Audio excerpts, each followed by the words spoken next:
All right, we are back for another episode. It is currently 10:32 p.m. and of course today's date is the 17th of June 2025. Thank you for tuning into the live show. It is your boy Genesis. Yes. God bless y'all. God bless the United States. This is the greatest land on earth and we are glad to be here. God is good.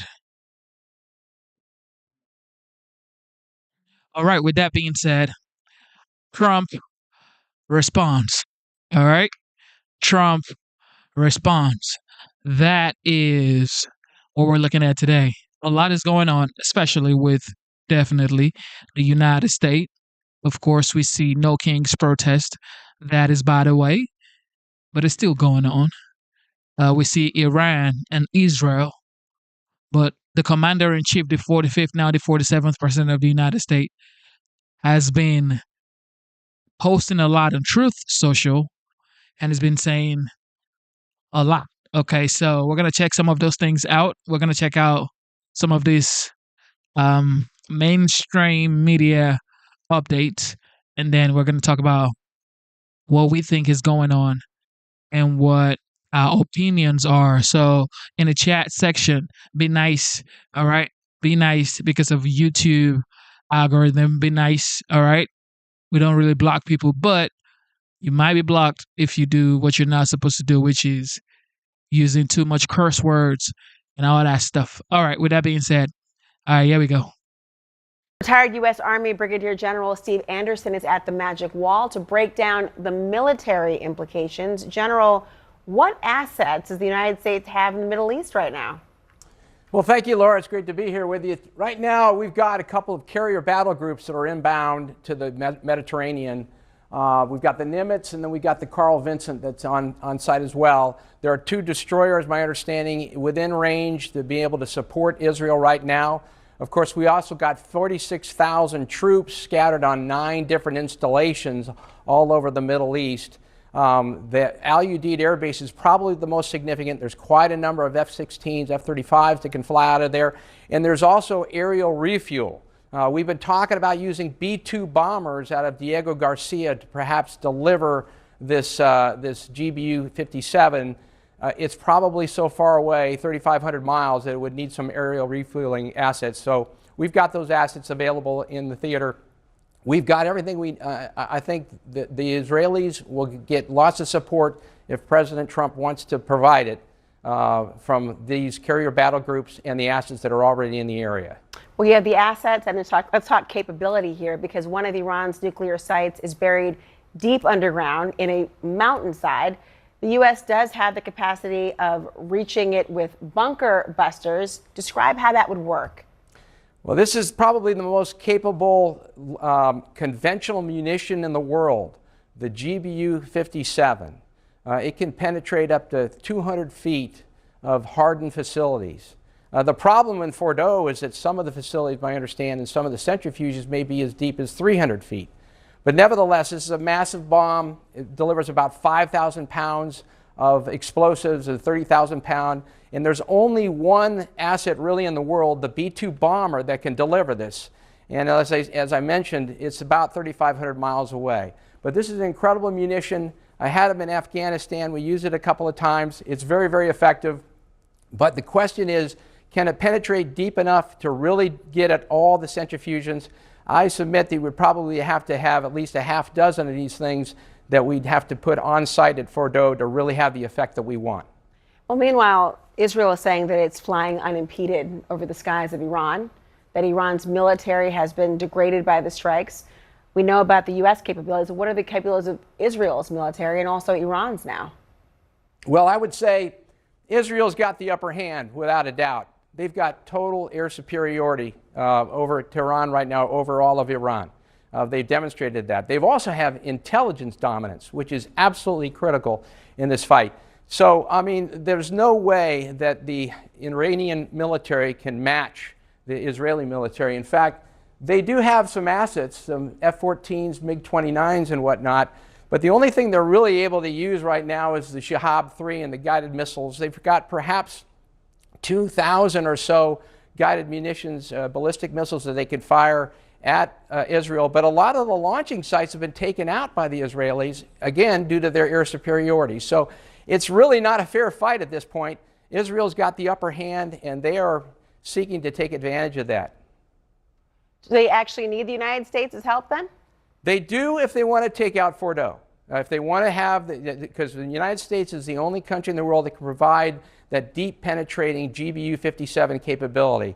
And the B-2 bomber that can deliver that capability. So yes, they would need the United States to do that. If they didn't have the United States, the only other way they could do that, they'd have to do some kind of a ground attack, believe it or not. I mean, some kind of a special operations where they'd have to secure the area and send guys with bombs into these tunnels to blow everything up in there. That can be done. I would not underestimate the Israelis and their capability to do that. Now, of course, invading another country, putting boots on the ground in Iran would be a major escalation in the war and would probably outrage the entire Arab community. But they could potentially do that.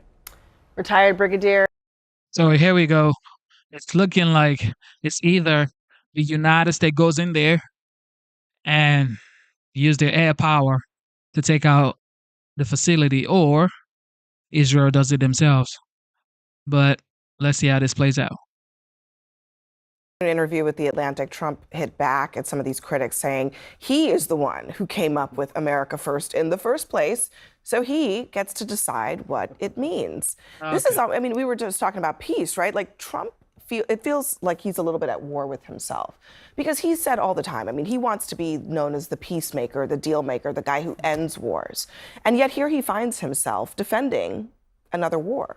Well, I don't think Trump's defending the war. Trump's defending Israel's actions, and within a week or two, he's going to try to find an off-ramp to bring it to peace. And as for Tucker Carlson and Steve Bannon, they do not define what the MAGA or the conservative base is. There's two idiot conspiracy theorists.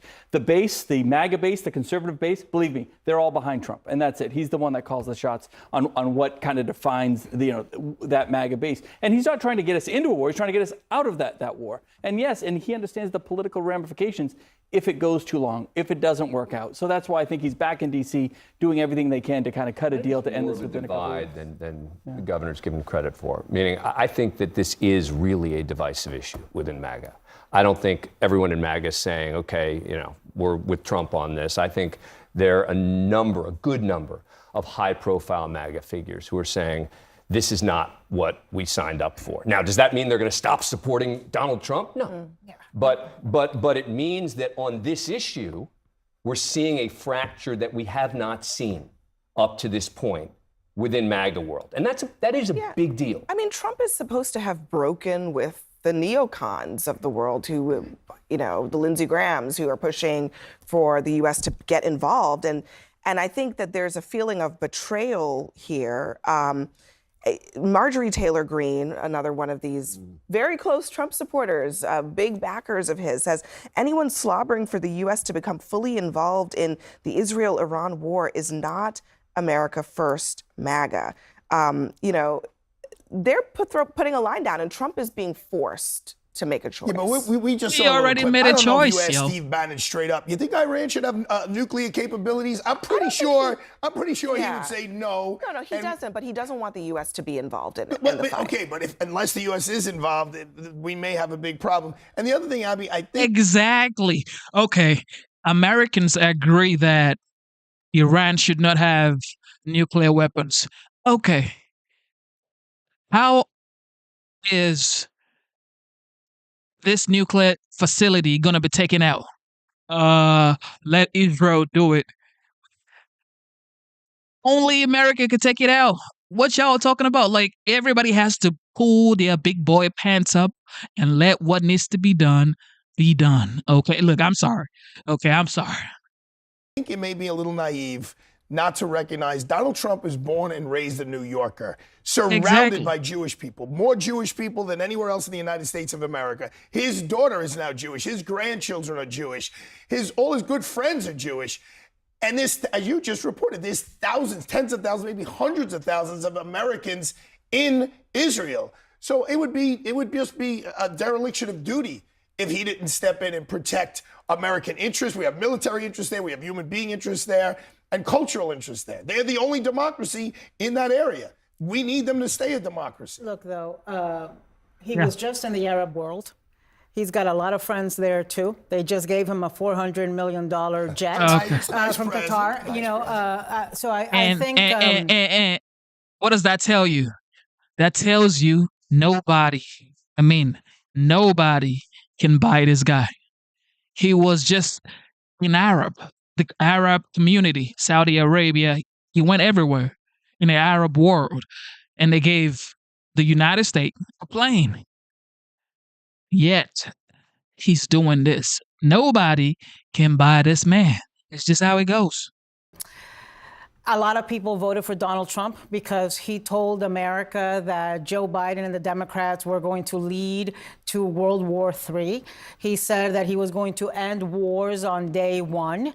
Certainly, he said that about the Ukraine war. I think that and Ukraine-Russia war. I think that once he got in there, he's realized it's not as easy as he thought. That just by the fact that he swore in, things are not going to end and things are not going to change. I think it's difficult for the MAGA world. That there's a faction of it that is very isolationist and doesn't want us to be involved in anything, to accept that this is the reality of being the leaders of the free world if we are still that. Yeah, I mean... You see, when you're transactional all the way down, my dear brother, it means that you have only permanent interests, no permanent friends, no permanent enemies even.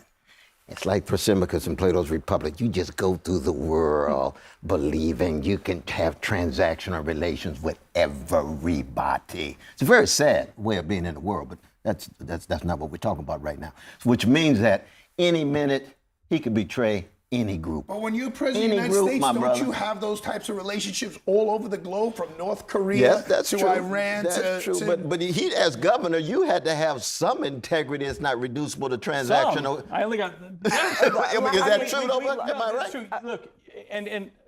Look, I had relationships with everybody. And I think Trump's approach is, to make sure we're protecting America's interests. I think to Arthur's point exactly, it is in our interest to make sure, and it's in everyone's interest to make sure there's nothing nuclear in Iran, and that is very much an America first in America's interest. Netanyahu made it very explicit. He said it's America first, not America dead. Essentially, I mean that's pretty stark. Yeah, but I think we have to ask the question: how involved is the U.S. actually? I mean, my understanding is yes, the U.S. has been involved in assisting in knocking down some missiles that have been coming into Israel. Is that significant? Yeah. Does that mean that the U.S. is at war with Iran? No. Does it mean that the U.S. is providing bunker busters to get rid of Iranian nuclear facilities? No. And so I think it's an overstatement to say, oh, the U.S. is now involved with this is going to be the end of the U.S. empire, American empire, as Tucker Carlson said. I mean, the U.S.'s involvement at this point has been pretty minimal. And it's about in line with the U.S.'s involvement in these conflicts vis-a-vis Israel over the many decades. So, yeah, you're right. America it's an first, overreaction. not America dead. He wasn't referring to America playing dead. He was referring to today it's they're bombing Tel Aviv. Tomorrow there could be nuclear. It's the threat of nuclear annihilation. Trump called up Nathan Joshua and said, I do not want you to do X. And Israel did it. He would be humiliated, just like Biden, just like Obama, just like Bush. And the involvement of American Israel is already so inseparable, right? You got the Hellfire missiles. That's just the peak of an iceberg. You've got the facilitating of the military equipment. And look what happened in Gaza. My God, they couldn't have done it. I mean, and the truth is none of this. Everybody's acting like they don't know. Good evening. We begin tonight with done. President Trump late today spending more than an hour in this. Everybody knows what needs to be done. Everybody knows. But it's like, oh, please. No. Okay. Breaking news this morning, President Trump arriving back in the U.S. just a short time ago after abruptly leaving the G7 summit in Canada early. And he had a stark message for Iran as that country's conflict with Israel escalates. He's not interested in a ceasefire. He wants a, quote, real end to Iran's nuclear program. Here's what he told reporters on Air Force One just moments ago. What specifically is better than a ceasefire? What are you looking for here? An end, a real end. not a ceasefire, an end. So something that would be permanent. Yeah, or giving up entirely. That's okay too. Are you close there? Is that possible in the next 24 hours? Certainly possible. Complete give up. That's possible, yeah. The president saying he would be in the White House Situation Room this morning, and he also posted this after touching down, quote, "I have not reached out to Iran for peace talks in any way, shape, or form." Before leaving Canada, he issued a dire warning to Iran saying that, quote, "everyone should immediately evacuate Tehran, the capital city with a population of nearly 10 million people." And images that we are getting in show massive lines of vehicles jamming the highways as Tehran residents race to try and escape the city. This morning, new images from the skies over Israel as Iran fired a new wave of missiles. According to officials on either side of the conflict, 24 people have been killed in Israel and 224 are dead in Iran since the strikes began 5 days ago. CNN's Elena Treen is at the White House for us this morning. Do we have any sense of what the president is doing right now, and any sense of what he means when he is warning all these people to leave Tehran, what that means?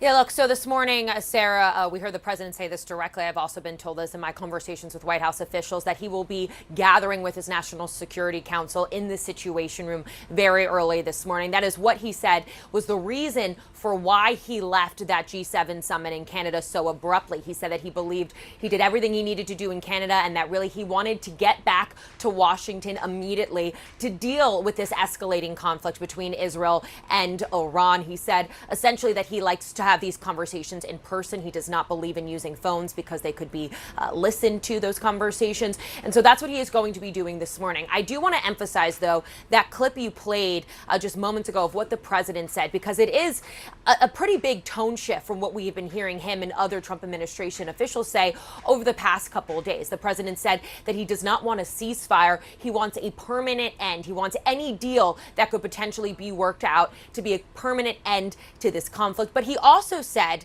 that he would potentially, believe that giving up is an option. He said that's a possibility. And that is very different from what we had been hearing up until yesterday. Because in my conversations with everyone I've spoken with here at the White House, they had said that the president really did want and believe that a deal could be worked out. Up until this point, we know that the U.S. has not really been involved directly in these strikes from Israel to Iran. Instead, they've helped provide Israel with defensive capabilities, including intercepting some of the missiles from Iran and also intelligence. But unclear if that is going to change and if there's more to why he wanted to return so abruptly. Now, he also made a ton of news, Sarah, during that Air Force One ride when he spoke with reporters. I want to read for you just some of the other things he said. He did actually dispute something we had heard from his director of national intelligence, Tulsi Gabbard, back in March when she testified that she believed that Iran was far from creating a nuclear weapon. He said actually that they are very close to that, or at least they were very close to that. He also reiterated that he wants, to wipe out Iran's nuclear capabilities. When it comes to what he said about Tehran, he wouldn't say more than that. All he said is that he wants people to be safe. He wouldn't describe any specific threat. But then he added that he does not believe that Iran would target U.S. troops. So, of course, we have lots of questions for the president and his administration today. We'll bring you all the news as we get it, Sarah.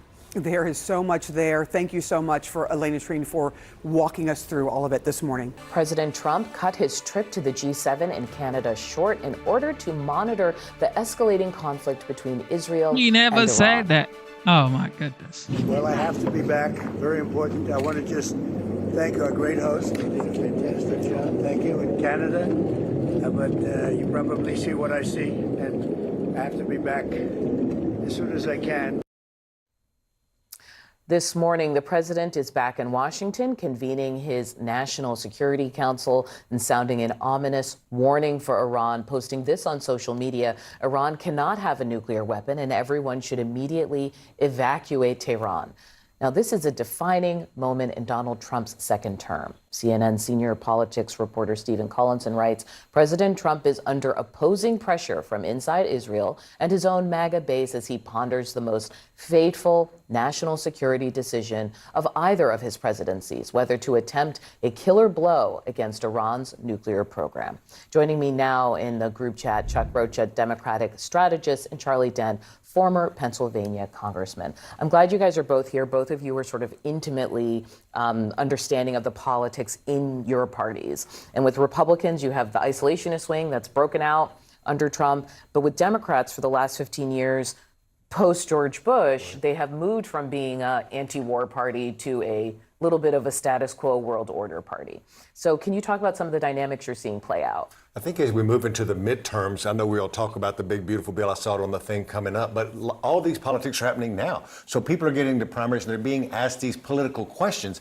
And the old party that I joined back in the day were like the leftovers from the wars that they had in Vietnam of no war. Then there was George W. Bush. To your point, though, we've kind of got back into a corner and been like, let's just keep everybody happy. Let's just make sure the status quo. But there's still internal fighting in the Democrats between like the Bernie Sanders and the AOC wing. And then I would call it the corporate Democrats. Before I bring in Charlie, can you talk about that Sanders AOC wing, which you know about? What are they saying? What are you hearing? It's a great point. I was just mentioning earlier that I saw on Twitter that Massey, the Republican from Kentucky, who would be that one Republican who votes against everything, was on Twitter this morning saying, if we're going to do anything in war, it's got to come through the Congress. We're not going to have any wars. And AOC tweets at him and goes, sign me up, put me on that. And I was like, man, we're in a weird space. Yeah. Okay, Charlie, what are you seeing from your position? Well, left meets right. You know, it's a circle, not a spectrum. So, well, look, Republicans are certainly kind of torn up on this one, because if you want to define Trumpism or America Firsterism,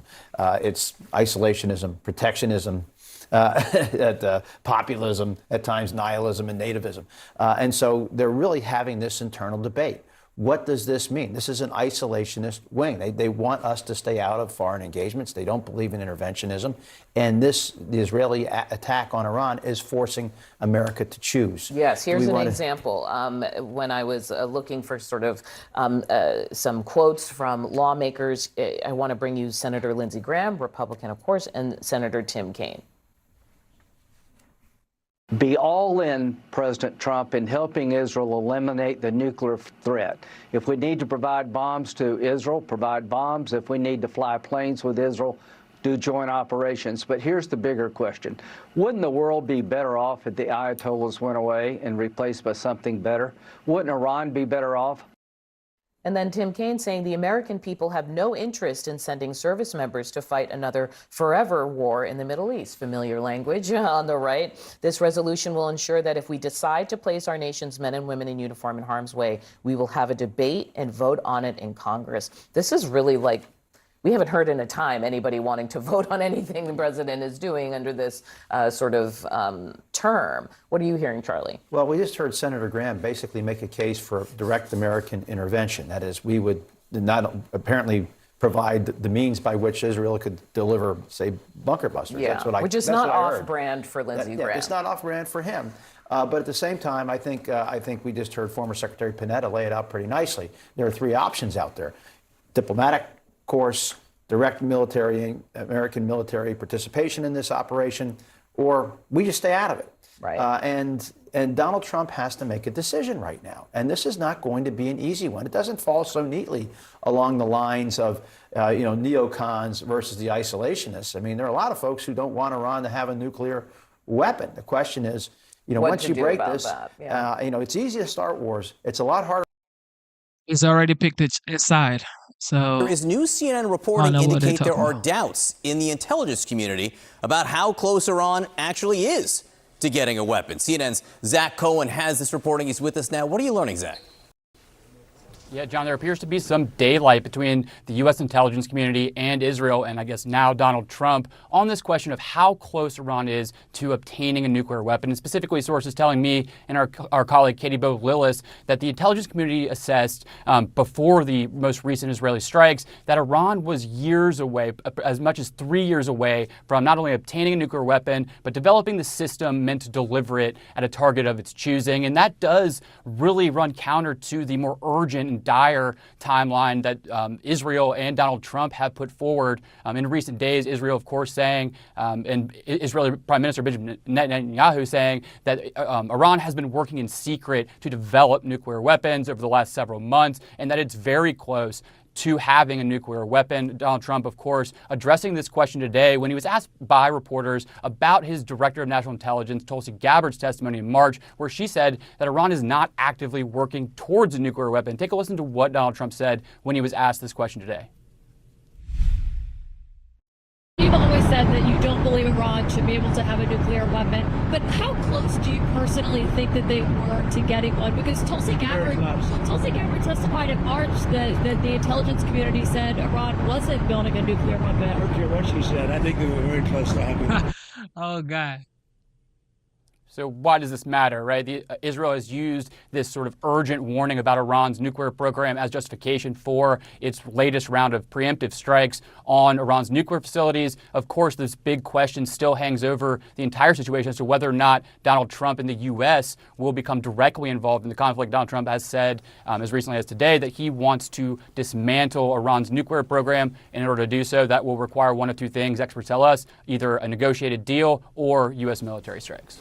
All right, Zach Cohen, some brand new reporting that fits right in where this story is right now. Appreciate your work on this. Thank you very much. With us now is CNN Global Affairs analyst Brett McGurk. He's a former White House coordinator for the Middle East and North Africa who's been deeply involved in discussions in and around Iran for many, many years. And Brett, what I want to focus on is President Trump headed to the Situation Room this morning. And much of the discussion might be focused around one site in particular, one nuclear site. I just want to put it on the map here so people can see. It's the Fordo nuclear enrichment site. We can push in a little bit to give people a sense of what it looks like, the area looks like. Why is this site so important? Well, John, I think the president should be in the Situation Room today. The Situation Room was actually created by JFK after the Bay of Pigs fiasco for a situation like this, to provide full spectrum awareness for a president as he has to make critical decisions. And there are three immediate priorities, and one of them is what you just mentioned. But number one, the protection of Americans in the region and the protection of Israel. We have to surge the missile interceptors into Israel. We're doing that. As Nick just said, a very small number of missiles yesterday. It looks like about 10. Can't draw a conclusion yet, but the Israelis are taking out not only the missiles, but the launchers. Very important. Second, you want to contain this conflict to Israel and Iran, not have regional spread. Mm-hmm. So far, that objective is being met, and I think the signals the administration is putting out are very good. Third, and this gets to your point, you want to keep particularly the Israelis focused on the stated objectives of this military campaign. The stated objectives are dismantling the nuclear program and the missile program. That's it. You want to avoid mission creep. Now, on the nuclear program, there are three main sites, two enrichment sites, one at Natanz, much of which is above ground, some below ground. The Israelis appear to have very effectively targeted that site. The second enrichment facility is an underground facility called Fordo, which you just mentioned. Deep underground, dug into a mountain. It was an undisclosed facility until 2009 when it was discovered by intelligence and announced. Iran has very advanced centrifuges in that facility.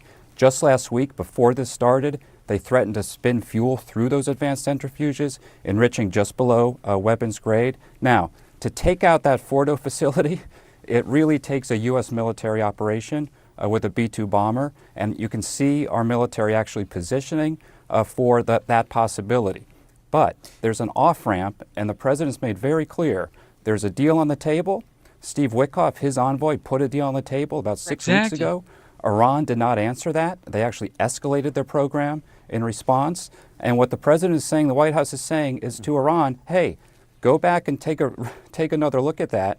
Tell us you're ready to take the deal, and this will be over. So that's where we stand right now. At the end of the day, John, this has to end with Iran's nuclear program dismantled. And Fordo really is the key. It can be a deal, and we can all hope for a deal, or it can be a military operation. Again, this is another look at Fordo right here. You can see this area right here is where the centrifuges are believed to be buried deep inside the mountain here. And what Brett was just talking about is it's believed that the only way to destroy this is through a U.S. weapon, the B-2 bombers dropping what's called this bunker buster bomb, the GBU-57 here. What do you think that discussion is like, Brett, about whether or not the U.S. should get involved here? Benjamin Netanyahu has all but explicitly said, hey, come on, drop this bomb. Yeah, I have to say, the U.S. military has trained on this for over a decade. This munition was kind of designed for this purpose. Now, look, there have been massive risks about such an operation like this. Number one risk used to be Hezbollah. Hezbollah had 150,000 to 200,000 missiles and rockets aiming at Israel. Hezbollah has been knocked on his back. Number two has been Iranian air defenses. They had Russian air defense systems, very high risk of taking down airplanes. Those are no longer there. So those risks have basically been eliminated.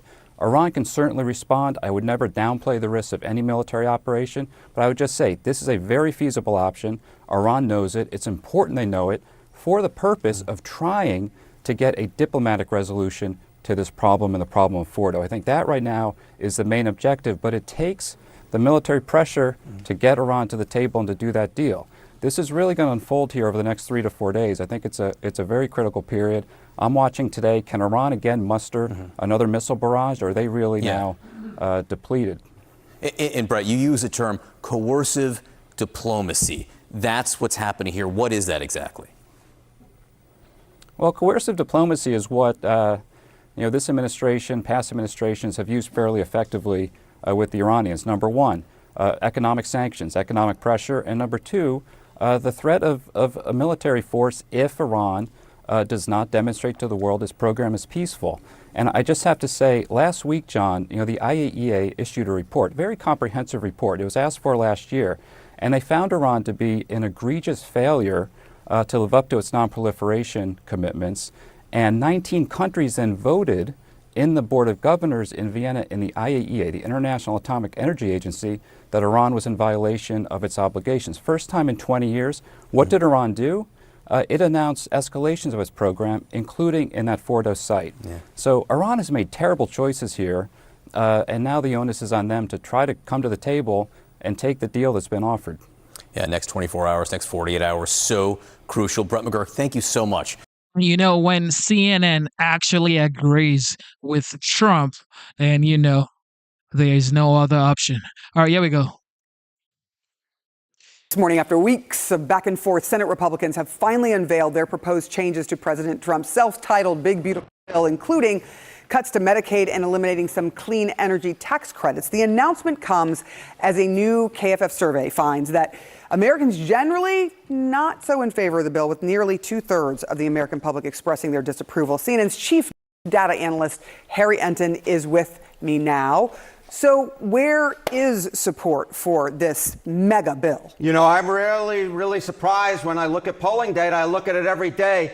But the amount of disapproval for this bill, holy cow, my goodness gracious. And you mentioned the KFF poll. We're talking about 29 points underwater on the net favorable rating. But that matches the Quinnipiac University poll from last week when it was 26 points underwater. Oh, my God, you need Greg Louganis to get that far underwater. And, we're talking about a negative 41 net favorability rating among independents in the center of the electorate. You rarely ever see pieces of legislation or proposed pieces of legislation as unpopular as this. But here you see it in two polls, 26 points underwater and 29 points underwater. No good. All right, what about the GOP? Because we have seen some pushback from some lawmakers, and we saw that nuclear reaction from Elon Musk about this bill. What are you seeing there? Yeah, there is a large chunk of the Republican Party that is not in favor of this bill. So this is the GOP with an unfavorable view of this bill. And what we see here is, look at this, 23% are opposed,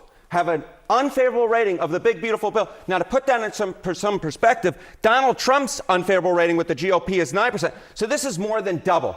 All of a sudden, you're taking a huge chunk of that MAGA base, of that Republican base that is turned against this bill. It is not just Elon Musk. It is not just Ron Johnson, the Senate Republican from Wisconsin. It is a large chunk of the Republican base, is large, double the percentage that have an unfavorable view of Donald Trump, have an unfavorable view of the big, beautiful bill. And I will note that in the KFF poll, the unfavorable view, get this, 36%.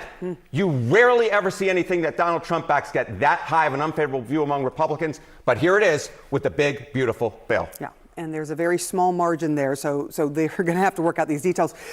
Give us some comparison. 2017, we saw a bill that had Trump tax cuts in it. What does the support look like compared to that? Yeah, that wasn't that popular back in the day. It was a minus 17 net favorable rating. But here, what do we see with the big, beautiful bill on the aggregate? Minus 28 points. So this is far more unpopular than those tax cuts were back in 2017. And remember, Republicans lost the House in 2018. So if this is the big, beautiful bill, it may be a big, beautiful bill for Democrats if it passes, because they'll have a big, beautiful night come midterm night of 2026. In my sad math, that is almost double. Yes. There. Almost. It's not good. It's not good. All right, Harry Enten, it's always good to see your butt out here. Yours. All right, John. And a Greg Louganis mention to boot. All right, with us now, the former Did you say it's governor always of good New to see your Hampshire, butt? Chris Sununu. Governor, What thank in you the so much world for going being on with right us. here? All right, you just saw Harry's numbers there. 28% underwater. So if you're giving advice to your Republican colleagues, do you change the bill or do you force it? You remessage it. So it's really, most folks in America don't even really understand exactly what's in the bill. And a lot of that is because they haven't messaged what's in it, why they're doing it, what the tax cuts mean. The fact they're not just, slashing Medicaid like a lot of the messaging on the other side is. What they're really doing is saying, look, we're just going to say there's a work requirement, which was always designed to make sure that able-bodied working adults could get Medicaid. Well, let's just make sure that you're actually working. So I think it's more of a messaging problem. Now, the interesting aspect of those numbers is, the reason Musk doesn't like the bill is it doesn't go far enough for him. Right. The reason most Americans don't like the bill is because they think it goes too far. So there's actually a diverging reason why it's not very popular. I will note, I'm going to move on to other things. In the Kaiser poll, when actually people were given more information about the Medicaid stuff, they liked it less. It may not be a messaging thing on that side of it, but we'll see what they choose to do. CNN's Arlette Saenz is live on Capitol Hill with the very latest. Give us what you got. There has been a lot of back and forth on this.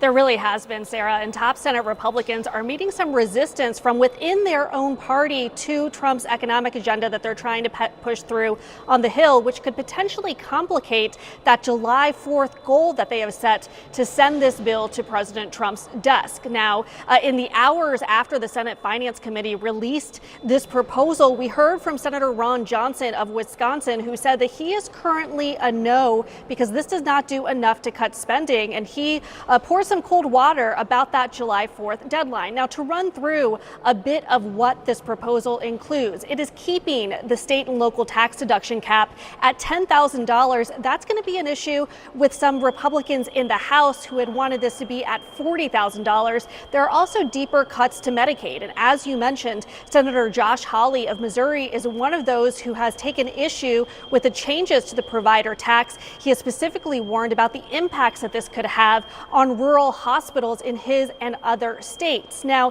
even as there are some lawmakers expressing some concerns about this proposal, the Senate Majority Leader John Thune has said that there is still a lot more work to do, but he's optimistic about that July 4th deadline. Take a listen. This is a piece of legislation that we need to get across the finish line. It's harder in the Senate. We have different rules that we have to comply with than they do in the House, and we're in the process of working through it. But in the next couple of weeks, I expect to get it done. There's a lot of work between now and the July 4th break, but that's absolutely right. We're going to get this done, and it'll be out of the Senate, and hopefully we'll get it on the President's desk before the 4th of July. Now, Thune can only lose support from 3 Senate Republicans, so there's a lot of questions about how this will move forward in the Senate, but they are hoping to potentially start holding votes late next week to try to send this over to the House, which then would still need to be. Shout out to the GOAT. Shout out to the GOAT, Dr. Luke. Dr. Luke says, Genesis, God bless you. God bless you too, Dr. Luke. He says, I trust Trump's team and his instinct. I do as well.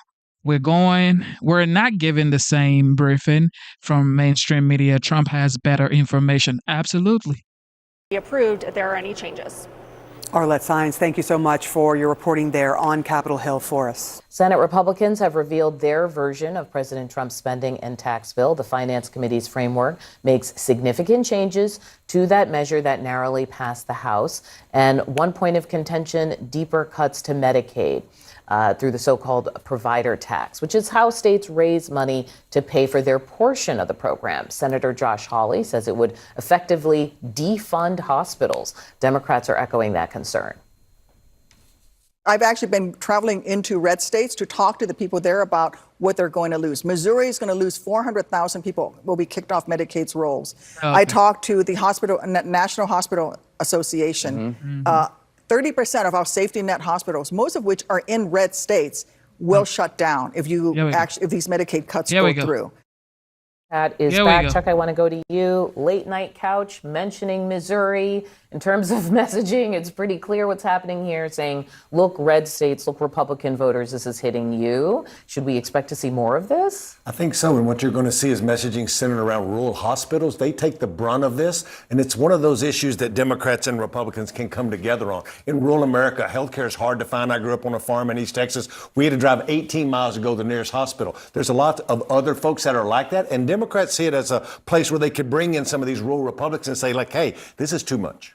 Is that remotely possible, Charlie Dunn? Well, look, the politics of Medicaid have changed a lot since 2017. Republicans recognize that many of their base voters are on Medicaid and benefit from it, probably more so than the Democrats, and particularly in these rural areas Chuck just mentioned. So I think that the Senate's going to have a tough time enacting these Medicaid changes.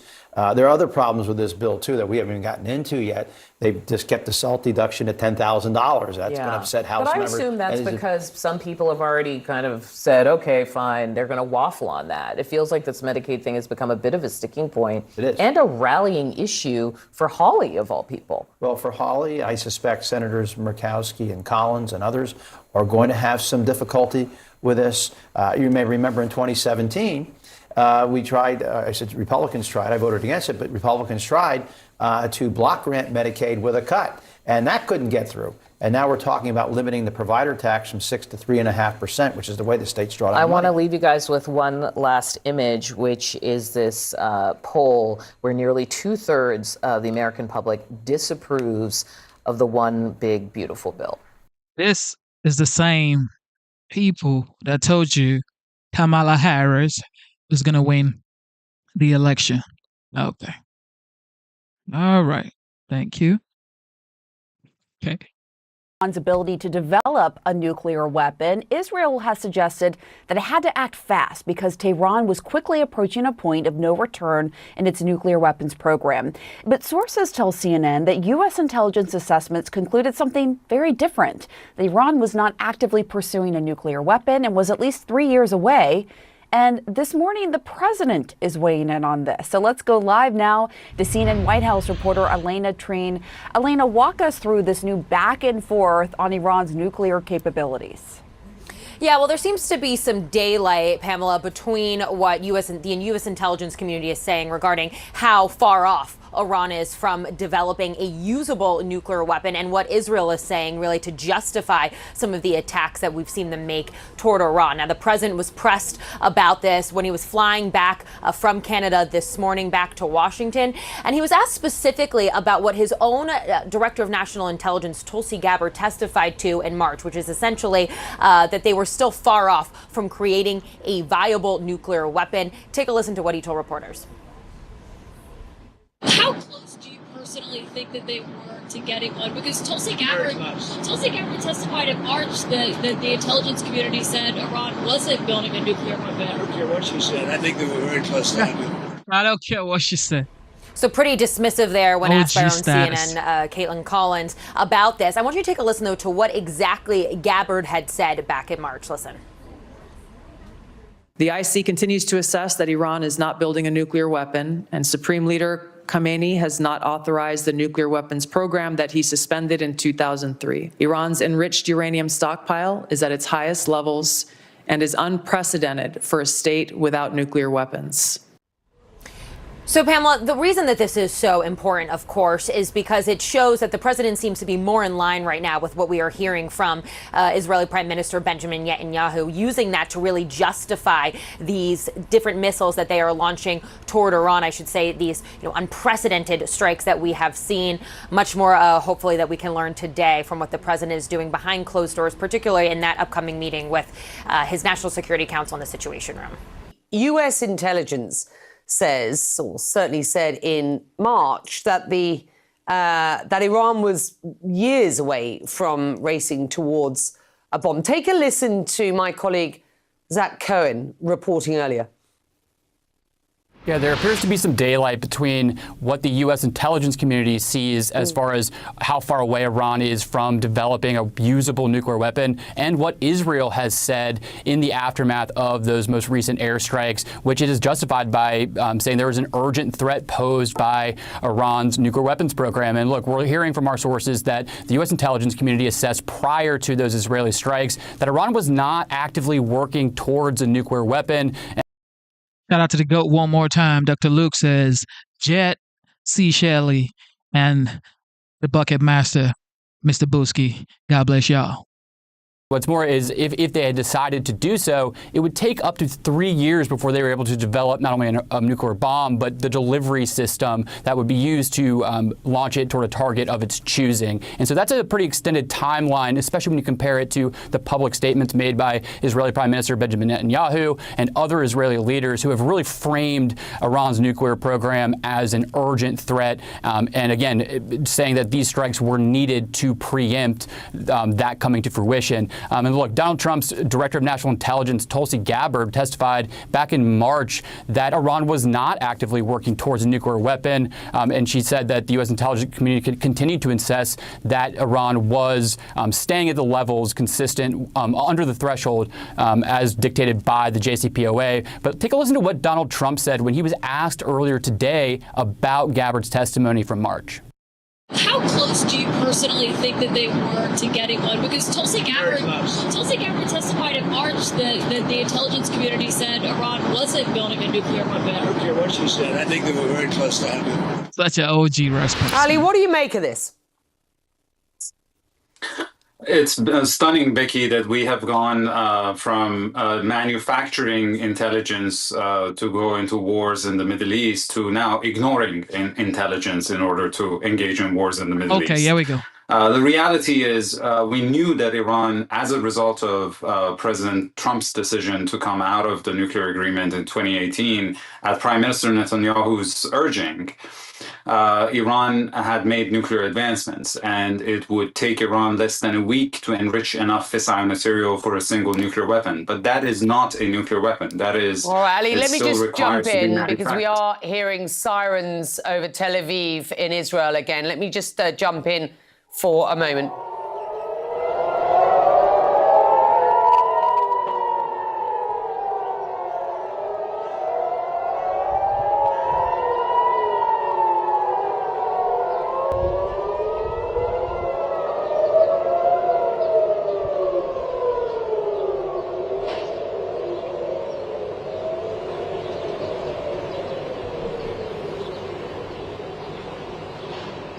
At 17 minutes past 5 in the afternoon, 5 days after Israel's initial attacks on Iran, early morning attacks, local time on Iran, as we work to get my colleague Nick Robertson up live for you in Tel Aviv. Ali, apologies for jumping in there. As we sit on these images, and it's important to sort of work out what is going on there over Israel. In a recent article for Time, you wrote, and I quote you here, "The question may be less a matter of whether diplomacy can succeed in all of this than how grievously the situation could escalate." You wrote, "The worst case scenarios are dire. A cycle of Israeli and Iranian counterstrikes that draw in the US, Iran's non-state allies, for what they're worth these days, and regional states. There is, of course, this narrative that says regime change at this point in Iran. And what that means going forward, what that looks like going forward. How do you see this conflict developing from here? Well, look, we're climbing up the escalation ladder for sure. In terms of the conflict is expanding in terms of the type of targets that both sides are going to go after. It started with military nuclear sites, leadership sites in Iran, but is now expanding to infrastructure and energy sector as well. And eventually, if Iran retaliates in kind, I think it will create the kind of rattling of energy markets that could drag in the United States. Or if Iran continues to escalate its attacks on residential areas in Israel, eventually there will be American casualties as well. And that could drag the United States in, even if the president today decides that he's still going to give one last chance to diplomacy. So the more this continues and expands and escalates, the higher the risk that it turns into a fully fledged regional conflagration, which basically will have no winners. Briefly, let me ask you very specifically, what are you watching for next? Look, at this moment, I think the most important question is what the United States would decide to do, is whether it decides to end this conflict or join it. That would really determine the fate of the region and U.S. policy in the region. I think there is still a chance for a diplomatic solution, but that requires President Trump to create distance from Israel and basically hold both Israel and Iran back in order to be able to get Iran back to the negotiating table. But he does not seem to be moving in that direction. Question is, will the US, Stephen, decide to end this conflict or get involved in this conflict? Let's just briefly speak to who it is who surrounds the US president at this point. Ultimately, his responsibility as commander-in-chief is to make the decision. Who's whispering in his ear at this point? Well, you have a pretty inexperienced team. You have Pete Hegseth, a former Fox News anchor who's the Secretary of Defense.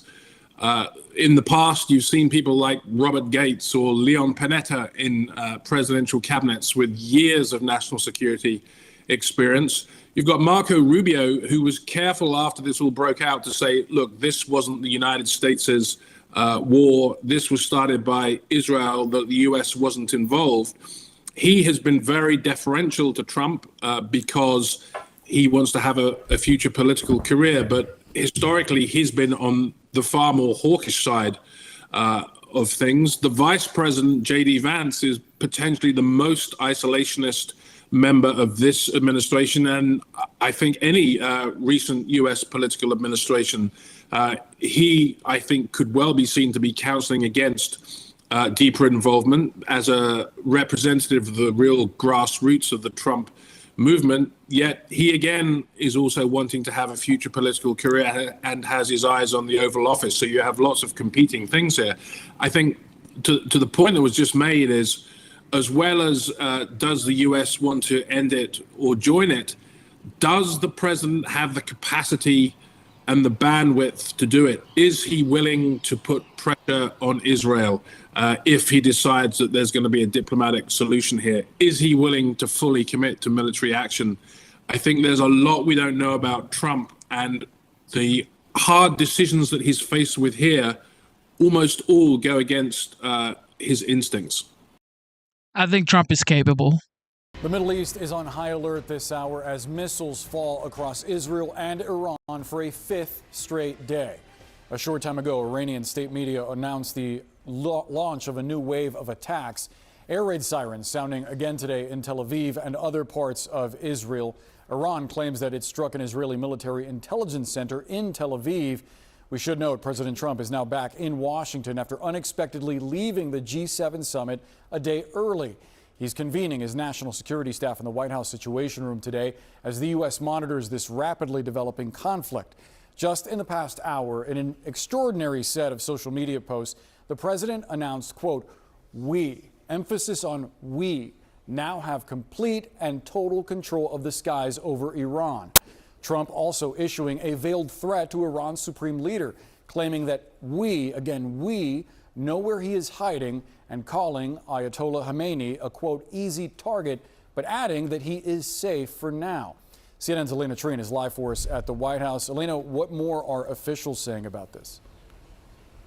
Yeah, I mean, as you said, Boris, a very remarkable set of posts there from the president. And really, I want to highlight as well, not only did he just say we know exactly where Ayatollah Khamenei, the supreme leader of Iran, is in hiding, but he said that we are not going to take him out. Emphasis, he said, kill him in parentheses, at least not as of now. And then he added that his patience is wearing thin. And I can tell you, Boris, that's in line with the reporting I've now been hearing from multiple sources who have been familiar with the behind-the-scenes discussions on this escalating conflict between Iran and Israel. I would note that over in recent days, really, the president had been kind of fixated on and really pushing for a diplomatic solution to try and end this conflict. He had said publicly, but I also know he said it in private conversations, that he'd been hoping that there could be some sort of deal to be worked out with the Iranians. But we are learning now in these conversations I'm having that the president is actually moving farther away from that idea, that he's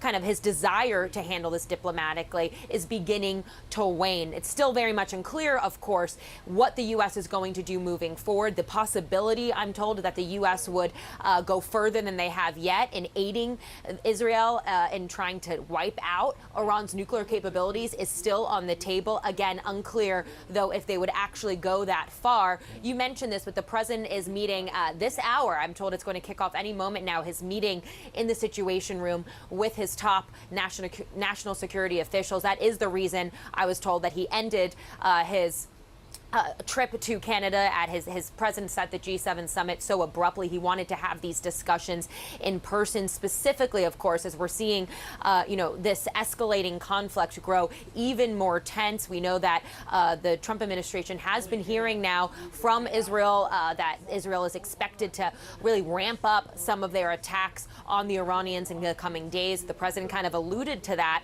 when speaking with reporters this morning, all to say we have seen an already very tense conflict become even more precarious. Hopefully we can get you some of the new details we learn as this meeting in the Situation Room kicks off shortly. CNN's Nick Payton-Walsh is with us now. So, Nick, how are these threats likely to be received by Iran's leadership?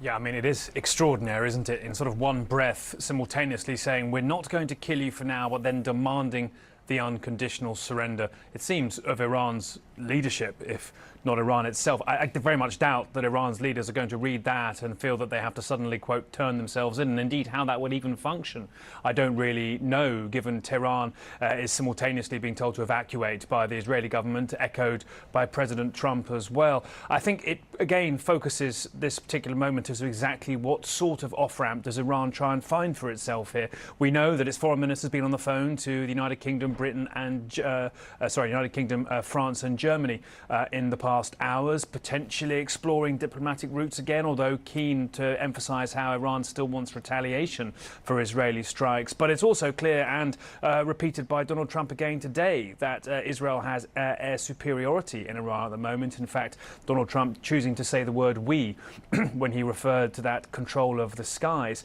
So we're at a point now where it looks like the United States is trying to sort of tease to some degree the possibility of it maybe getting more involved or becoming some sort of rhetorical play within this particular conflict, even though just a matter of days ago Trump was clear he didn't want Israel to attack Iran. But I think Iran now dealing with a very complex moment. We've been looking at some reporting about how many potentially missiles it has left that could indeed reach Israel. They've slowed their tempo in the last days. Only 30 fired overnight. Not many, if any, got through at all. Some suggestions from experts that possibly Iran might have anything between 300 and 1,300 of the 2,000 or so that could reach Israel left. That puts it very much down to depleted stocks. That will leave them deeply anxious about their ability to have a deterrent going forwards. And so I think there's also now a remaining question about the enrichment program, the Fordell plant buried in a mountain, whether or not the United States assists Israel with its bunker buster bombs to hit that. A lot clearly in play here, but the United States significantly more involved rhetorically through these Trump posts than it has been in the past days. Remarkable developments, just as Iran appears weakest. Certainly. And Nick, Iran is now urging residents to stop using apps like WhatsApp and Telegram, citing recent assassinations. Tell us about this warning.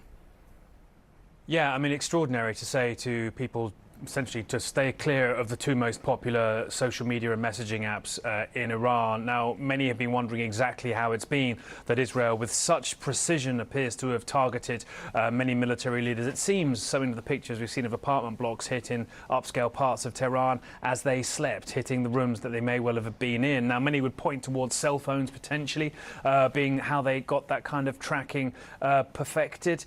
Civilian casualties too, I should point out, during some of these strikes, but now a broader suggestion to stay off those apps. Is that also potentially part of the Iranian regime trying to find some way of preventing opposition organising in the days ahead? Look, I think it's fair to say that inside the capital, Tehran at least, the focus is on trying to avoid or get away from Israeli airstrikes rather than change government, despite that becoming increasingly one of Israel's talking points. But yeah, remarkable sign, frankly, of how penetrated Iran has been, that its government is simply saying, stay off your key parts of the internet to their population. A real sign, I think, of this critical moment for Iran as a regional power, even though that phrase, frankly, seems obsolete now, Brianna. Yeah, and as so many people are trying to escape the capital, we see the highways there just packed with cars heading out of town. Nick Payton-Walsh, thank you very much for the reporting. Joining me is Brett McGurk, CNN's global affairs analyst and a former member of the U.S. National Security Council, where he served as Middle East and North Africa coordinator. Brett, it's so great to have you on, especially now given the fast-pacing developments that we are seeing in the Middle East. I want to get you to respond to this post on Truth Social just moments ago from President Trump. We now have complete and total control of the skies over Iran. Iran had good sky trackers and other defensive equipment, and plenty of it, but it doesn't compare to American-made, conceived, and manufactured stuff. Nobody does it better than the good old USA. How do you interpret that, Brett? Because to me, it doesn't sound like somebody who's eager to get back to the negotiating table, perhaps. But I don't know. You're the expert here.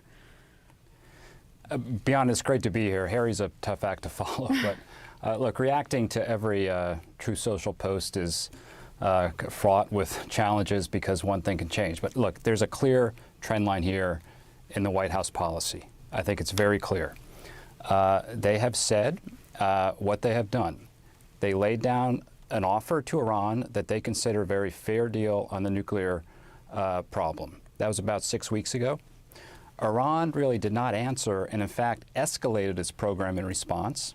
And we are now, the Israelis have begun this military campaign. So the White House has been very clear to Iran.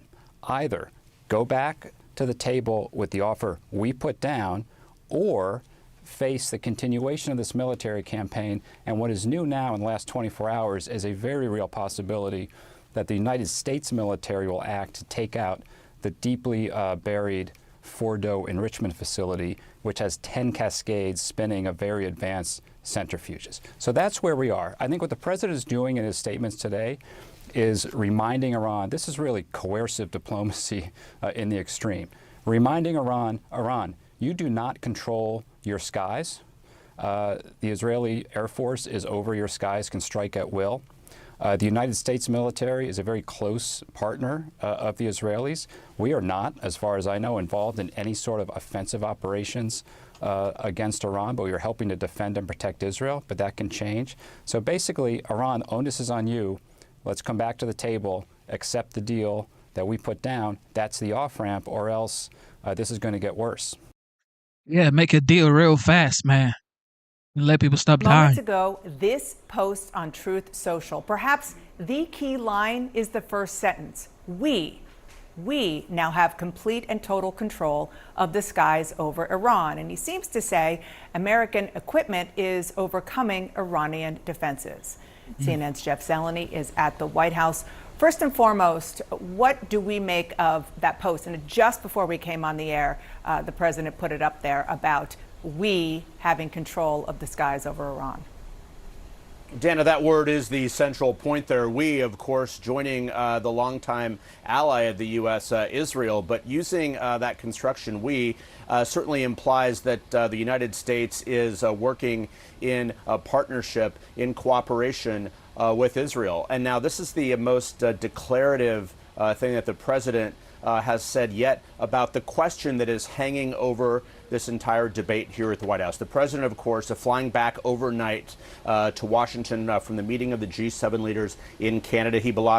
He believed that this was an urgent moment that he needed to be back here for. Just a few moments ago, Secretary of State Marco Rubio arrived here at the White House. So we do believe that there will be that meeting convening at some point in the Situation Room. But again, the central question, how directly will the U.S. be involved in ferreting out and perhaps destroying Iran's nuclear capabilities? That is really a central question, not only for the Trump foreign policy, but certainly for the world. And this is something that the president, when he was being sworn into office on Inauguration Day, he talked about being a peacemaker. He talked about ending long wars. Of course, that has been the anthem of his really last 10 years in American political life here. But by saying we, that clearly is implicit there. But he's also responding to the vice president, to J.D. Vance, who offered some commentary just a short time ago as well, pushing back against this growing divide inside the MAGA movement. Some supporters of the president believe the U.S. should not be involved at all. And a very interesting window into part of the administration's thinking coming from Vice President Vance. Let's read a part of it together. He says this, speaking of the president, he may decide he needs to take further action to end Iranian enrichment. That decision ultimately belongs to the president. The vice president goes on to say, and of course, people are right to be worried about foreign entanglement after the last 25 years of idiotic foreign policy. But I believe the president has earned some trust on this issue. Well, boy, Dana, there is a lot packed into that. Of course, 25 years would include the Bush administration and beyond. And this is the central question facing this president now. Is he going to engage and get the United States engaged in a wider war? Or is he going to essentially watch from the sidelines with perhaps a bit of help? But we do believe that those decisions will be made in the coming hours, beginning with a meeting in the Situation Room at some point this afternoon. Before I let you go, Jeff, I just want to underscore, because a lot has happened like in the last 10 minutes, but I want to underscore that last point that you made. And that is that the Vice President of the United States is not only speaking for the White House here, but he's clearly speaking to the president's MAGA supporters who are really pushing him not to get involved, because they're saying, remember, you're an America First guy. And it is Vance who has historically been one of the leading voices opposed to the U.S. getting involved in foreign conflicts. It really was a remarkable, lengthy post that he put out for many reasons, but especially the internal GOP politics. It certainly was. I mean, in one hand, it's sending a message to the dissenters out there, Tucker Carlson and others who've been critical of the president, and just the idea that the United States would deepen its engagement. So the vice president basically told them to pipe down, and they should follow and trust the president. But Dana, also speaking potentially to divisions inside this own administration. Secretary of State Marco Rubio, of course, has been much less of a disciple of the American First agenda, at least by brand. So it's very interesting that the vice president decided to put out that very lengthy statement before there is really a meeting or before there is a decision. But certainly, I'm told it's designed to quiet the outside dissenters. But even more, he, of course, has a seat at the table here. It's to perhaps push the president in one direction as well. Dana? Yeah, really, really fascinating turn of events in the last few minutes. Jeff, thank you so much for reporting it and making sense of it for us. And we have a terrific group of reporters here at the table to continue doing just that. CNN's Stephen Collinson, CNN's MJ Lee, Tyler Pager of the New York Times, and CNN's Lauren Fox. I just want to pick up where I just left off, Stephen, with Jeff. And I would even, perhaps go a step further, which is that not only is Vance sending a message to MAGA world, to Tucker Carlson and Steve Bannon, we'll hear some of what they have been saying in the last 24 hours in a second, but also maybe laying the groundwork for what's to come. Like he knows what's to come, and that's why he's sending that message now. Certainly, and I think Jeff is right. This is a message to the MAGA world, but it's also a message to Trump and his political conscience. He's saying effectively, you can go ahead and still be compatible with everything you've stood for.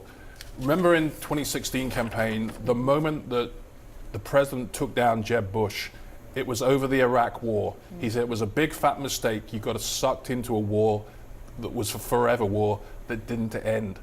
It's hard to say how, it's so endemic to Trump's appeal. When you talk to people at Trump rallies, the idea that those days are gone. Yet Trump, if he goes ahead, we don't know how it's going to end up. It could start with shock and awe. It will have all sorts of reverberations.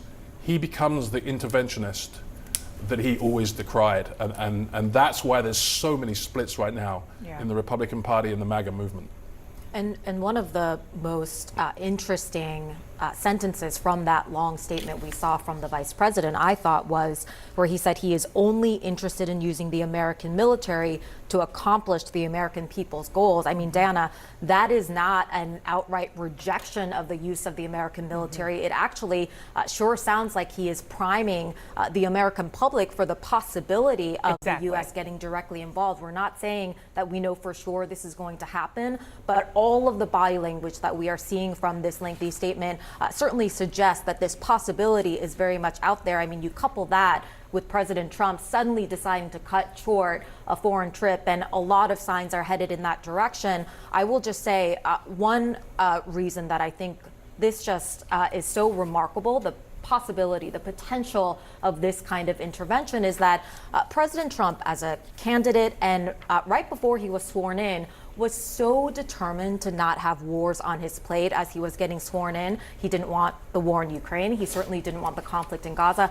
He didn't want this war to be fully blown out between Israel and Iran. And now here he is, a couple days in, with the fires being exchanged, seriously, apparently contemplating the possibility of the U.S., as Stephen said, becoming an interventionist country. And Tyler, as I bring you in, because you cover the White House on a daily, minute-by-minute basis, I do want to bring back what we started with at the top of the hour, which is a brand new post from the president himself, where he said, "We now have complete and total control of the skies over Iran. Iran had good sky trackers and other defensive equipment and plenty of it, but it doesn't compare to American-made, conceived, and manufactured stuff. Nobody does it better than the good old USA." Yeah, and I think this is part of this effort we've seen the president and his allies laying about how this fits into the America First policy. He's under fire from some critics, Tucker Carlson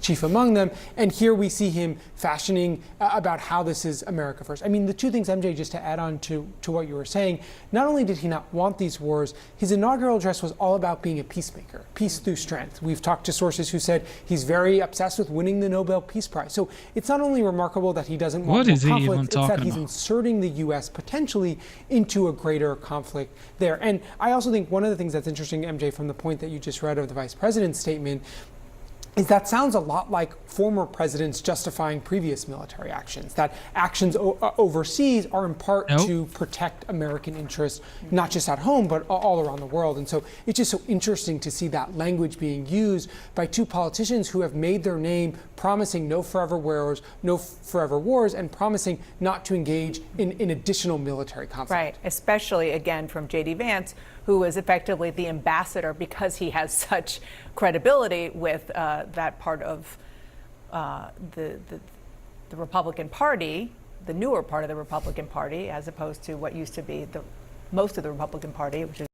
We got to watch both sides, ladies and gentlemen, both sides. President Trump is faced with what could be the most important decision of his second term. Will he order the United States military to bomb Iran? Just moments ago, the president wrapped a meeting with his national security team in the Situation Room as he weighs this very question. And although President Trump has so far been publicly pushing for a deal with Iran, two officials familiar with the situation tell CNN that he's increasingly warm to using the U.S. military in Iran. And publicly, his tone seems to be changing very quickly. So this afternoon, he posted this, quote, "We know exactly where the so-called supreme leader is hiding. He is an easy target, but is safe there. We are not going to take him out, kill, exclamation point, at least not for now." But the president added, "Our patience is wearing thin." He then followed up that with this post, "Unconditional surrender," implying that that's the solution for Iran. That, of course, at this writing seems, at the very least, unlikely. Over 5 days of airstrikes, Iran has killed 24 Israelis, injured many more. And at the same time, Israel has devastated Iran's military and intelligence leadership and decimated their air defense capability. That leaves the country's nuclear facilities more vulnerable than they have ever been. But Israel simply can't wipe out the entire program by themselves. So why is that? Experts say that the Fordo... Shout out to the GOAT one more time. Dr. Luke, God bless you. Dr. Luke says, remember everyone, there has been a 100-year plan to take down America. God forbid. I gotta add that part. God forbid. We are nearing the end of it. Will President Trump reverse 90 years of subtle sabotage? I think he will. I think he will, by God's grace. Shout out to the GOAT, Dr. Luke. Here we go. Enrichment facility, which is built more than 250 feet underground, could only be destroyed by an enormous bunker-busting bomb. It is a bomb that only America has and that only America can drop. And that is the dilemma facing the president. He can't just hand Israel the bombs and let them drop them. It weighs 30,000 pounds. The only plane that can carry that 30,000-pound bomb is an American B-2 bomber.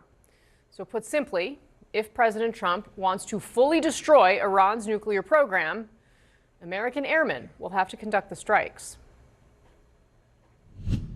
If we don't take out their nuclear program now, we'll all regret it. We're very close.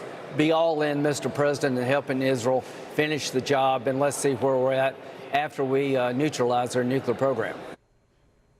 There you have it from someone who in that same interview said he was on the phone with President Trump last night. And that message, delivered just a few minutes ago, comes as there are real signs. We're getting closer to the possibility that President Trump might order what Lindsey Graham was talking about right there. More than 30 American aerial refueling tankers have been moved into the region in recent days.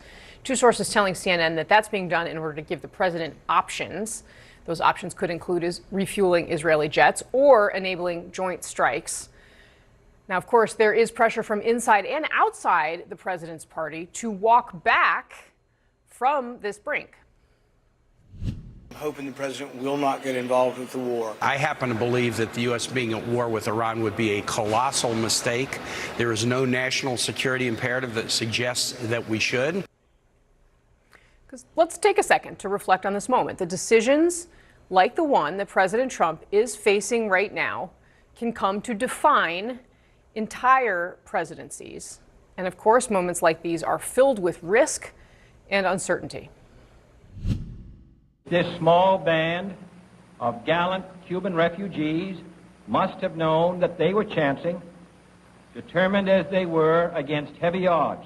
Late yesterday, I canceled a carefully planned operation which was underway in Iran to position our rescue team for a later withdrawal of American hostages. Just 2 hours ago, Allied air forces began an attack on military targets in Iraq and Kuwait. The United States has conducted an operation that killed Osama bin Laden, the leader of al-Qaeda. Our military mission in Afghanistan will conclude on August 31st. Quite a bit there, and our panel is going to weigh in on what this moment means for President Trump. But we're going to start with CNN chief international correspondent Clarissa Ward. She's in Tel Aviv, and CNN senior White House correspondent Kristen Holmes. Kristen, let me start with you because the president's Situation Room meeting with his national security team just wrapped up minutes ago. Are we learning anything at this hour about what was said inside? That they were going to discuss is what the U.S. posture was going to be. As you have said, Donald Trump has vacillated in between saying he wants a diplomatic solution and now warming to this idea of a more aggressive approach. And I'm told in part that's going to be about what the Iranians are doing as well. So all of this is for him to hear out his closest advisors and his cabinet officials. We've been watching Pete Hegseth leaving. Stephen Miller just walked out. The Attorney General Pam Bondi. He is surrounding himself by his closest and highest ranking officials as they enter into this period, which, as you say, could be and is likely to be one of the most consequential moments in his presidency. Now, one of the things that Donald Trump had repeatedly said behind closed doors before was that he wanted a diplomatic solution. He was incredibly wary of getting the U.S. involved. But as the days have gone on, he has reached out to various sources asking them what they think. Do they think it is imperative that the U.S. get involved? And one of the things that we are told that he has focused on, too, is what would happen if the U.S. did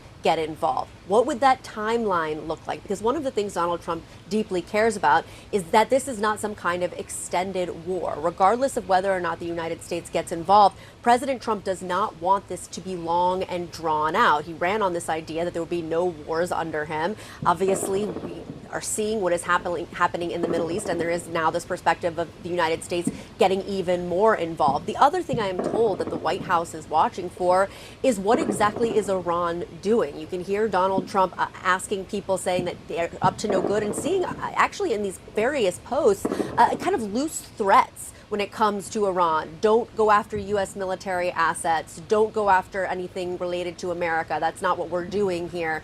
And Donald Trump himself seems to be getting more and more invested in what's going on. I want to pull up one. You read one of these when he was talking about the Supreme Leader, but another post that he posted, he said, "We now have complete and total control of the skies over Iran." That's that second post there. "We" there is the key operative term, essentially saying the United States is part of that. We don't have any answers on what exactly that means for the United States, what they're doing, but obviously we are very involved already, but not quite at the level that is now currently being discussed.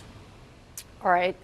Very interesting on all. Clarissa, bring us up to speed. You're in the region, obviously a region that has been very much on edge. What is the latest there, and what are residents and leaders in that region expecting?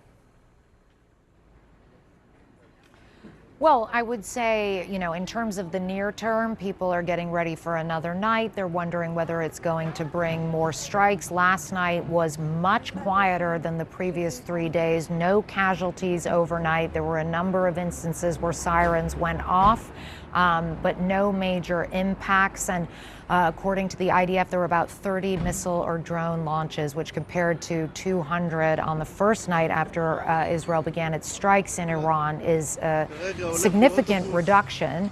At the same time, people are obviously in a state and height of alert. Everyone understands and is constantly reminded that when you do hear those sirens, you have about 90 seconds to try to get to a proper safe room or a shelter. In terms of the sort of anticipation of what President Trump might decide or announce possibly in the coming hours, I would say that publicly Israeli officials are being quite circumspect. They don't want to be seen to be forcing the president's hand or weighing in too strongly. We heard, for example, Defense Minister Israel Katz today saying that, America is playing a defensive role, and we're very grateful for that. But privately, I think there is an expectation and a very strong hope from many here in Israel that President Trump would join in with this operation. And for people in Israel, unlike people in the rest of the region, they really view this as an existential matter. The ambivalence around Iran's nuclear program and what it was intended for, and whether Iran was actually trying to create a nuclear weapon and how far away they were from that, that ambivalence and nuance does not exist in the dialogue here in Israeli society. They firmly believe that Iran is far too close, or was far too close, to being able to create a nuclear weapon. And as I said, they see it as an existential issue. So notwithstanding the casualties, 24 of them, as you mentioned, over the past 4 or 5 days now, the amount of damage that has been done and the disruption to daily life here, as well as the economic impact, the vast majority of people here are very much in favor of this operation. And again, the defense minister is today ruling out the possibility of any negotiations. Casey?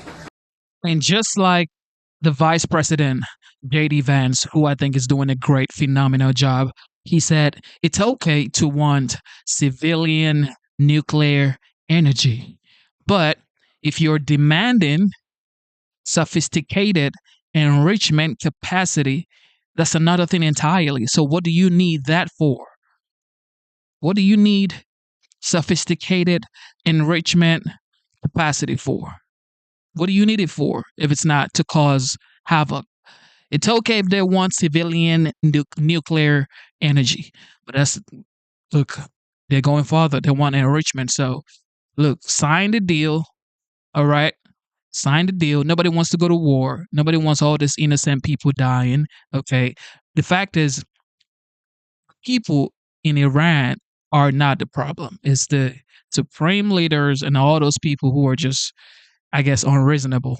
But God is in control. Hopefully, all of this would stop because God. Israel's military just issued an evacuation warning for parts of Tehran, warning that they would soon carry out strikes against military infrastructure there. It comes as one of the president's top political allies, Senator Lindsey Graham, who is pushing for strong action against Iran, says the president is about to act. Iran with a nuclear weapon is a threat not only to Israel but to us. And 4 presidents have promised to make sure that Iran never had a nuclear weapon. I think it will be Donald Trump who delivers on that promise. The U.S. is already building up its military presence in the region. Dozens of aerial refueling tankers have moved into the region to assist Israeli fighter jets. Natasha Bertrand out front at the Pentagon. Natasha, what more are you learning about these U.S. assets being moved into place? Yeah, John, well, what we're told from our sources is that these U.S. Air Force tankers, they have been moved into the region in recent days in order to essentially give President Donald Trump options should he want them. And one of those options, of course, is to help refuel Israeli jets as they carry out strikes over Iran. But that would be on the lesser end of potential U.S. military involvement. And these tankers are really designed to give President Trump a lot of options. And that, of course, includes one that was presented by U.S. Central Command as a possible option to Trump of actually engaging in joint strikes with the Israelis on Iranian nuclear facilities. So if you have those tankers in the area ready to go, then you can, of course, refuel jets. You can even refuel B-2 bombers, which, of course, are the bombers that would be capable of dropping those very, very heavy munitions on these underground nuclear facilities. And so that is one part of the kind of restructuring that's going on when it comes to the U.S. force posture in the Middle East. But we have also seen, of course, the deployment of another aircraft carrier to the region, the USS Nimitz, which is joining the USS Carl Vinson, which is still in the Middle East. And it remains to be seen whether both are going to be there at the same time, but they will overlap for at least a little while. And of course, they have a tremendous amount of firepower and hardware on them that can be used both to conduct offensive operations as well as to help the Israelis defend themselves against incoming Iranian missiles. So all of this is part of Central Command trying to essentially position the U.S. military in the region in a way that allows President Trump the flexibility to essentially carry out whatever kind of military operation that he wants, John. Natasha Bertrand at the Pentagon. Thank you, Natasha.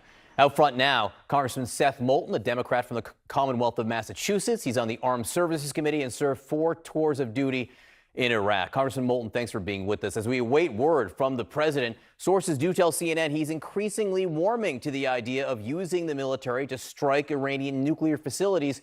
What do you think it would mean for the U.S. to get involved in this way? Well, look, first of all, we all want to ensure that Iran does not have a nuclear weapon. We're all on the same page across the world about that. The question is just simply how best do we get there and how do we ensure that once we're there, that Iran doesn't get one in the future? And so military action may be part of that solution. And we've already seen Israel successfully take out many components of Iran's nuclear program. But I think at the end of the day, the only way to ensure that Iran never gets a nuclear weapon down the road, whether it be 2 years, 5 years, 10 years from now, is to have an inspection regime in place. That means there's got to be some deal at the end of all of this. So military action or not from the U.S., we've got to be in a position to impose a strict inspection regime on Iran going forward so that if they ever try to develop a nuclear weapon in the future, regardless of how much of their program is destroyed today, we can ensure that that doesn't happen. We just got word, Congressman, that Israel is striking parts of Tehran right now as we speak. So the strikes very, very much continue. Do you support the U.S. getting involved directly with this? I'm very reticent to have the U.S. get involved directly for two primary reasons, John. First is that we cannot afford to get bogged down in another war in the Middle East. We can't use all our munitions in the Middle East when we need them to deter a war against China. That's our primary national security threat. Again, something that everyone in Congress agrees with, everyone in the administration agrees with. China is the main threat, so we can't take our eye off that ball. And the second question, again, comes back to this point about what is the best way to ensure long-term that Iran does not have a nuclear weapon. Iran is clearly not going to negotiate with Israel. That means there's got to be someone else that's willing to negotiate to get an inspection regime in place so that Iran can never reconstitute its program.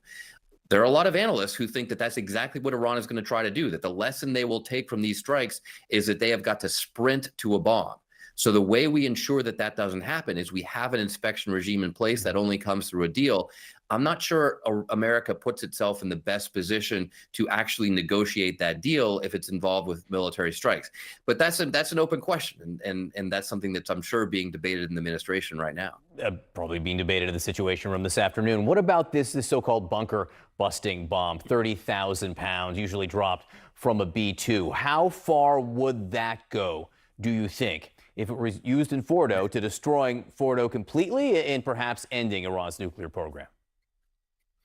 Well, I mean, candidly, the answer to that is classified, but there is a question that has to be answered here about just exactly what kind of military operation, the U.S. wants to get involved in. You laid out some of the options. Do we take part in offensive strikes? Do we simply support what the Israelis are doing? What kind of munitions do we use? These are also questions that are being discussed and debated in the Situation Room. I asked our CENTCOM commander some of these questions last week before the strikes, just to understand what the realm of options is. And look, there's sensitive intelligence involved here about exactly what the U.S. can and should do to potentially support this operation. You asked the questions to intelligence. Congressman Seth Moulton from the Commonwealth of Massachusetts, great to see you tonight. Thank you very much. President Trump increasingly considering strikes against Iran. That is according to officials. Just a short time ago, he met with his top advisors in the Situation Room, a meeting that lasted more than an hour. That meeting took place after the president called for Iran's unconditional surrender and threatened to kill Iran's supreme leader. This, as the New York Times reports tonight, that Iran is preparing for possible retaliatory strikes on U.S. bases. And it comes after Vice President J.D. Vance tweeted, notable because he is seen as more isolationist. He wrote, the president may decide he needs to take further action to end Iranian enrichment.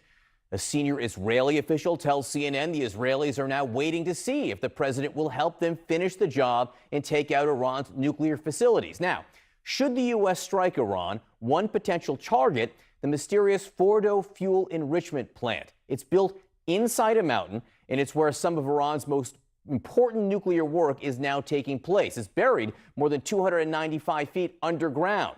So far, that plant has not sustained major damage from Israel's strikes, which is why Israel needs this. America's so-called bunker buster. The U.S. is the only country that possesses this bomb. It weighs about 30,000 pounds and is able to penetrate deep into the earth. At this moment, the president is already taking some action. 30 U.S. aerial refueling tankers are now in the region. These would allow the U.S. Air Force to refuel Israeli fighter jets carrying out strikes over Iran. And those strikes, they've not let up.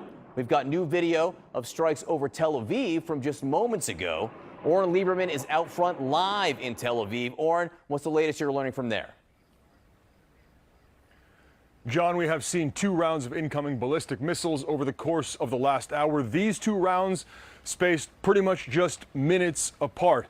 The Israeli military says the first round included 10 ballistic missiles, most of those intercepted, but not all of them. We have seen some images circulating of, frankly, some fires starting and some damage on the ground here. We are waiting to learn more, but crucially at this point, Magen David Adom, that is Israel's emergency response service, says there have been no injuries. That being said, there is the expectation that this could be a long night with more rounds and more volleys ahead. Certainly, if the rounds of ballistic ballistic missiles. The volleys of ballistic missiles incoming from Iran are smaller than they have been over the course of the past 48 hours. It could be a very long night ahead here in central Tel Aviv. And there has been incoming throughout the course of the last 24 hours to northern Israel, and the largest city there, the city of Haifa. Meanwhile, Israel waits for a final decision from the U.S. Has President Donald Trump made a decision to get the U.S. involved here? Crucially, the U.S. has struck the Natanz nuclear facility over the course of the past several days and the nuclear facility in Isfahan. But when it comes to Fordow, one of the major seriously undamaged facilities, that will require the U.S. and the bunker buster bomb you mentioned. It's designed to be launched from a B-2 stealth bomber, although it was, I believe, tested from a B-52, so there are options. Israel urging the U.S., frankly, and hoping that the U.S. gets involved to finish essentially the job that the U.S. has started and try to destroy as much as possible of Iran's nuclear facilities. Meanwhile, Iran has warned that it could be a long night in preparing for the potential to strike U.S. facilities in the region, of which there. Oh my goodness. Iran is talking about striking U.S. facilities. Okay, look, I'm sorry. It's over. To try that, it's over. The world is really waiting for word from the American president while the skies over both cities look and sound like this.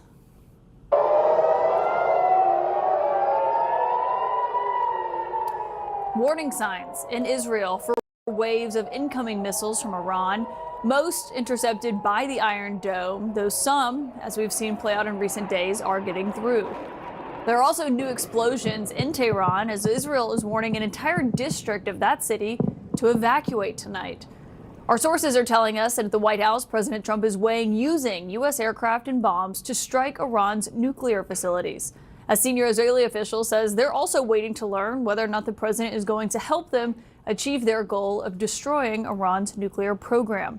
The president huddled with his national security team in the Situation Room for over an hour today on this very issue. You can see generals and cabinet secretaries entering and then leaving the White House complex throughout the day. As the White House confirmed that also behind the scenes, the president was on the phone with the Israeli Prime Minister, Benjamin Netanyahu, though neither the administration nor Israel offered a readout of what was said. We didn't see the president in front of the cameras today, but when we questioned him overnight about where he stood on Iran, this is what he told us on Air Force One. They've been negotiating. I told them to do the deal. They should have done the deal. The cities have been blown to pieces, have been lost. And this is the thing. Nobody is talking about the fact that Trump gave Iran 60 days. It wasn't like he just woke up and said, you know what, let's stop bombing Iran. He said, Iran, you have 60 days, make a deal. Let's do this quickly. He said it. But nobody seems to want to talk about the fact that he was patient enough and he didn't do nothing. He actually held back Israel from doing anything. He told them, don't do anything. Wait for the 60 days. Guess what happened? Iran felt like he was bluffing. Look, you F around and you find out. A lot of people, they should have done the deal. I told them, do the deal. So I don't know. I'm not too much in the mood to negotiate. The president took to Truth Social before a meeting in the Situation Room today where he wrote this, quote, "We now have complete and total control over the skies over Iran." The key word there is the first one, we. He followed that with, "We know exactly where the so-called supreme leader is hiding. He's an easy target, but he's safe there. We are not going to take him out, at least not for now." And then in all caps, the president demanded, quote, "unconditional surrender." If the president does order a U.S. strike on Iranian nuclear facilities, there are still major questions this evening about what could follow, including whether that U.S. strike would be guaranteed to reach Iran's most precious nuclear sites, which are built into mountains deep underground. Is there any guarantee that if the U.S. did get involved militarily, that a U.S. bomb could destroy Iran's nuclear program and facilities? It's on everything or anything in life, you know that. Look at you, right? There's no guarantee. But you're saying a guarantee on what? Do you think if the U.S. got involved militarily, it would actually wipe out Iran's nuclear program? Or where's your assessment of that? I hope their program's going to be wiped out long before that. But they're not going to have a nuclear weapon.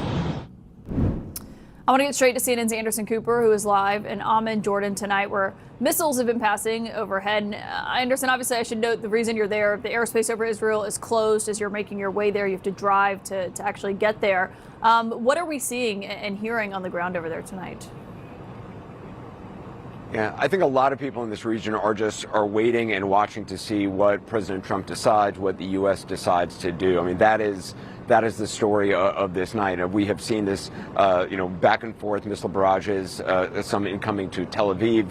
As we landed here several hours ago, driving in from the airport, you could see Jordanian air defenses. What we were told were Jordanian air defenses activated. Couldn't see interceptions, but we did see the air defenses activated in the skies over us. And then around the same time, we saw in the skies over Tel Aviv interceptors as well. No reports of significant damage there. Certainly no casualties. Jeremy Diamond has just been, I was just talking to him, no reports right now of casualties in Tel Aviv. The question, of course, what is the U.S. going to do?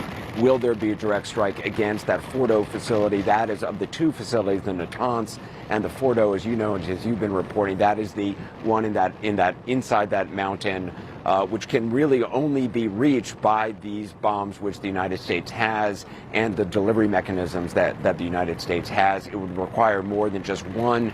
It would be successive waves from what we understand. But there's a lot of questions tonight about, and no one seems to know the answer for sure, about what Donald Trump's going to decide to do. Yeah, and the Israelis, the officials there seem to be treading very carefully to not seem like they are pushing him into anything, though they very clearly want the United States to get involved here. Anderson, thank you. We'll check in with you as news warrants throughout the hour. And with that as the backdrop, I should note that here in Washington, there is a growing divide among the president's supporters about the question of a possible foreign intervention by the United States. Look at this remarkable exchange. We're going to play for you here. Republican Senator Ted Cruz and Tucker Carlson on this very issue. How many people live in Iran, by the way? I don't know the population. At all? No, I don't know the population. You don't know the population of the country you seek to topple? How many people live in Iran? 92 million. Okay. Yeah, How could you not know that? I don't sit around memorizing population tables. Well, it's kind of relevant because you're calling for the overthrow of the government. Why is it relevant whether it's, because, it's 90 million or 80 million or 100 million? Why is that relevant? Because if you don't know anything about the country... I didn't say I don't know anything about Okay, what's the ethnic mix of Iran? They are Persians and what predominantly Shia. Okay, it's not even... You don't know anything about Iran. So okay, I am not the Tucker Carlson expert on Iran. You're a senator who's calling for the overthrow of the government. You're the one who don't know anything about the country. No, you don't know anything about the country. Deeply revealing. Joining me tonight is Republican Senator Tim Sheehy of Montana, who sits on the Armed Services Committee and served as a Navy SEAL. I'm not going to ask you the population of Iran, since you just saw that, but that does show people the divide that is happening in your world over what the president should do here. What do you think he should do? Do you support strikes on Iran? Well, it's not my world. It's our world. The truth is there are deep divides across the spectrum on both sides about what we do here. Let's speak very clear. The Democrats have been deeply divided over whether Israel has a right to exist as well. There have been Democrats calling for... The Republicans are in power. So what are... Well, I'd argue, that they have almost half the Senate and half the House. So the Democrats have a lot of power right now. They have the power to do a lot of things. But back to the point is what do we do right now? And the truth is, Iran has been a pernicious adversary, a brutal, savage adversary of America and Israel, and the Western world for 45 years. I mean, prior to 1980, Iran was a symbol of what the Middle East could be in this new era of oil wealth that was cascading across the region. Freedom, opportunity, innovation. When this regime, this brutal, murderous regime took over in 1980, which started, by the way, with taking hundreds of Americans hostage at our embassy, we've seen nothing but murder, attack, terrible, terrible oppression from this regime for 45 years. And nowhere is that more apparent than right now in Israel as they launch their entire fleet of ballistic missiles to wipe a nation off the map. But why strike now? Well, first, do you support Well, first of all, I didn't say we should strike. Do you support strikes? I support what Israel is doing 100%. Do you support strikes by the United States? If President Trump I don't think we need to get directly involved, because I think we've been very directly involved in the region for 25 years. I think what Americans have spoken very clearly about is we don't want more war in the Middle East. Now, I think our ability to help to help Israel be precise and successful in their strikes in Iran is key. And if that means providing them the equipment to do so, intelligence to do so, the specific bombs and platforms to do so, I'm totally supportive. But it's very important that we draw a line in the sand, that the American people have made very clear they don't want us going to war anymore in the Middle East. They don't want boys and girls from their American families on the ground there. They don't want to get drawn into prolonged conflict. But I think it is in our interest, it is in the American people's interest to see Iran put back in the box. They can stop this tomorrow, just like Hamas could have stopped the war in Gaza. They can stop it tomorrow by giving up the nuclear program. Where is that distinction in supporting Israel as it strikes Iran and the United States striking Israel? You're saying you don't support the president having a very clear U.S. distinction. bombers that go distinction is not and hard strike at all. those facilities. I mean, how is the distinction hard between having Israeli forces do the job versus U.S. forces? That's a pretty clear distinction. Well, it wasn't clear in how you answered it, at least not to me. I just wanted to make clear. You're saying you do support the United States giving Israel support and whatnot, but you don't support the United States actually going over there and striking their nuclear facility. Well, I mean, that decision can be made by one person and one person alone right now. The president has to decide, am I going to send American bombers and American technology and American servicemen to carry out this strike? If so, that's his decision, and I think if he decided to do so, I'd support him. Ultimately, though, what it has to be is Iran has the opportunity. The power is in Iran's hands right now. If they give up the nuclear program, just like the power is in Hamas's hands to end the war in Gaza, give up the hostages and we'll stop attacking you. Give up the hostages, we'll stop sieging Gaza. Iran can say, you know what, done. We're done with the nuclear program. We will unconditional surrender, as the president said. This can all end tomorrow. So right now, really, the power is in Iran's hands, oddly enough. But you say the power is in the president's hands as well. But I mean, this has reignited a debate on Capitol Hill about Congress's power to declare war. Some of your colleagues, Republicans, are circulating a resolution that they want to say that if the United States is going to take offensive action against Iran, that Congress has to approve it first. Would you vote yes on that resolution? No, I think in this particular case, so first of all, I completely concur that the sole power to declare war in the United States rests with Congress. That's a constitutional responsibility of Congress. I think it's a huge error we've made over the past 80 years since World War II that we have instead authorized the AUMF, authorized use of military force. We've essentially outsourced to the president the power to declare war. So that sounds like you would support the resolution. I would in general, but this isn't declaring a war. This is involving ourselves in a precision strike that, frankly, a war that's already been going on for 45 years. We've been fighting Iran for 45 years. We fought Iran in Iraq. We fought them in Afghanistan. We've been fighting them in Beirut. They killed 246 Marines in Beirut in 1983. They killed thousands of us, including many of my friends in Iraq and Afghanistan. So let's be very clear. This isn't a new front of a war. This is an adversary that we have been fighting directly for 45 years. Like I said earlier on, I support the United States. You know what? I support the United States 1,000%.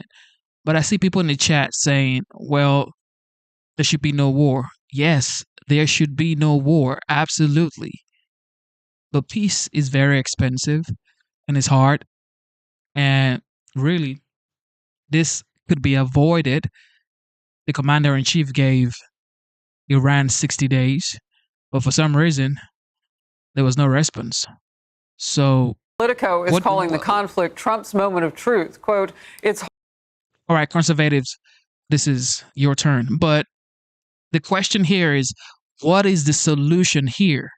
The United States does nothing, and Iran keeps going on to get nuclear weapons, and then in future comes after the United States. Or, because I'm trying to understand what people are saying. I get it, no war. Yeah. Nobody wants war. Innocent people die. Kids, women die when it comes to this unnecessary disputes. In my opinion, wars are unnecessary. However, it's happening right now.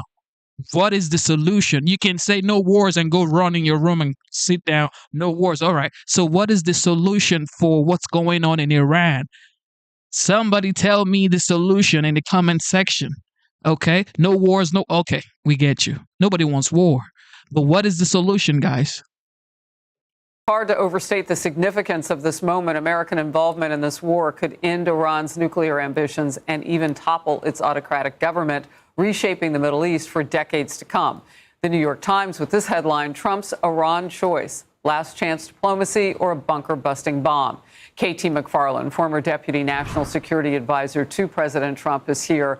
And I know you have had many of your children, grown children, serving in the military, and you have a lot of experience. Okay, this is what I don't understand. We have Americans that say they love America. I could never support any other country, any other nation, and I am an immigrant. Look, this is so interesting. You have Americans saying that they are worried about the United States. They are not worried about Iran. What sort of statement is that? Are you like, what sort of statement is that? You're worried about United States, but you're not worried about Iran. So you support Iran, basically. You can't support it.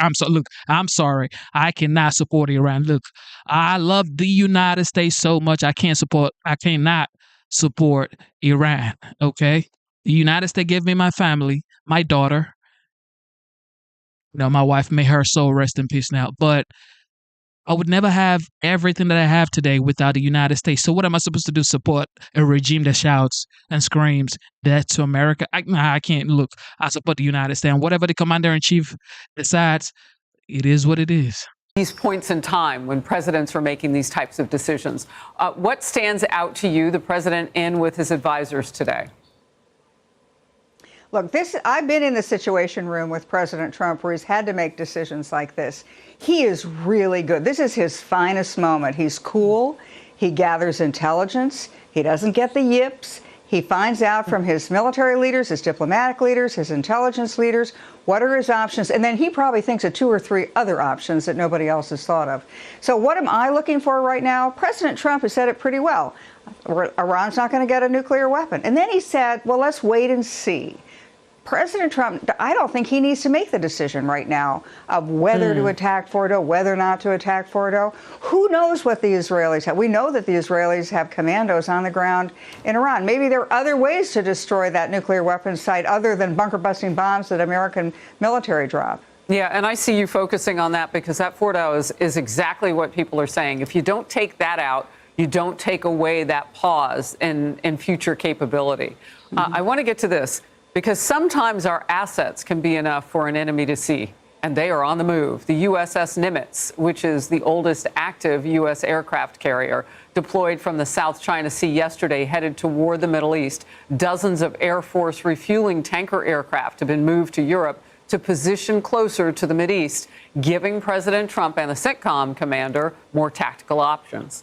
And it's just part of the United States' effort to shift military resources, including ships to the region, as tensions are obviously escalating. So you've got that on the move, and that in itself sends a signal. Your thoughts, KT?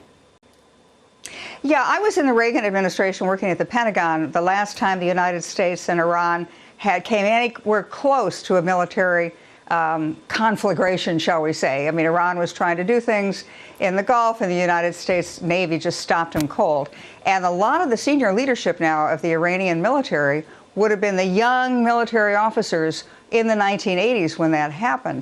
They would certainly be aware of it. I don't think they want to tangle with the United States because, as President Trump has said, don't mess with Americans. And he said it whether he's talked to the Taliban, whether he's talked to the Russians, where he's talked to anybody. You harm the hair on the head of one American, and then we're coming to get you. So that's got to be a huge deterrent, especially for a leadership which is probably under a certain amount of internal stress. I mean, if you're the Ayatollah, if you're those generals, you've got to look at the guys to your left, to your right. Mossad has thoroughly integrated and infiltrated a lot of the military in Iran and the leadership in Iran. Yes. They've got to worry about their own job security.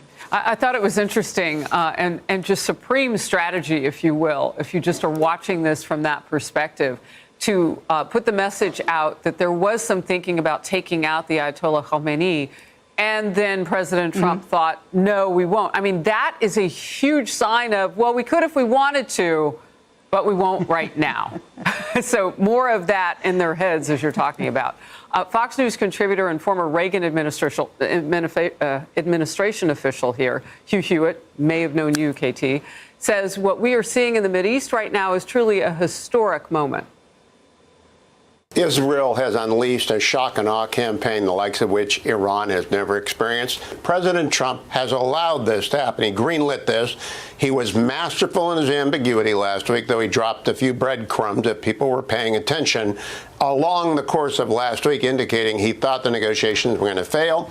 He gave Iran 60 days. He said it again and again. Those two men, Netanyahu and Trump, have arranged for Iran to feel jolts of the sort they have never felt before, and Israel has methodically reduced all the threats, and now they're going to reduce the threat from Iran.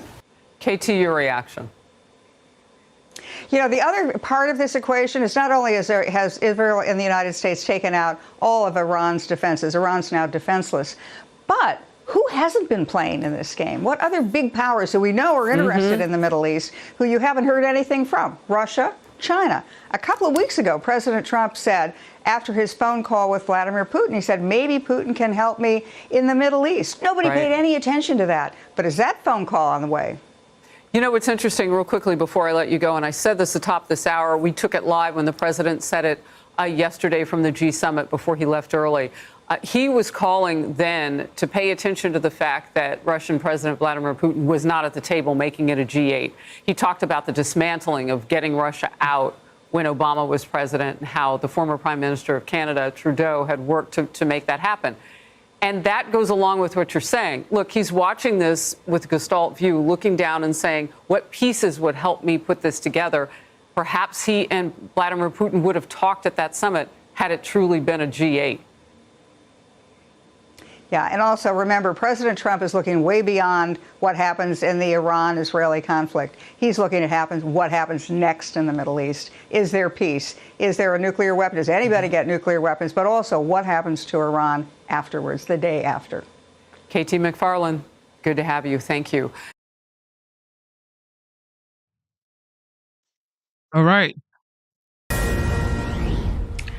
Welcome back. You're looking at live pictures of the Jerusalem night sky. All quiet at the moment, but we are standing by, have a full team on the ground there to bring us news as it happens for you. Yeah, the IDF is briefing right now. Effie Defrin is the person who's briefing. We were used to seeing Daniel Hagari when it came to Gaza and things in Lebanon. This is a different briefer. It's in Hebrew right now. We do not have a translation. But when we've got English now, let's go to Effie Defrin here, the IDF. Hitting Iran's nuclear, ballistic, and command capabilities. The Iranian regime has spent years getting closer to a nuclear weapon.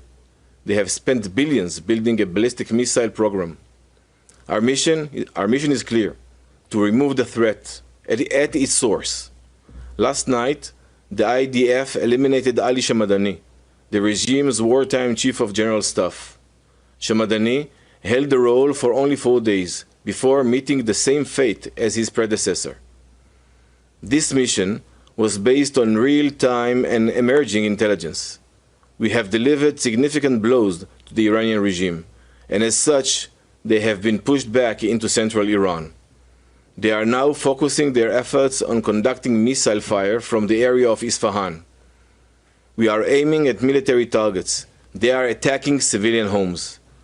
The IDF will continue to operate with precision, strength, and resolve to ensure the safety of the people of Israel. Israel faces threats on many fronts. While we are working to remove threats from Iran, we are still fighting their proxy, Hamas, in Gaza, who is still holding 53 of our hostages in brutal conditions. We will not rest until they are returned home. Thank you very much. So there's Effie Defrin with the IDF briefing saying that right now the Iranians are concentrating their ballistic missile fire on Israel from Isfahan, which is a city where there have been a number of strikes by the Israeli Air Force to try to take out those missile launchers.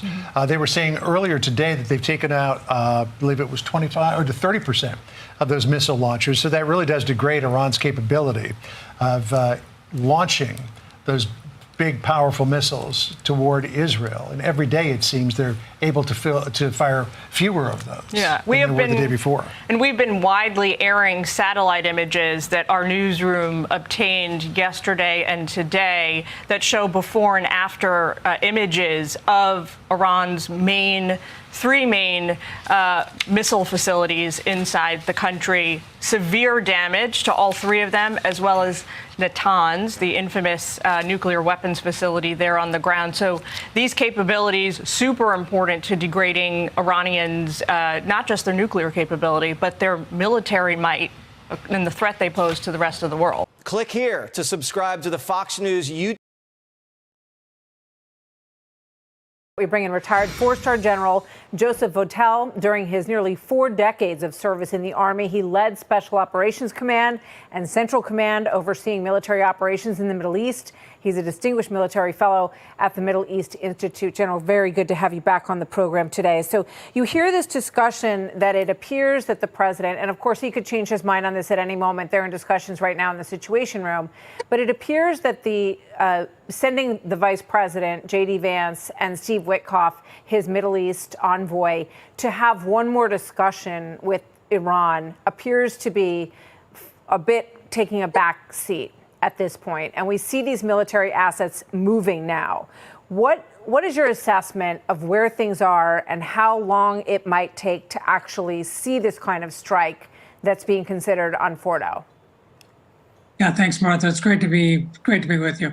I think what we're seeing right now is the president trying to take maximum leverage opportunity here of the situation that's been created by the very devastating Israeli strikes and that have really rendered the air defense capability of Iran mute and have really begun to have impacts not just on the nuclear weapons program, but on the military overall. And I think the president sees that this may be an opportunity for us to get to an end state that we've been after for a long time. That is Iran not having a nuclear weapon. So in my view, I think he is trying to put as much leverage, as much pressure as possible on the Iranian regime right now.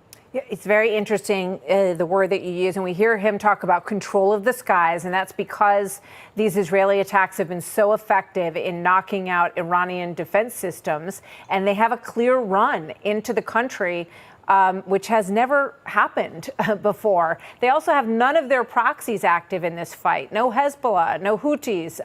None of that is impairing the ability to get at this site. With all of your experience in the Middle East, is this an opportunity that should not be passed by, in your opinion? Well, it's certainly a very unique situation. I mean, many of the assumptions that we've had about the Middle East and about Iran have largely disappeared. The fact that Hezbollah in the past could hold Israel at risk if they chose to do something like this has completely disappeared. The seemingly invincibility of the Iranian air defense system and the effectiveness of their ballistic missile program is, with some exceptions into Israel, of course, has largely not manifested itself. So it is a key opportunity. Now, whether we choose to follow through with that militarily or whether we choose to put more pressure on it and approach it diplomatically, of course, is a decision for the president of the United States, and one that I'm sure is being discussed at this very minute in the White House. What is your sense, having worked in this region for so long, of the Ayatollah and how much of his own military infrastructure and his personal support structure? His chief of staff was taken out yesterday, I believe. He's 86 years old. You know, what is your sense of what he will do at this sense, having watched him over all these years? Yeah, I think a lot of the sources of power and influence for him are going away very, very quickly. Not just subordinate leaders, but his control over the people, I think, is very much compromised at this particular point. So his authority as the supreme leader, I think, is being diminished. Now, he's been in place for a long time. There still is a lot. It still largely is a police state. So he does exert some control over the population, but that has certainly been diminished. And the Iranian people are now seeing the result of his policies being played out in their own streets on a regular basis, at least over the last 5 days or so. How many alternatives are there? I want to play this bunker buster video again, General, which shows how this munition would work, how this 30,000 pound bomb would work. And then there's also some discussion about other alternatives of, cutting off the power systems to this facility or potentially cracking the surface of it to destabilize what's underneath. What's your take on, are there other ways besides this that we're watching, which look pretty effective, than getting at this? Yeah, well, I think we have to think of this nuclear weapons facility at Fordow as kind of a system of systems. And so when you attack power supply, for example, when you attack the logistics nodes or the transportation nodes or the other supporting facilities for it, you're definitely going to have an impact on the overall enrichment facility. It may not destroy it in the same way that a GBU 57, the MOP would, but it would definitely have an impact on it. And loss of power in these centrifuges can cause them to fail in a significant way that would make it very difficult for them to return to their purpose of enriching uranium. So interesting. Thank you, General. I saw one assessment that even the ventilation system would make it impossible to work in the area. That's another potential way. And we spoke to one of the Israeli advisors yesterday who talked about there's a number of ways to get at this. So that's got to be part of the conversation that's happening right now in the Situation Room as well. General Votel, really wonderful to have you with us, sir. Shout out to Shauna Williams. She just asked the same question that I asked earlier on, which I think is the most important question right here. To Patriot in the chat, it doesn't matter if you're a liberal or a conservative. It don't matter, okay? We are Americans. What I'm saying here is we get it. But what is the solution right here? We need a solution, right? So what is it? Can somebody just put it in the chat? Let's know. And be respectful now. Fox News alert, the Israeli military says missiles launched from Iran towards Israel are raining down right now. Trey Yingst is standing by in Tel Aviv. Trey. Yeah, Jesse, you can hear behind me there are sirens sounding as ballistic missiles are fired at this city. Air defense systems are currently active over Tel Aviv with hundreds of thousands of people into bomb shelters at this moment. Unhook. Get off. All right, we got it. We're going to move. Okay. Stay with us. Stay with us. Keep moving. Keep moving. Keep moving. Keep moving. Give me 1 second, Jesse. I'm with you. I got to fix my IFB. Uh-oh. 1 second, Jesse. We're going to give you a quick update. Dear God. Dear Lord. I'm with you.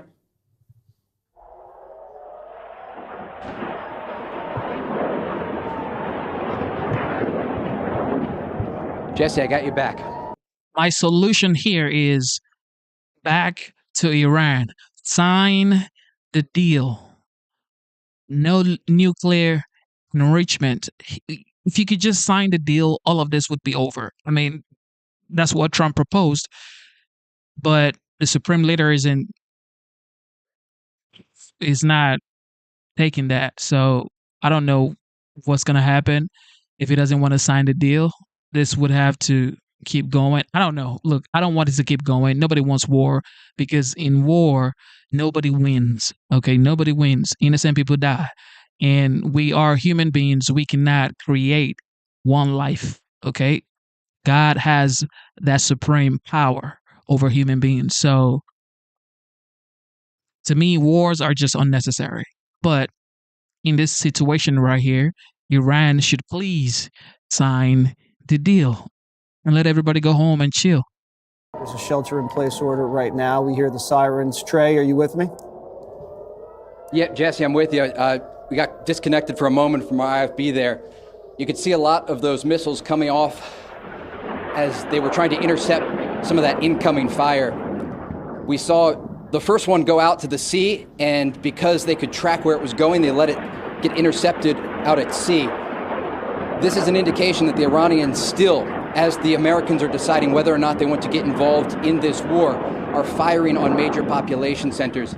Again, we have to make the decisions very quickly to move. That's part of what you just saw there. We'll stay as long as we can, and you can hear there's a massive explosion overhead, and once we have another minute, we're going to go out and see if anything was hit. But you could just hear that explosion there, Jesse, and that's why we get off the balcony as the fire starts to get heavier.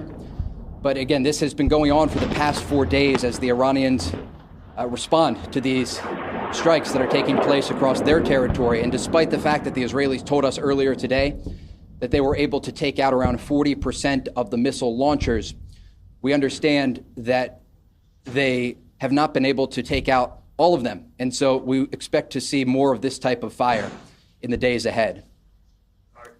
Trey, what is your understanding from the intelligence community? How much missiles have the Iranians stockpiled? Are they able to go tit for tat with Israel, and for how long? Yeah, so they have around 2,000 missiles, according to a senior Israeli intelligence official that I spoke with over the weekend.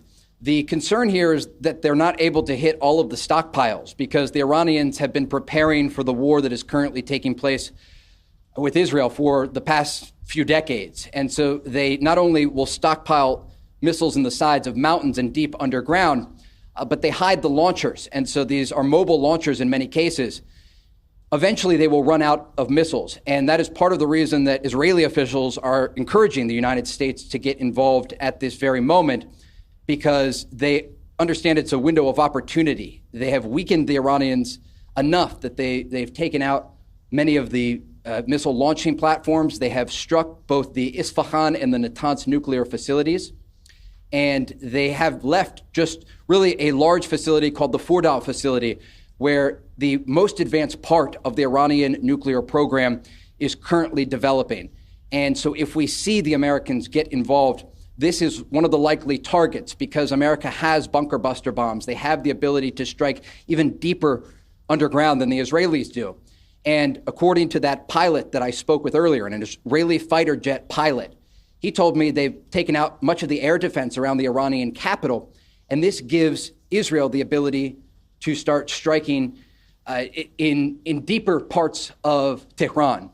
And we're just going to walk back out here, Jesse, because again, it's a very fluid situation when we're covering these moments. And you will notice over the past 4 days, whenever we have to make decisions, we make them very quickly. We have a security team member with us, and they address how much incoming fire we're getting, what direction it's coming from. And when they make the call, we move very quickly to get out of the way and get cover.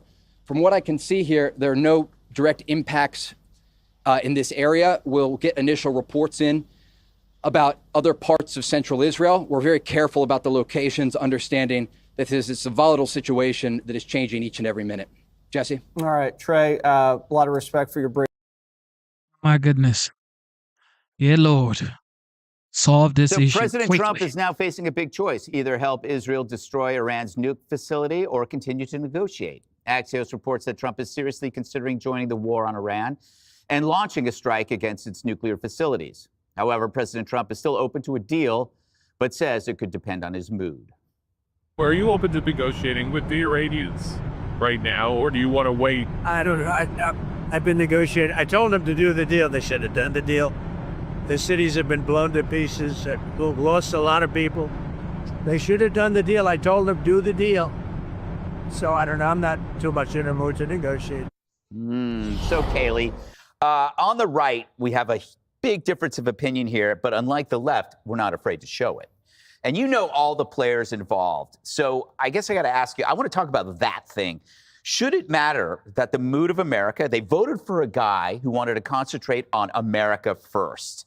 We got the guy in, and now we're here almost participating in a war. How do you explain that, say, to your MAGA friends, you know, the Tuckers and the Bannons, you know, or then you have the other side, the Rubios and the Mike Waltzes. How do you, what do you say?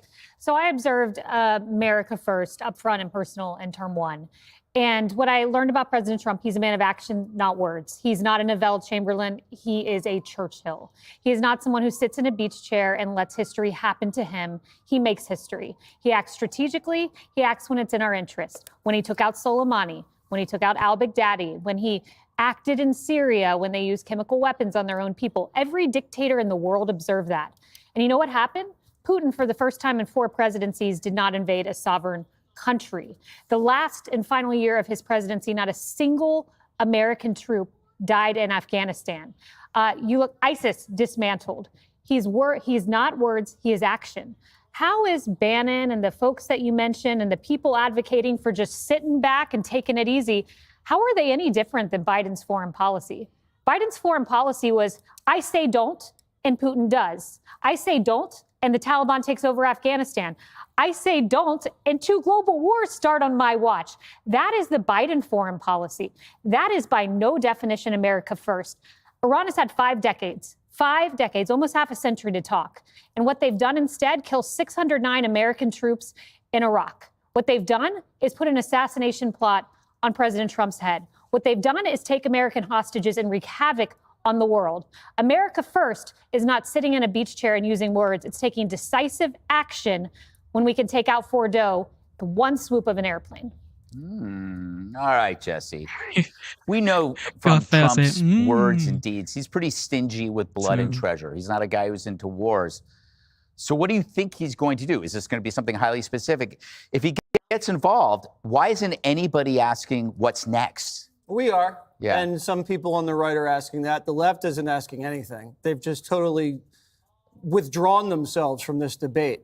So right now it's a maximum pressure campaign, and we control the air, and we have sanctions and espionage activities, and they have no proxies. So Donald Trump is saying to the Ayatollah, we know where you eat, we know where you sleep. I'm the one keeping you alive. Bibi wants to knock you out and put you 6 feet under. I'm keeping you alive. So here are your options. Option number 1 is you come right to the negotiating table, you sign a deal, and we take your nuclear facilities offline and out of the country. Or we take them out with bunker busters. We can do it the peaceful way, or we could do it the violent way. It's actually a choice that Khomeini has to make himself. Now, there are risks associated with using the bunker busters. You're basically taking out the only card that they have left to play. That's all their leverage. So they could lash out unpredictably, suicide bombers, dirty bombs, missile strikes against naval assets or bases in there. But it looks like this is moving so fast.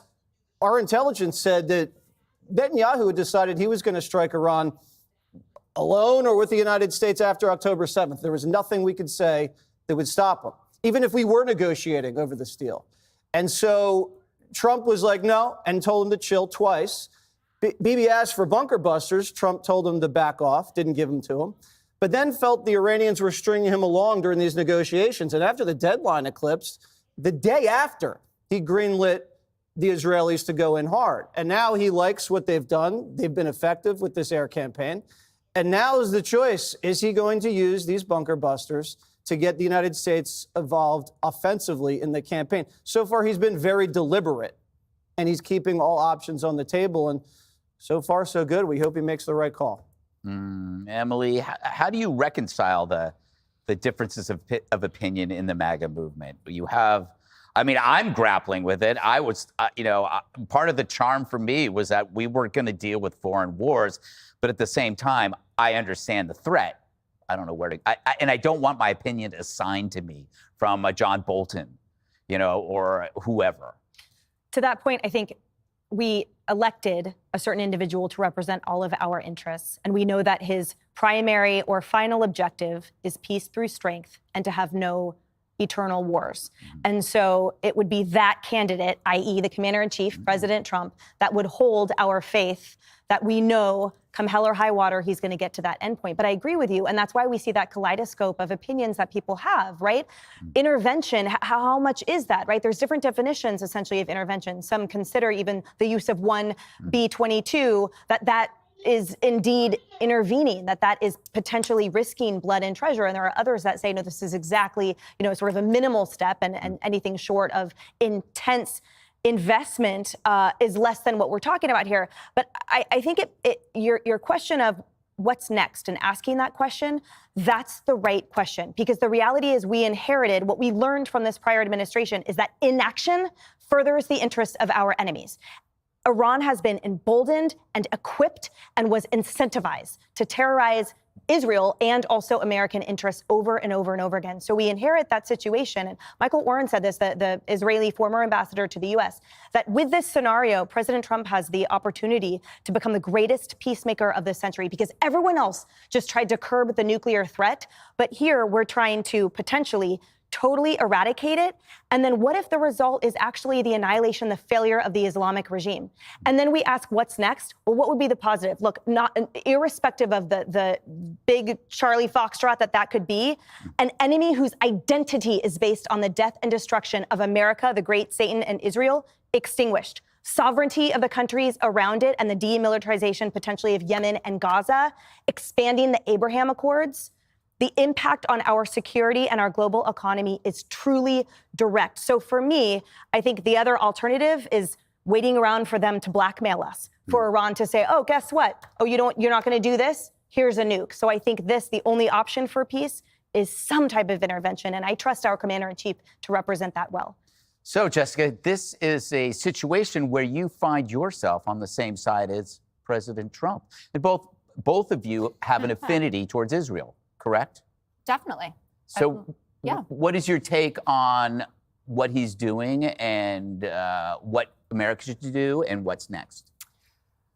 So my take on what he's doing is that he's doing what Bibi wants to do. So he had made it clear over and over that he wanted a diplomatic path. And yes, it was day 61 and he had said you have 60 days, but he had been planning to have his team meet just 2 days later on the Sunday to try to go through the 6th round of talks. And he wanted a new nuke deal, even though the parameters of it were basically just the old deal that he had ripped up. So Bibi decided this is my chance, and Trump had no choice but to go along with it. And the New York Times is reporting today, just to make everyone at the table feel a little bit more powerful, that not only was it that this is what Israel decided to do, but that Donald Trump liked Fox's coverage of the Operation Rising Lion. And everyone was talking about what genius it was, because it was a genius operation on the part of the Israelis, and that he wanted to be able to claim some credit for himself of that. And, you know, America first, I get it, Trump doctrines. He's not someone that deals in a ton of specificity. It can vary. True. It really is. Look at his word choices. You've been in the Situation Room with him. I can read. I can see his post. Okay, so then when he took out Soleimani, he took out al-Baghdadi. Haley, I heard you, and I heard that he was Winston Churchill. But if he's saying on Truth Social what today, was Joe Biden? Did that work? Did that work? The beach chair foreign policy? Just let me finish. It's not that bad. It's just 2 minutes. I'll be done. A minute and a half now. Probably just a minute. Jessica, you're down to a minute 15. Okay. So he's a minute. Okay. He's posting using we. That's the pronoun that he's using for this. So he's saying, we know where you are and we're deciding not to kill you. We're in control of the Iranian skies. We has the implication that we are now in this fight with them, that it has happened already, whether or not we give them the B-2 bombers and take out the nuclear site that's built into the mountain, Fordo, I think it's called. What's also interesting about what's going on is that it appears that Tulsi Gabbard has been iced out. So Peter Doocy was reporting earlier that there was a meeting last week at Camp David, all the intel chiefs, Tulsi not invited. And Donald Trump yesterday, when he was speaking on Air Force One, someone said, you know, Tulsi testified just back in March that Iran wasn't building a nuclear weapon. And he goes, I don't care what she said. And I have a lot of disagreements with Tulsi and her policy, but she is a very clear war dove, right? That was part of the reason that she liked Donald Trump. Why didn't he invite her? She's a DNI. No, what I'm saying is Trump's response was to the reporter, meaning I don't care. But then, it was about the question, not necessarily about then why didn't she get to go to Camp David? You're talking about gossip, Jessica. We're talking about war and peace, death. Some reason I didn't see the GOAT, Dr. Luke, God bless you. He said, Trump is being responsible and acting mature. They're coming for you, Dr. Luke. The laborers in the chat, they're coming for you. Anyway, shout out to Terry, the Bama girl. Here we go. and destruction, and Our you're very talking own about Peter gossip. Doocy. Okay, No, I'm not. We asked you, or he asked you, what you thought of this situation, and it's all gossip, and like it doesn't matter I'm all sorry that that stuff. I didn't call him What do you Winston think we Churchill. should do about Iran? What do you think the commander-in-chief has done so far? What do you think about our allies, the balance of power in the Middle East? You don't have anything to say. That's Oh, you're just not true. It sounds like Us Weekly. It's harder to defend 2 global wars in Jessica's defense and the losing of a country to the Taliban. Kaylee, I'm That's much harder to totally defend. capable of defending myself, and I did express what I thought about it. I think that Bibi is in charge of what's going on. And do you think that's good or bad, Jessica? Listen, I think it is a lot easier to say that Iran deserves to lose its nuclear program and to be wiped out than what's going on the Gaza side. And he has a lot more support for that, including from the Republican base. There's interesting polling that the GOP senators are using, which show actually that the MAGA base is supportive. Oh, Kaylee's nodding. So now we're. I agree with you. I agree with you. You got to say, she's strong to be, between the wolves, conservatives, and she's a liberal, but she's been standing her ground. And that's what America stands for. No matter who you support, your party, you have the right to say what your opinion are or your opinions are. So it is what it is. All right, back to the United States. What's up?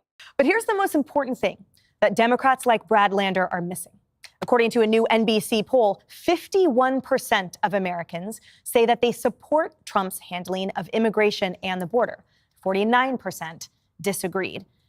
And Jessica, you put that on top of DHS, which has confirmed that 75% of ICE arrests in Trump's first 100 days were criminals with convictions or pending charges.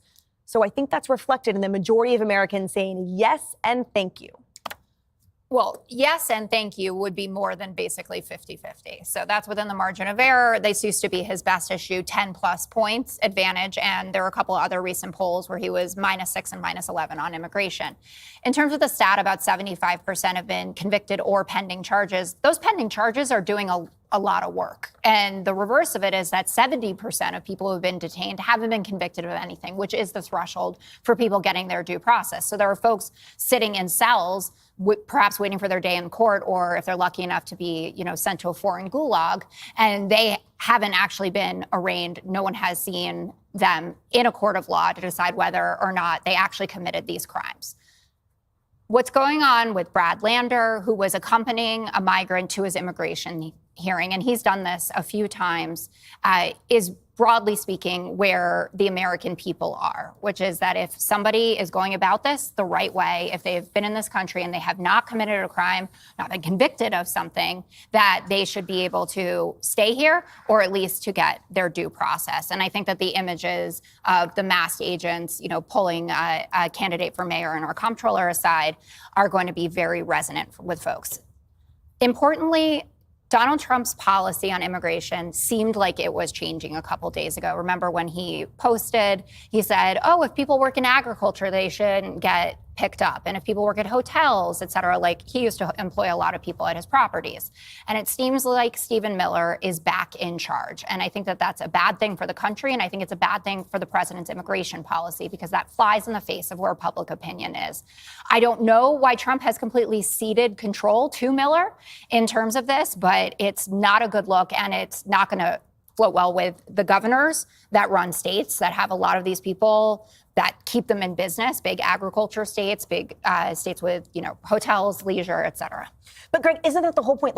Right now, the AG is literally investigating local cops for cooperating with ICE. She's probing them, and yet it is a felony to obstruct federal proceedings. That's what we watched play out, was representing Americans. Look, I mean, again, Us Weekly, somebody's arguing with this person. Some person's in charge of that. Look, here's the big problem. The Democrats almost single-handedly destroyed the appeal and necessity of legal immigration. Invading is just easier than waiting in line. For a party that claims to love immigration, who tells us over and over again, we are a nation of immigrants to no end, you just screwed over millions of legal, ideal immigrants, the ones who played by the rules, by telling them the process doesn't matter. Come along here. Oh, and then you demand empathy from us? Where was the empathy for the missing, exploited children? Where was the empathy for the victims of illegal criminals? Where was the empathy for the cities that were burdened by all these people we were paying for their hotel rooms? There's not a single media hack or Democrat that can demand any kind of empathy from us. It's over. Now the adults are in charge. You guys made this mess. You know what? It kills me. You guys created this mess, Democrats, and there's a guy that's trying to correct it. And what do? You sue him. It reminds me of when a guy performs CPR on a crash victim and saves her life, and she sues him for cracking her rib. They don't want to be saved. I want to know why you are stopping this process. It's not about the process. You are using the process as a way to prevent the goal. If you believe that we should have a border, then you should be supporting the process, but you don't really want a border. Right, Kayleigh, the LA mayor said it's uncertainty in our city now about this, but what about the uncertainty of all of those illegal immigrants that have been accused of crimes and convicted of crimes and the money going toward them instead of vets? I mean, that's uncertainty. That's destability. Yeah, that's right. And the mayor should take a page from President Trump because she's lost the American public on this issue. I mean, Jessica, you bring up the polling a lot on immigration, and I noticed you dismissed the NBC poll as within the margin of error. But the fact is, President Trump has majority approval on immigration in the NBC poll. I will take that over the lowest approval rating since Jimmy Carter, which is what President Biden had. Democrats have lost the American public. They are hapless. They're flailing around. They don't know what to do. So what are they doing? Stunts. This Brad Lander guy. I consider myself a student of politics. I didn't know Brad Lander, but he got camera time. Then you go to Alex Padilla. He's a sitting senator, yes, but very few people knew him. He wasn't like a Kamala Harris or someone with a ton of notoriety, but he gets camera time. Then you bring in the congressmen and women in Newark who stormed the detention facility. Again, their names evade me. It was all about camera time. Then you get to the guy with the impeachment with the floppy hair who had the animal rights problems in his background. Don't remember that guy's name. They're all performing stunts. They all want to be the face of the resistance. It doesn't work. Trump has majority approval and yes, put Stephen Miller in charge because he got you majority approval on one of the top issues to the American people. Jesse, what do you think? Well, we took a poll in November and 160 million people said the Democrats are crazy. That's a pretty accurate poll. I mean, you seem to know a lot about public opinion, Jessica, but you just got shellacked. The point Greg made is perfect. We're not listening to you anymore on illegal immigration. I love you, Jessica, with all of my heart, but we don't even care what you say anymore. It doesn't even matter. That's how this relationship really works. You came in and you wrecked our house. And we're trying to clean it up. Yeah, it looks and great. not only are you not helping clean us up, but you're criticizing the way we're doing it. Now, if you really cared about getting the illegals out, especially the criminals, you always talk about the criminals, then every time we call an ICE detention center in LA County, can we pick up this bad hombre? He's wanted on sex trafficking charges. Oh, no, sorry, we just let him go. If you really cared about getting the criminals out, you wouldn't have sanctuary cities there to protect them. And I'm sorry, Jessica. You were so wrong about this poll. The 70% number? Yeah. Okay. Half of them are people already convicted. The other half had been arrested for DUI, fentanyl trafficking, child rape, and they're just waiting for. Oh, my goodness. Shout out to the GOAT one more time. Shout out to Dr. Luke. He says, great video selection, Genesis. Liberals are not at the grown-up table anymore. Act like a child, get a child's say. Liberals are not at the grown-up table anymore. Act like a child, get a child's say, says the GOAT. Dr. Luke, God bless you. Here we go. For their trial. And then the other people you say haven't been convicted, you know who they are? Those are people who've already been deported and then came back into the country and get caught again. And they include people who an immigration judge has already ruled they're deported, but they're on the lam. And they include people who are wanted for other crimes in foreign countries. God, I hate having to fact check you every day. Yeah, I don't think that we were looking at the same poll. It's the exact same one. I just read it properly. By the way, that final category you just said, the deported multiple times and foreign crime, that's the status of the guy that was just now charged with attempted murder for throwing Molotov cocktails at law enforcement in LA during the riot. What a guy. All right, guys, up next, city-run grocery stores freezing. This country can't even spell correctly. Every time liberals want to make a point, they just make it so aggressive. And of course, no points. They make 0 points and they insult in the chat. It's all about insulting in the chat. We're going to have to pray for liberals. Okay. All right, back to it. Over time, we have the capability to render that particular site ineffective. It's obviously underneath a mountain, and I think the engineers are contributing to how you do that, but it likely has to collapse down on itself.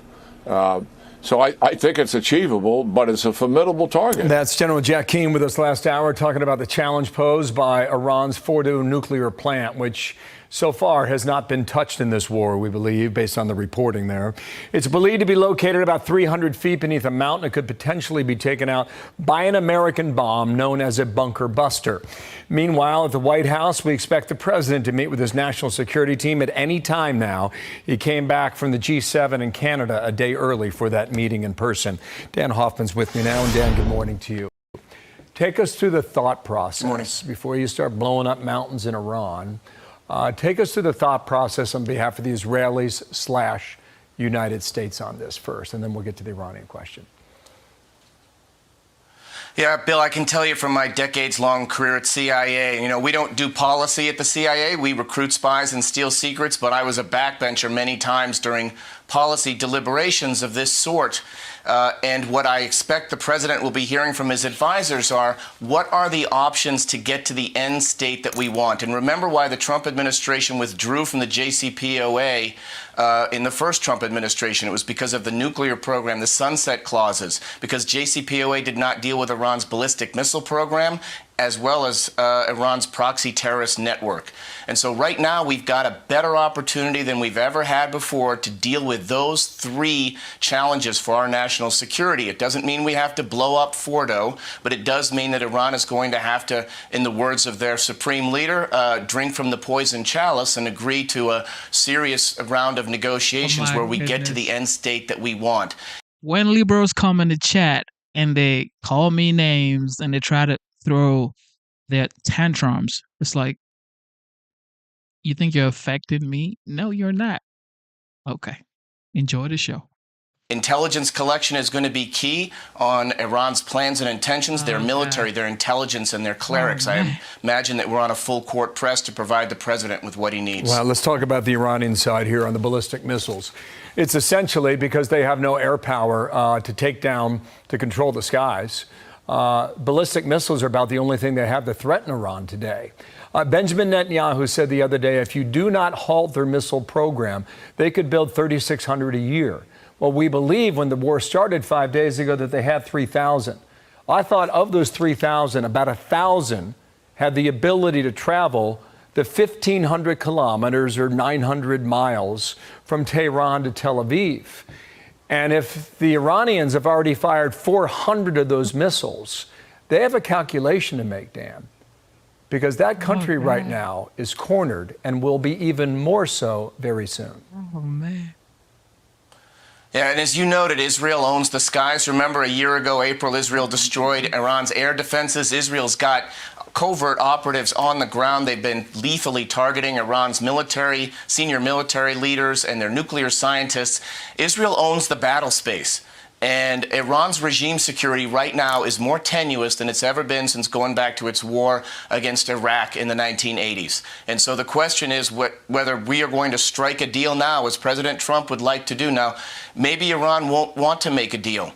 And maybe they'll rush for a nuclear weapon now, in which case we may not have any other choice than to pursue a military option. But I would expect this president to pursue every and all available means to negotiate a way out of this, if indeed there is an opportunity to do so. All right, there was a report, I don't know if it's the case, but there was a report that the Iranian leadership, those who are still in power and alive, said don't communicate by our regular communications anymore. The suggestion there I took away is that the Iranians have infiltrated that entire country. And just the thought on what they've been able to execute here, literally, when you've got a brand new leader of the army get taken out within a matter of days after he was elevated to that job. Listen, the key thing in wartime is to find, fix, and finish your targets, and that depends on intelligence.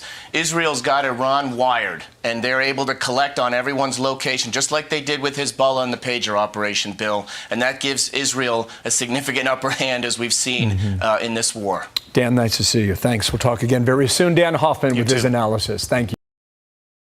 God bless y'all for tuning in. God bless y'all for tuning in. Here we go. Donald Trump's ordering the Iranians to surrender unconditionally. Last night, he warned everybody to flee the capital, and now Tehran's a ghost town. Surgical strikes target Iranian nuclear scientists and military commanders have taken their toll. Windows have turned to powder, and the lobby of buildings are gone. Overnight, Israel continued to pummel missile and drone infrastructure in the western part of the country. Tel Aviv says they've destroyed over 120 Iranian missile launchers since Thursday. That's about 40% of their missile capacity. They also took out Iran's top general early this morning. He was only at the job for 4 days after his old boss was executed. Israel's already slaughtered 11 senior Iranian generals, but the regime is retaliating tonight with a barrage of ballistic missile strikes against the Jewish state. Our very own Trey Yingst just had to duck for cover in Tel Aviv on the 5. Air defense systems are currently active over Tel Aviv with hundreds of thousands of people into bomb shelters at this moment. Unhook. Get off. All right, we're going to move. Okay. Stay with us. Stay with us. Stay with us. Keep moving. Keep moving. Keep moving. Keep moving. The IDF says 80 to 90% of Iran's missiles are being intercepted by the Iron Dome and by U.S. missile defense systems in the region. And they have something up their sleeve. Israel says the Beeper operation will seem simple compared to what it has in store next. The Israeli ambassador is promising a number of surprises when the dust settles within the next 24 hours. Netanyahu still isn't ruling out an assassination strike against the Ayatollah. It's not going to escalate the conflict. It's going to end the conflict. We've had half a century of conflict spread by this regime that terrorizes everyone in the Middle East, has bombed the Aramco oil fields in Saudi Arabia, is spreading terrorism and subversion and sabotage everywhere. That's the forever war is what Iran wants, and they're bringing us to the brink of nuclear war. Netanyahu says killing the Iranian leader will be the end of the conflict, but it could also be the beginning of the conflict, because the next Ayatollah could be even nastier. The White House's thinking right now is it's the Ayatollah you know versus the Ayatollah you don't know. That's not to say Trump couldn't decide to swoop in and do some gigantic action. Trump already rejected Israel's original plan for regime change, but he wants Khomeini to know that he's the one keeping him alive. Quote, "We know exactly where the so-called supreme leader's hiding. He is an easy target, but is safe there. We are not going to take him out, kill, at least not for now. But we don't want missiles shot at civilians or American soldiers. Our patience is wearing thin." Trump says the Iranians missed the opportunity of a lifetime. I told them to do the deal. They should have done the deal. Their cities have been blown to pieces. They've lost a lot of people. They should have done the deal. I told them, do the deal. Trump always wanted a deal, but Netanyahu, after October 7th, had decided he was going to strike Iran anyway, with or without the United States, regardless of whether we were negotiating. Netanyahu even asked Trump for the bunker busters, but Trump said no and was focused on signing a deal, but began to feel the Iranians were stringing us along. And after they missed their deadline and the clock ran out, he let Israel go hard the very next day. And now Trump has a big decision to make. The U.S. and Israel control the airspace over Iran. Their proxies have been gutted. Our sanctions are strangling the country, and Israel's conducting sabotage and espionage activity inside of their borders.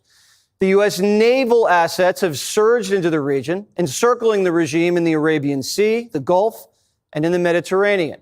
Sources say B-52s are stationed in the Indian Ocean within striking distance of Iran. And Trump says this country cannot have a nuclear weapon. It's very simple. We don't have to go too deep into it. They just can't have a nuclear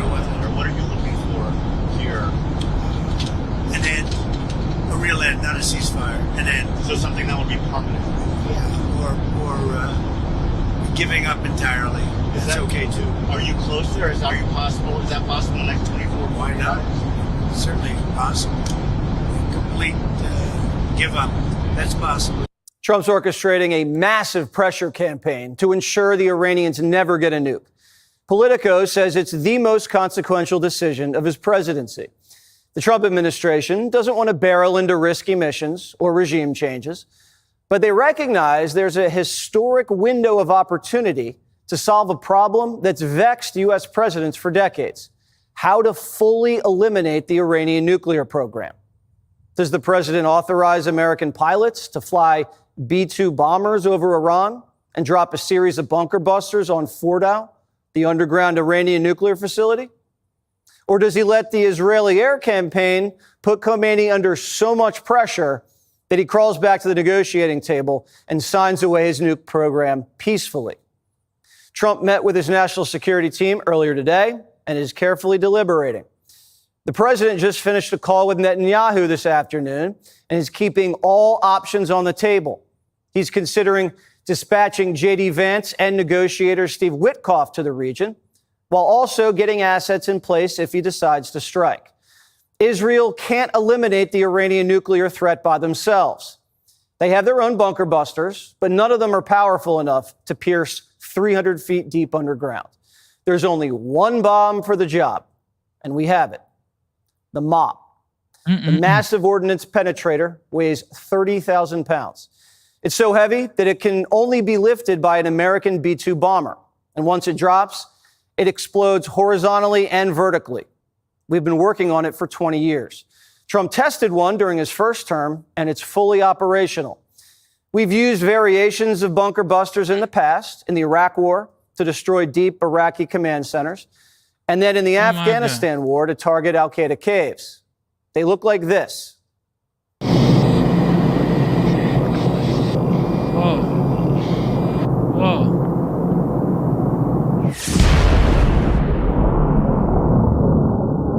Using bunker busters against Iran's nuke sites doesn't come without a risk. The Iranians have stated that if the United States does take offensive action against them, they'll target U.S. bases and the U.S. Navy in the region.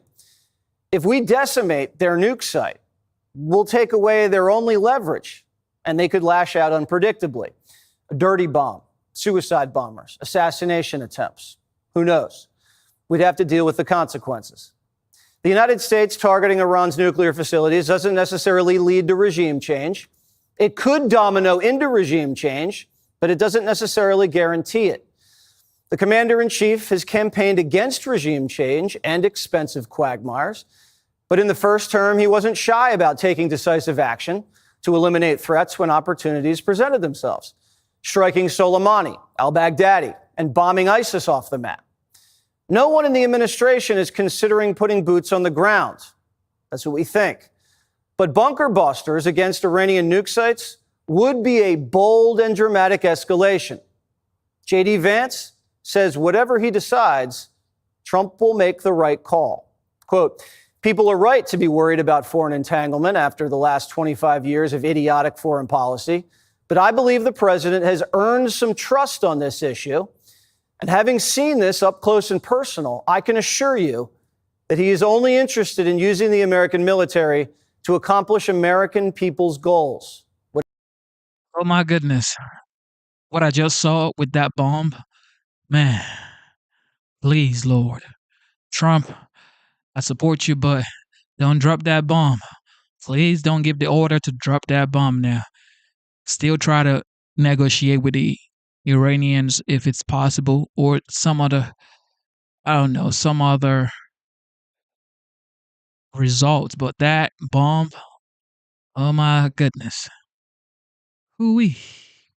Now, less than 24 hours after Donald Trump warned everyone to evacuate Tehran. Wow. Donald Trump puts out this on social media. The highways out of Iran's capital were absolutely, positively packed with cars. Millions appear to be listening to Donald Trump and taking the president's words rightly very seriously. Unfortunately, over the past 2 months, the mullahs of Iran, they failed to do the same. As the president put it, quote, Iran should have signed the deal. I told them to sign. What a shame, a waste of human life. Simply stated, Iran cannot have a nuclear weapon, unquote. That is the Trump doctrine, for those of you that don't understand. It is common sense. Big part of the Trump platform, he would say it over and over again.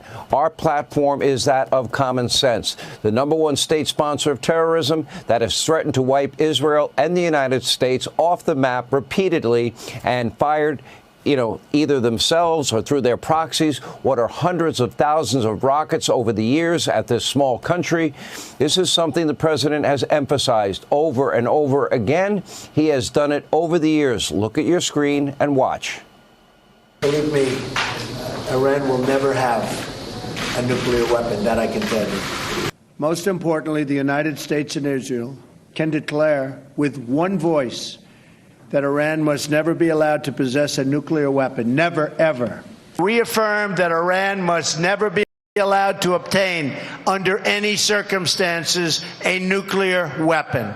In order to ensure, the other big move, the Iranian regime never obtains nuclear weapons. A regime with this track record must never be allowed to possess a nuclear weapon. Iran will never have a nuclear weapon. Thank you very much. Now, take a look at your screen. The president, look at this. He has been saying these exact words going back to 2011, steady, firm, and consistent. And tonight, the American people overwhelmingly agree the country's most accurate pollsters, that would be Trafalgar, Insider Advantage. They nailed the 2016, 2020, 2024 presidential elections. They posed the following question, and it is right to the heart of the issue here. What is your opinion of President Trump's position that Iran must be prevented? And that's the thing about Trump. Okay, this is the thing about Trump. This guy has been saying the same thing on tariffs. He said the same thing about China and the unfair trade deal China has had with the United States for years. I'm saying when this guy was in his 30s, in the 70s.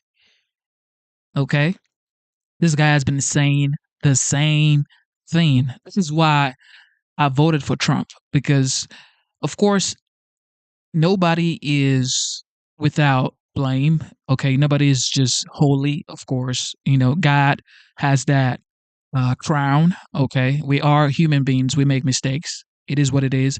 But this guy, Trump, has been consistent for years. I'm talking years.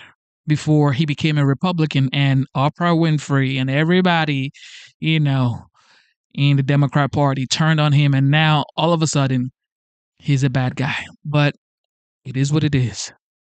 From developing a nuclear weapon, adding, by any means necessary. Take a look at your screen. A whopping 75% of the American people agree with the president. And according to a Harvard-Harris poll, 85% of voters say Iran should not be allowed to obtain a nuclear weapon. A majority of voters also want the president to take out Iran's nuclear program with a military operation. And another poll, from Insider Advantage, has the president's approval rating above water, 10 points above water, outpacing past two-term presidents by far. Now, this brings us to a critical question at this hour. Israel has successfully now targeted 2 of the 3 most major Iranian nuclear facilities. The third location, the Fordow enrichment plant that Jennifer Griffin was talking about, is buried deep under a mountain. This is south of Tehran. This is believed to be the most significant and secretive nuclear facility inside of Iran. In order to prevent the mullahs from getting a nuclear weapon, this facility must be destroyed. Tonight, the way I see it, there are 3 options.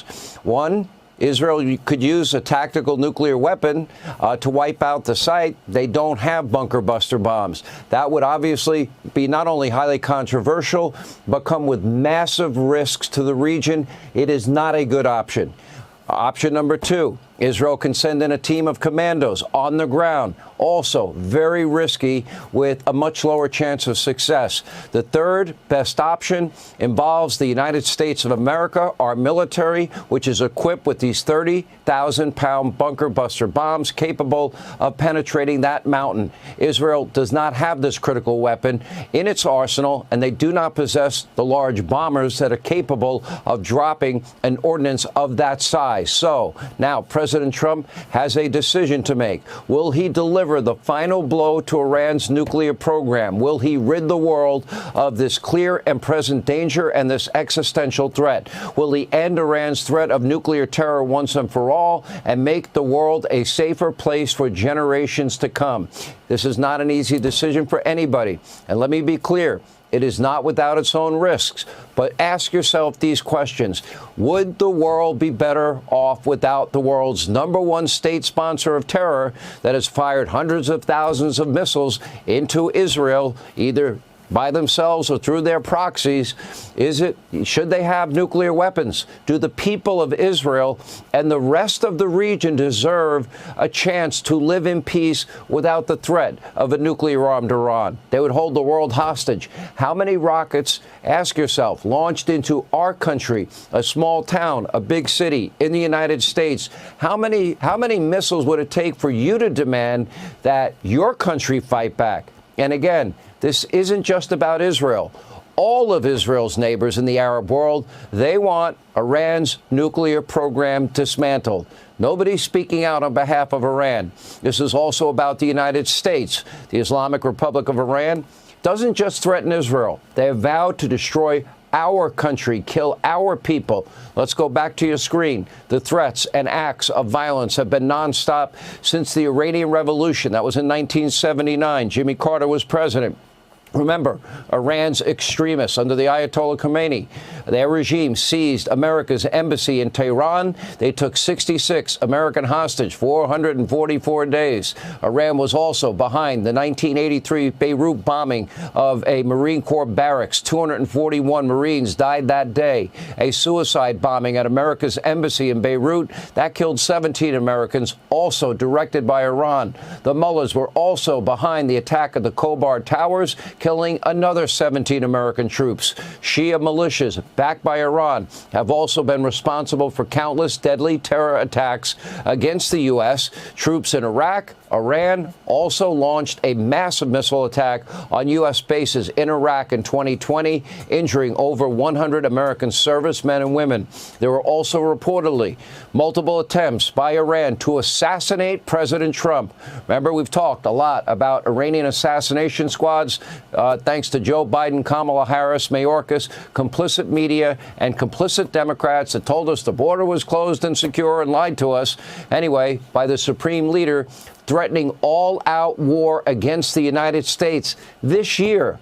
2 years ago, Iran vowing that the U.S. would suffer heavy losses. Iran's naval commander threatened to sink U.S. ships in the Gulf. In 2022, Iran declared that it can use nuclear missiles to turn New York into hellish ruins. And, of course, the unofficial motto of Iran: death to Israel, death to America. And by the way, this is just the tip of the iceberg. There is a new threat issued almost every day. Do you really want a country like that in possession of a nuclear weapon, or would the world be wise and smart, and would we be applying common sense by taking this threat out while we own the skies over the entire country of Iran? Sadly, the Democratic Party, they're too busy playing politics, being crazy, to even care. In addition to the riots and the anti-Semitism, obsession with gender identity, now Senator Tim Kaine, he's now trying to shield Iran, limit Trump's authority as commander-in-chief with a new resolution that would require congressional approval before any action against Iran. Of course, Tim Kaine didn't push for a similar bill when a mentally inept and cognitively compromised Joe Biden was president. For the crazy Democratic Party, everything's about power and politics. Now, this all started with Barack Obama. How we never got to the bottom of that idiotic Iranian deal, payloads of cash given to Iran, $1.7 billion. That cash payment alone, bankrolling hundreds of ballistic missiles and fomenting terror all throughout the region. Over 1 million rockets you can buy with that amount of money. Joe Biden, well, he let them get even richer because he didn't enforce the sanctions that was bankrupting Iran that Donald Trump had put in place. And now, per usual, it is up to Donald Trump to clean up their mess. The good news, our president has a plan. It is not forever wars. That is part of the Trump doctrine. Or boots on the ground. That is not part of the Trump doctrine. Common sense is, and Iran not having a nuclear weapon also is. Iran will simply never have one.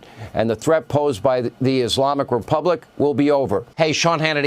Please, man. Look, I'm saying this. Iran should please sign the deal. Sign the goddamn deal, man. Sign it. You heard from the Iranians. They'd like to talk, but they should have done that before. I had 60 days, and they had 60 days, and on the 61st day, I said, we don't have a deal. They have to make a deal, and it's painful for both parties, but I'd say Iran is not winning this war. And they should talk, and they should talk immediately before it's too late. That with a G7 before the president left late last night up in Canada there. And this is the truth social that they sent out. Everyone should immediately evacuate it. Easier said than done in the city of Tehran. The city itself has upwards of 9.5 to 10 million people. The surrounding metropolitan area of Tehran, upwards of 17 million. The country itself is massive. It's about the size of Alaska. It's twice the size of Texas. You could take 75 Israels and put it inside, fit it inside the geography of Iran. That's what you're dealing with here. The borders are extensive and long with Iraq. It's about 1,000 miles in length. Several up here with Armenia and Azerbaijan. Turkmenistan, you see as well. Afghanistan. Pakistan's got a border that extends about 500 miles. This is, thus far, what these neighboring countries have done. Pakistan announced its borders closed yesterday. Azerbaijan has done it as well. The airspace is closed over Tehran. Many of those taillights you see in the video that we've been showing for the last 2 days, it's been reported that many folks who live in Tehran are heading north to the Caspian Sea. There's the taillights there on the highways. They are jammed at night. It is so easy to see based on the video when the night gets dark. And up here, just back on the map quickly, this is the Caspian Sea in the north here. And that's where they believe a lot of folks are trying to seek refuge at the moment. General Jack Keane's with us now. And General, thank you for your time yet again with Jack and me. Jackie, why don't you begin with that specific question that we were talking about from the New York Times? Let's start there. General Keane, thank you for being here. You know, I guess the real question that everyone's facing right now and the president is facing is how does this become a successful operation? And there's a lot of suggestion that it can't be a success if Fordo is still enriching at the end of it. But the U.S. military has been sort of mapping out what this would look like. And here's what the New York Times writes. The exercises led to the conclusion that one bomb would not solve the problem. Any attack on Fordo would have to come in waves, with B-2s releasing one bomb after another down the same hole. And the operation would have to be executed by an American pilot and crew. Is there a second option, a ground option that the president might have on his menu of choices? Well, certainly there are a number of options, and the real issue is if the United States is going to do something here, it's likely going to be from the air because we have that capability. And let me say that if the United States was leading this campaign and Israel was supporting us, this would be a very complex and challenging set of targets to deal with Iran's complete nuclear enterprise that exceeds more than 12 bases out there where this enterprise is located, and some of them are buried under the ground. And they've spread out their enrichment, they've spread out their centrifuges to make this a difficult challenge. And the Ayatollah and his people have always had the thought, and this is why they never dismantled their nuclear program as a result of negotiations. They believed that they could absorb an air attack, and because so many of their capability is buried under the ground, they can survive that air attack in terms of capability, recover, and rebuild. They've always considered that to be a better option than voluntarily dismantling the program, which is what the Obama administration wanted them to do, and they conceded it very early in the negotiations and gave up the idea. That is the Obama administration. The Trump administration worked it for many, many weeks and got the same response pretty much from the Ayatollah and his negotiators. They weren't about to do it. And the reason is pretty obvious, because if he voluntarily gave it up with verification, it's gone. An airstrike, as complex, as tough as it is, he believes, and he has advisors to tell him that, he can survive it and recover the Enterprise and rebuild it and still put a nuclear package together that will threaten Israel and the region. That's where these guys are. General, just getting word now out of Tel Aviv, the Israeli military is saying it's completed yet another wave of attacks in western Iran, saying that happened a short time ago. Look at the U.S. Navy assets in the region. We were told yesterday the USS Nimitz was heading westbound through the Singapore Strait. We certainly want to make sure that our 40,000 men and women in that region are taken care of and in good safekeeping. Back to this bunker buster possibility. 30,000-pound weapon dropped by a B-2 bomber, possibly on this mountain. What is your level of confidence that one or two or more could do the job? I have no idea how many it would take. I leave that to the people that are involved in the details of planning, if that's what's taken place. But I do think over time, we have the capability to render that particular site ineffective. It's obviously underneath a mountain, and I think the engineers are contributing to how you do that, but it likely has to collapse down on itself. So I think it's achievable, but it's a formidable target, and it would take likely successive attacks to do it. But the reality is, the issue is, what if we don't do that? And what if we take a knee that some people are saying that this is going to lead to another forever war? And let's take that off the table pretty quick here. The United States and Israel has no intention of conducting a ground invasion of Iran, similar to what we did in Iraq and Afghanistan, the purpose of which was for regime change, was for occupation, which led to nation building. And the length of that protracted the war, and that is a lousy taste people have in their mouth about it. But that's not on the plan here for anybody. This is an air campaign by Israel, and if the United States get involved in it, we are supporting that air campaign with a limited but very focused attack on maybe one or two of their buried facilities. And that's it. Yeah, understood. And then we would have to prepare for retaliation, was what you're just describing. The assets in the region are not only to protect our troops that are in those multiple bases, 40,000, but also to retaliate against Iran, and that would be quite decisively if they attacked us as a result of our participation in the campaign, or just attacked us in general. Just to be clear, my question was not implying that it would be any sort of land invasion. It was just whether or not that asset, that 30,000-pound bomb, could do the job, and maybe it's. Oh my goodness, man. Whew. Iran signed the deal, and let this whole issue just die down, and we start again from the scratch, okay? Sign the deal. Bill, as this conflict escalates, the U.S. is ramping up defenses in the Middle East amid fears of a wider war. Lucas Tomlinson's live at the Pentagon with the latest for us. Lucas, what are you hearing over there? Good morning, Jackie. Defense Secretary Pete Hegseth has ordered the Nimitz aircraft carrier strike group to the Middle East to join the Vincent strike group already on station in the region. U.S. forces have not participated in any airstrikes inside Iran. Here is the Defense Secretary earlier on Jesse Waters. What you're watching in real time is Peace Through Strength and America First. Our job is to be strong. We are postured defensively in the region to be strong in pursuit of a peace deal. And we certainly hope that's what happens here. And America First means we're going to defend American personnel and American interests.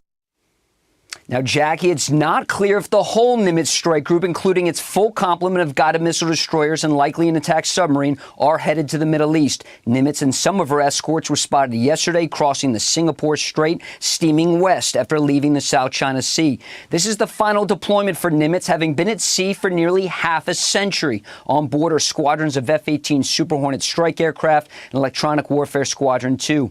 Back in 1980, helicopters from Nimitz launched the failed rescue of American hostages in Tehran. And over a dozen U.S. Air Force tankers are flying to the Middle East from Europe right now. Some people are also watching Whiteman Air Force Base in Missouri, home to the B-2 stealth bombers. But some officials say bunker busters from the B-2s might not get the job done in Fordo, Iran's nuclear enrichment site buried deep underground 2 hours south of Tehran. Israel instead could call in an elite Air Force commando unit, 5101 Shaldag, to do the job. And recall back in September, Jackie, Shaldag infiltrated a Syrian underground missile facility where the Iranians were sending missiles to aid Hezbollah. Jackie? All right, keep an eye on that. Lucas Tomlinson at the Pentagon, thank you. I'm Steve Doocy. Meanwhile, if America does get involved, what would it take to destroy Iran's underground nuclear facilities? I mean, they're literally dug into mountains. For example, the Fordo fuel enrichment plant, which is reported to be 300 feet underground, to be capable of producing a nuclear warhead in as little as 2 to 3 days. That, according to the Institute for Science and International Security. So here to break it down, what it would look like and what we need is Brent Sadler, Heritage Foundation Senior Fellow, former Navy captain, Pentagon official. Brent, do we have what it takes to blow up what they have? Absolutely. We have the capability to go after it. Of course, there's going to be some risk on getting there and then assuring that you got everything inside that underground facility destroyed. What would it take? For example, we hear the mother of all bombs. We hear bunker busters that we've dropped before. But is it your belief that we need B-2 or B-52s to drop that? And where would they be located? Yeah, I think you're talking about the GBU-57, which is the most advanced bomb that's developed to go after these kind of facilities. That actually is designed for the B-2. The B-52 was used in testing. It could perhaps be retrofitted, maybe some Rube Goldberg kind of engineering to make it possible to go off the back end of a C-130, which is what was used to employ a mother of all bombs in southern Afghanistan that during Trump's first term. How many would we need to destroy it as you know it, as Fordo has been described to you? Well, certainly, even with the GBU-57, I think you're looking at several. One to kind of burrow down and open a pathway, then another one to get even further to the most deeply buried parts of this facility, and also not being completely familiar with the bedrock and the structure. If it's a very strong one, you're probably going to have to use a couple more. So probably 4 of these or more to really do the job. Is it feasible that we could train Israeli pilots to do this and keep it their own operation? Because they're using our stuff already. It's feasible. I mean, things like this have been done in the past in military history. The Israelis do operate C-130s, and if this can be engineered such that the GBU-57 could be dropped out the back end of C-130, which has the lift capacity, maybe the range also to reach it, it's in the realm of possible. Is it possible to script a ground operation? Because the Israelis have surprised us time and time again with the way they were poised to hit Iran, from the beepers to the walkie-talkie follow-up. Do you think there might be a ground operation scripted? It's possible. It comes with a lot of risk because how far inside Iran this is. The Israelis have done this before in Syria. They've done it with other facilities around the world where they've had to go in and destroy a threat. This, however, is a completely different and a whole nother kind of category. So possible, yes. Risky, and given the chaos in Iran, there may be some thought given to it. But the best is if the Iranians capitulate and access is immediately assured for the Israelis to put boots on the ground, verify what's in there, and then destroy everything that they see at this site. Here's what Mark Dubowitz told us this morning. He's the CEO of Foundation for Democracies. He says, he explained that to inflict real damage, more than just bunker busters, including stealth, they'll need a stealth delivery platform like the B-2 to penetrate advanced defenses and deliver it. They're going to need intelligence, surveillance, and reconnaissance. I'm led to believe that they got all those stuff in play because they've already demonstrated it. They even had a drone factory on the ground in Iran, and I'm talking about the Israelis. No, the Israelis and the Mossad has been remarkable performance the last week that we've seen because they have this network that's there and in place. But again, coming back to trying to execute an on-the-ground operation, a lot of risk with that. Right. And with the Nimitz now there, a third aircraft carrier in the region, do you believe the B-2s and B-52s are on board? Well, the B-2s and the B-52s would be deployed from a land base, and that most likely would be Diego Garcia. But they can also deploy out of the United States and be refueled en route. We did that in past conflicts in the Middle East. The carriers coming in there, the two that'll be in area, that'll be able to sustain a very robust fighter-bomber kind of presence, more short range, but that would be a very intensive kind of response. I would anticipate that so the president has the option if the Iranians are foolish enough to attack U.S. forces. If it's going to happen, you think it happens this week? Given time and distance for forces to get in place, if they're waiting for maximum firepower to be on scene, yes, your day is away. Brent Sadler, thanks so much. Thank you. Hey. All right, everybody has been talking about the Crown Prince. So here is an interview with the Crown Prince with Fox. We already showed this like 2 days ago, but because everybody's talking about the Crown Prince, here we go. And we begin this Sunday morning on day 3 of Israel's war with Iran and Iranian retaliation fired overnight. 10 Israeli civilians killed last night as Iran targeted neighborhoods, and Israel continues its massacre on military infrastructure in Iran and Iran's ability to make a nuclear bomb. Prime Minister Benjamin Netanyahu said the operation to remove the Iranian threat to Israel will last, quote, as many days as it takes. Earlier, an Israeli official saying Israel had planned a 2-week operation to destroy Iran's nuclear capabilities. The Israeli attack beginning before dawn on Friday, when Israel launched waves of strikes against Iran's nuclear facilities and its leadership, taking out the head of Iran's Revolutionary Guard and 3 other major generals, along with 9+ scientists working on Iran's primary nuclear sites throughout the country.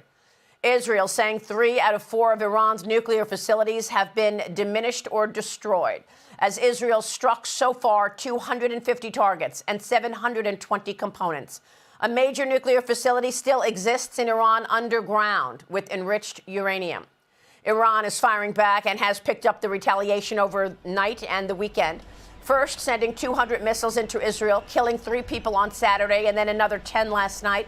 The Israeli defense minister said yesterday Tehran will burn if it continues to fire missiles at Israel. Here's Israeli Prime Minister Benjamin Netanyahu yesterday. We paved the way to Tehran, and our pilots over the skies of Tehran will deal blows to the Ayatollah regime that they cannot even imagine. And I can tell you this, we have indications that senior leaders in Iran are already packing their bags. They sense what's coming.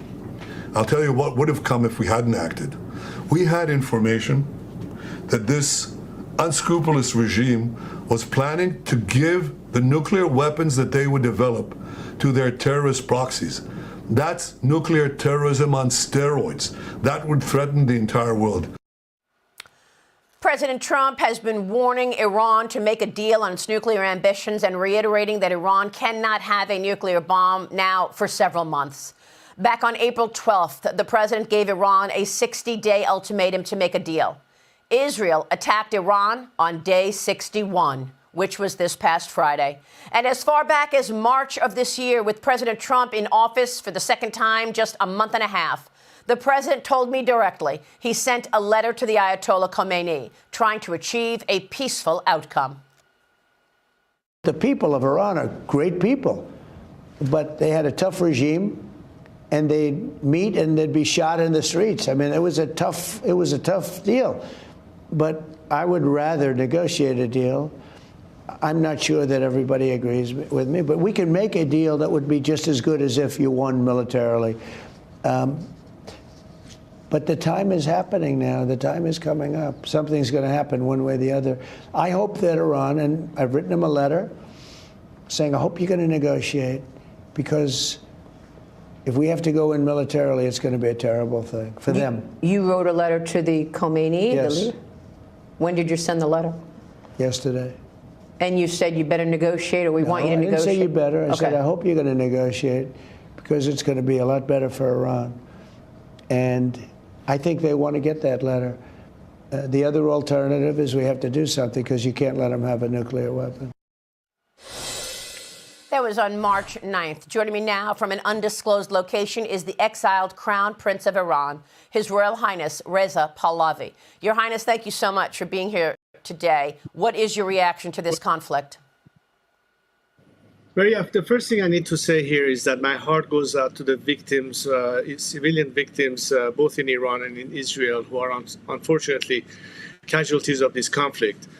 But one thing is very clear, and I mentioned that last time we spoke, that this is not the Iranian people's war. It is Ali Khamenei's war, and he's solely and ultimately responsible for having brought this to this stage. What angers me further is that he's using my compatriots as a human shield while he's currently hiding in some underground tunnel like a rat. And we have had reports that senior members and officials have already had their families fleeing the country to foreign destinations, perhaps even including some of his own.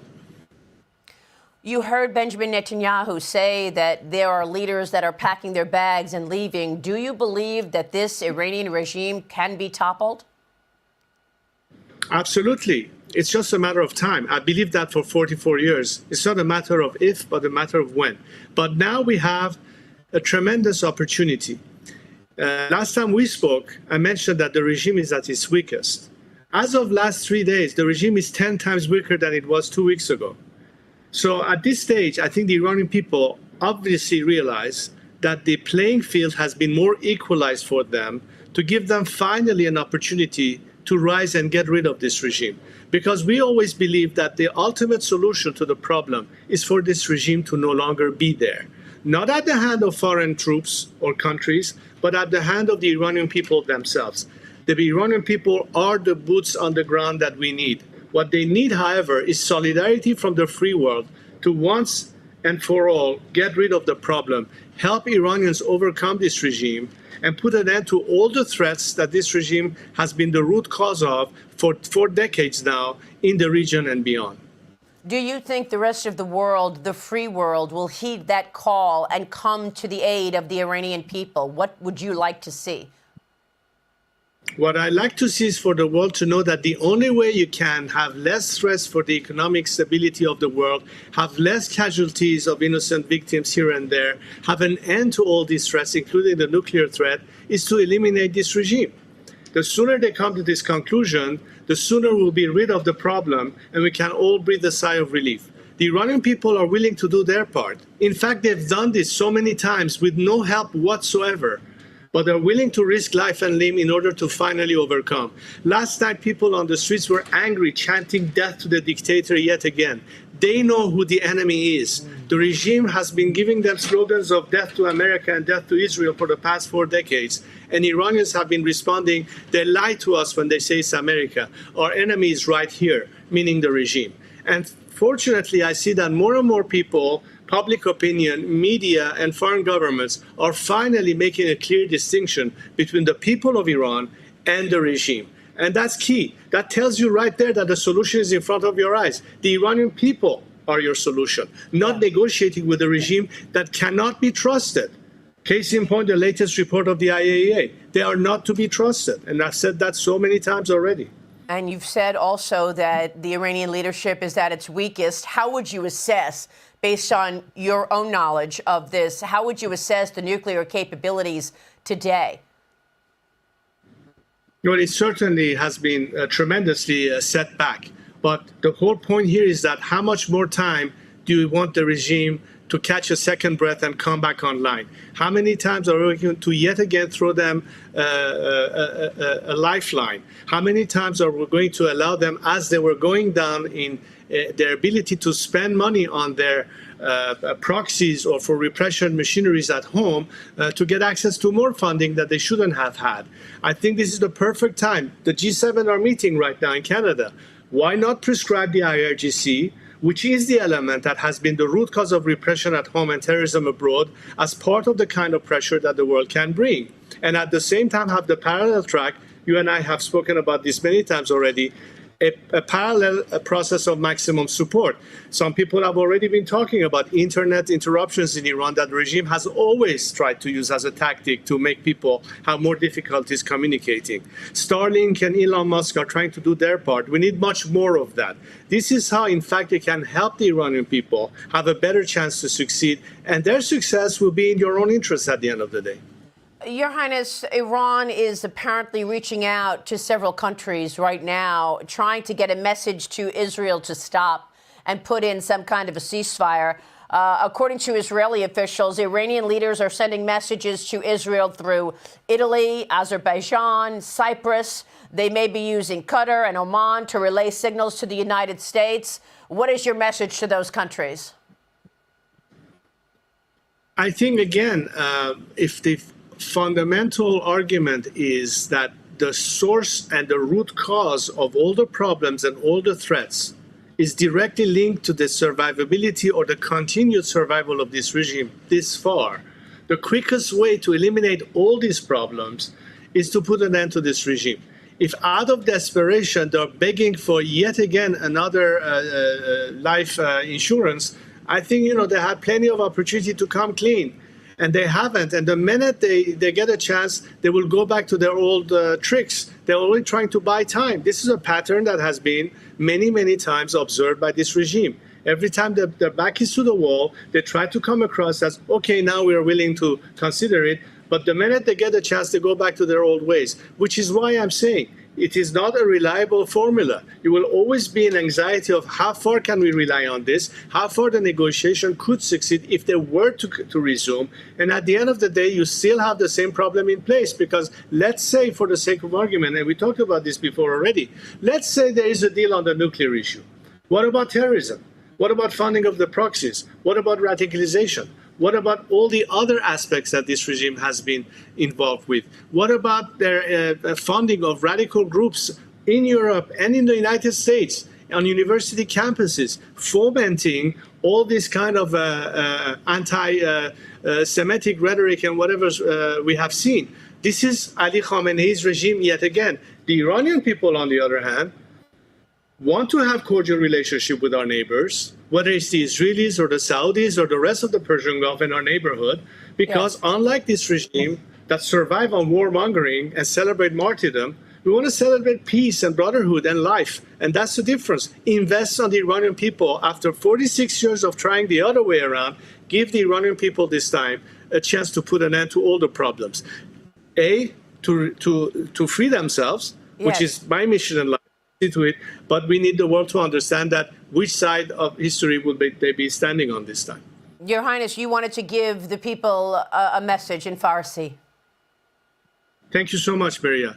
همیهنان عزیز، فرصت غنیمت هست که در حال حاضر با عقب نشینی نظام و تضعیف خیلی بیشتر از هر زمانی یک فرصت استثنایی هست که بالاخره کار رو به دست خودتون بگیرید و نبرد نهایی رو پیگیری بکنید. هرچی بیشتر متحد باشید، هرچی بیشتر فعال باشید، هرچی بیشتر در خیابان‌ها باشید، مطمئن باشید که ریزش‌ها هم بیشتر به سمت شما انجام خواهد شد.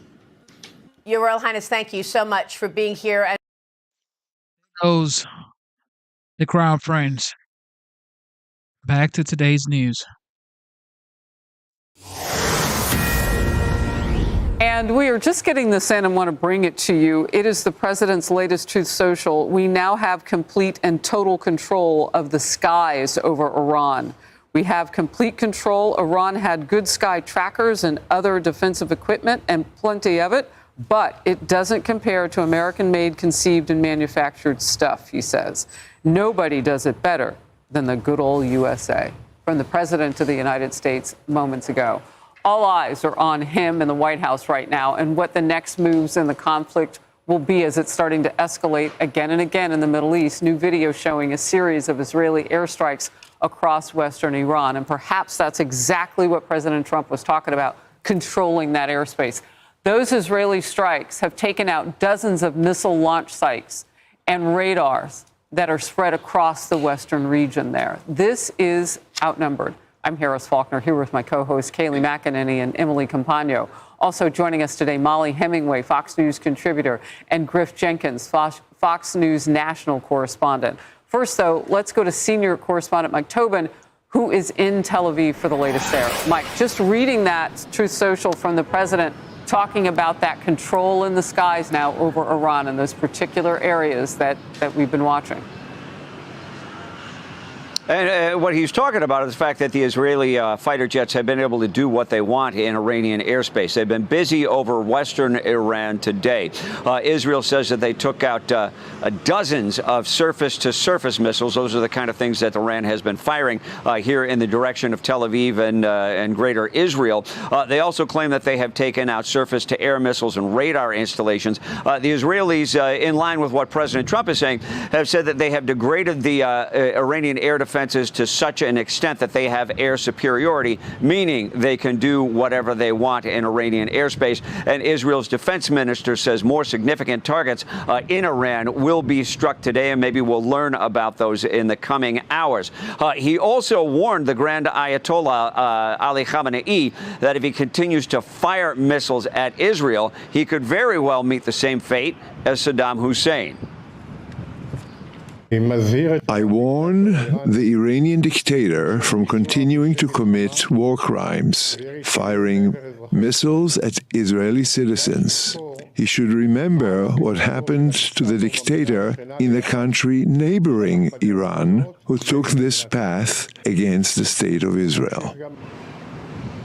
Now, with the strikes, an exodus formed up and created a massive traffic jam coming out of Tehran. Lines also formed up at gas stations. And this was before President Trump posted on Truth Social that the people in Tehran need to evacuate. Iran continues to fire missiles at Israel. But what we're seeing, at least today, is that the size and intensity of those attacks have decreased dramatically. That attack just a little over an hour ago may have involved as few as 2 Iranian missiles. The IDF says they shot one of those down. Earlier this morning, we saw an attack involving some 20 Iranian missiles. 4 of those got through and hit just north of Tel Aviv, resulting in no injuries. But you compare that to previous days in which hundreds of missiles and drones were fired at Israel. Harris? Mike, you may know the name Yadlin. He is the former Israeli intelligence head for the military in Israel. And what General Yadlin told me last hour was that, yes, they have dramatically, decreased the number of missiles coming in. They're looking for some help. It could come in the form of a friend. We don't know. He said they could just be resetting at this point, so they're keeping all eyes to the sky. They're acting like, this is the conflict that it is. Well, certainly. But all we can go on right now is what we're seeing. We saw those massive missile barrages coming in previous days, and the numbers are dramatically down today, resulting in no injuries. And in fact, what an Israeli military official told me earlier today is that the attacks just haven't been impactful. All right. Well, thank goodness for that. Mike Tobin, thank you very much. The president is back in the United States after cutting short his appearance at the G7 summit in Canada. President Trump has told Iran to tread carefully and not to lay a finger on U.S. troops or innocent civilians in the Middle East. He also doubled down on his belief that a nuclear Iran needs to remain off the table. Trump posted this on Truth Social. We started here. Iran should have signed the deal. I told them to sign. What a shame and waste of human life. Simply stated, Iran cannot have a nuclear weapon. I said it over and over again. Everyone should immediately evacuate Tehran. Meanwhile, more than 300,000 people have been warned to evacuate the capital city of Iran. As Israel's Operation Rising Lion only intensifies at this point, video showing long lines of cars fleeing the city, and we know that gas stations were bumper to bumper as people were trying to fuel up. Trump told reporters that he wants peace and he wants the bloodshed on both sides to cease.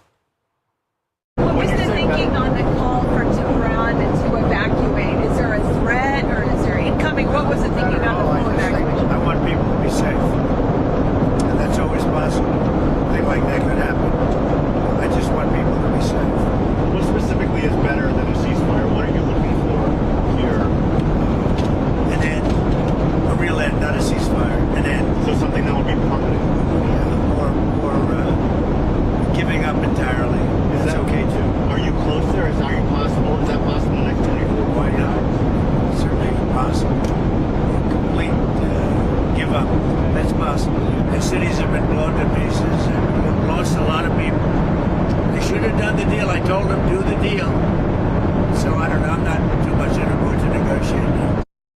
Molly, your reaction? Well, it's been such a dramatic, interesting couple of days here. But I think one thing that was interesting was that President Trump reminded people, he said repeatedly, Iran cannot be trusted to have nuclear weapons capabilities. He has not been ambiguous about it. He said it over and over again. And I think people are pretty happy with how things are going thus far. They're also understandably worried about this becoming yet another regime change war in the Middle East, which nobody voted for.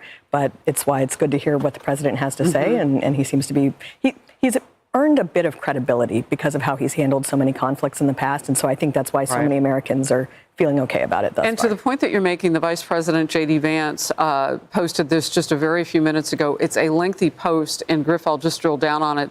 That decision, what you're talking about, whether or not we would get involved with Israel, ultimately belongs to the president. And of course, people are right to be worried about foreign engagement after the last 25 years of idiotic foreign policy. But I believe the president has earned some of the trust on this issue, just what you were saying, credibility.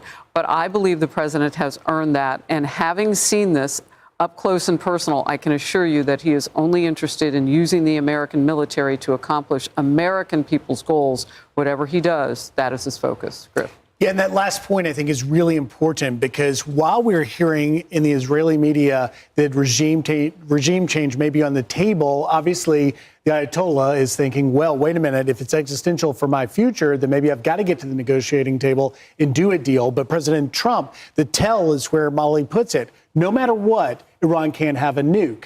And we know in that one site, Fordo, where they have uranium under a mountain, there's only one weapon that can do it. It's a massive ordnance penetrator, the GBU-57. It's a 30,000-pound bomb that could take that out. The Israelis don't have it, and they don't have the planes that can fly it. Only B-2 bombers can fly that and carry a bomb that big. And so that would mean American pilots flying American planes with American bombs. That's the stakes in what I think Politico is right. This is a moment of truth for President Trump. Ultimately, I think the president wants to see simply Iran without a nuke and some peace come. But the fact that we now know through Mike's great reporting that Israel has air superiority over Iran, it's really boxed Khamenei in to really make some tough decisions. Yeah, and the president putting that out on his Truth Social as we were coming to air, too, that they've got that air superiority.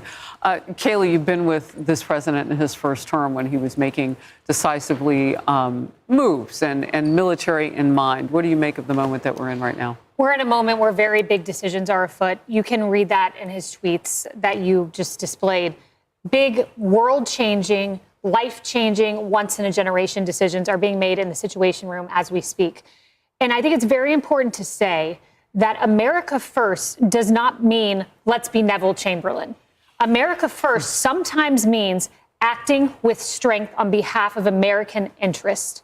And when you look at what we've gotten in talking to Iran, not for 60 days, we've talked to Iran for nearly 5 decades, nearly half a century. Right. Guess what that has gotten us? Talking to Iran has gotten us American hostages, some of whom have been killed. Talking to Iran got us 609 dead American troops at the hands of Iranian proxies in Iraq. Talking to Iran got chance of death to America. Talking to Iran got an assassination threat against President Trump. Trump doesn't talk. He's a man of action. Biden talks. Biden says don't. And what did don't get us? It got us 2 global wars, and it got us the fall of a country. President Trump, who I had the pleasure of seeing make these decisions in real time, acted. He killed Soleimani. People said that was audacious. He killed al-Baghdadi. He went into Syria when it necessitated it, and they used chemical weapons. He is a man of action. He has earned the trust of the American people. Millions of people are behind him, and it may mean acting to take out that Fordo nuclear site. And he has earned the trust of the American people, as J.D. Vance underscored. So you and Molly making this point. Yeah. Trust and credibility, President Haley's actually pregnant. Wow. Trump has on this issue. Emily. Yeah, and interestingly, there's a group of voices right now, especially among the Conservative Party, that's highlighting the fact that this president campaigned on peace. And they say, well, this would be anything but, right? All of these other prior wars started easily, but then they ended up being endless? And is this what's going to happen now? But the president has himself made the point that you just did, Kayleigh, which is inaction does not necessarily mean protecting and prioritizing American interests. And sometimes the way to preserve peace through strength is to take some action that will then protect as an investment American interests and our allied interests. And it's like Mark Levin said earlier, right? Isolationism is not the right thing to do because that allows them to continue festering. And I know Michael Oren, the Israeli former ambassador to the United States, he said the opportunity right now for President Trump to be the peacemaker of the century, he said, was profound. He said up until now, presidents, U.S. presidents and more have tried to curb Iran's nuclear capability. Here, finally, we have a commander-in-chief who will not only curb but eradicate their nuclear potentials. And he said up until now, people talk euphemistically about Iran's malign behavior, right? They are the world's foremost state sponsor of terrorism. When will this end but for the potential we have now? And I think it bears worth repeating as well. The sovereignty of the neighboring countries, their silence right now, many who have been up until now anti-Israel and anti-Semitic that are now quiet because they are relieved and they are hopeful at the potential for Iran to not only have their nuclear program ended, but for potentially the failure of the Islamic Republic, supported by Iran's youth and more. That would be, again, the peacemaking deal of the century. And I think it's also true, though, I think it needs to be reminded that these things can quickly spiral out of control. That's right. And regime change is incredibly destabilizing.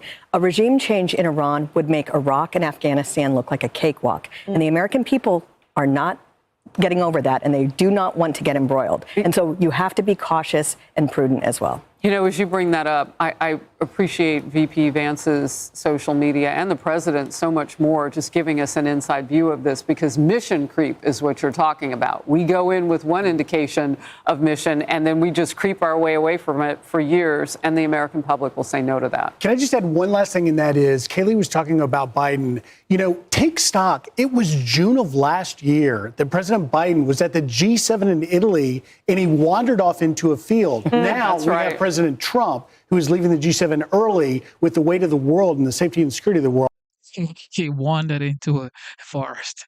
His folks. Okay. Fetterman is definitely getting the boot from Democrat. He may be independent. Let's bring in now. Democratic Senator John Fetterman out of Pennsylvania, member of the Homeland Security and Government Affairs Committee. And Senator, thank you for your time. Thanks for coming on here today. Oh, great to be here. Okay, you responded yes to the following question when Benjamin Netanyahu was asked yesterday on ABC about the Supreme Leader. Go ahead and roll this for me. I'm not going to get into the details, but we've targeted their top nuclear scientists. It's basically Hitler's nuclear team. Pretty much said go for it. And today in the Wall Street Journal, you've got this from Mark Penn and Andrew Stein. They write, Trump does Jews another mitzvah. His support for Israel against Iran builds on tough actions against campus anti-Semitism. There's a lot covered in there, but I read that this morning and I thought you could have had a byline on that piece, the way you have been so hawkish with Israel's position right now. You say show no mercy, and if you have to take the Supreme Leader out, do it. Explain your position now, sir. Yeah, 100%. Yeah, I think they should have targeted him. Absolutely, taken him out. I think the way Israel operates, they just take out the leadership, just like they did with Hezbollah, and they've already done that with the Iranian leadership. Just took them out, even laying in their beds, and they didn't take down the whole building. They actually targeted where they lay in bed, and now they eliminated the military ones and the nuclear ones. That's magnificent, and the precision which they've done that, and I don't know why they would have left the leader out. What comes after that if that reality were to take place, Senator? Well, I think the reality is that you have a nation that just is in a position where they have to be held accountable for what they've done. They are the ones that built and created the proxies like Hamas and Hezbollah and put our whole region in this kinds of chaos. And now they clearly have nuclear ambitions. And now I think it's entirely, I'm not sure if I might have been the only one, constantly calling them to just take this facility out and to use the B-2 and those gigantic bunker blockbuster ones, and partner up with Israel, what they've done. Well, all your Democratic colleagues are not on board with you. And Bernie Sanders is pushing for resolution right now. He writes this. He says, Netanyahu's reckless and illegal attacks violate international law and risk igniting a regional war. Congress must make it clear that the United States will not be dragged into Netanyahu's war of choice. And we have talked, we can put the quote on screen here. We've talked about the B-2 bombers. That does not mean boots on the ground.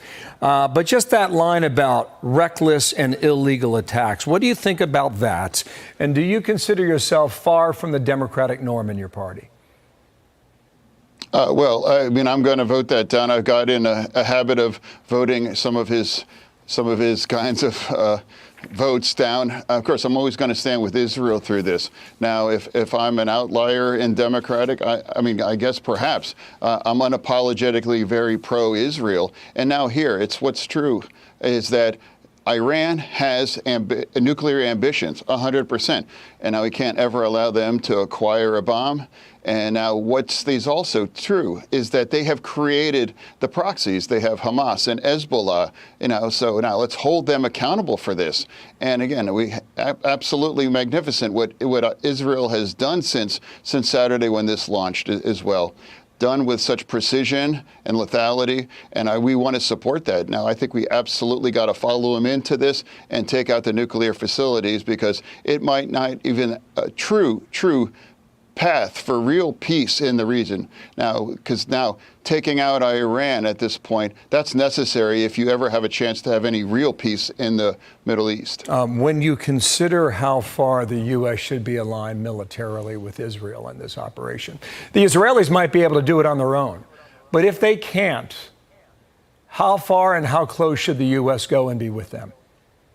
Well, I think it's a great start with the 30,000-pound bunker busters. And I just keep dropping them until you can actually confirm what exactly happened to them. We have the tools, and Israel and the world has the need to finally take this out, and we can't ever have Iran acquire a nuclear weapon. And now what Israel has already done, it's demonstrated that Iran really lacks any kinds of real military capabilities. And now we absolutely have to finish it out and now figure out where this goes. After this, possibly there could be some unintended consequences. But for me, what's most important to stop Iran and their nuclear weapons, but also now after Iran has been broken and humiliated on the world stage after what Israel has done, now we have to just, again, finish it out. And I think America absolutely has to have their back through this. Okay, by extension, I just want to play this piece of video from over the weekend. There were these No Kings rallies all over the country, thousands of them. And this was at the event in Philadelphia when your name was mentioned. Watch here. Now, this is not a rally for one party. We've got Democrats here today. We've got Republicans and independents here today.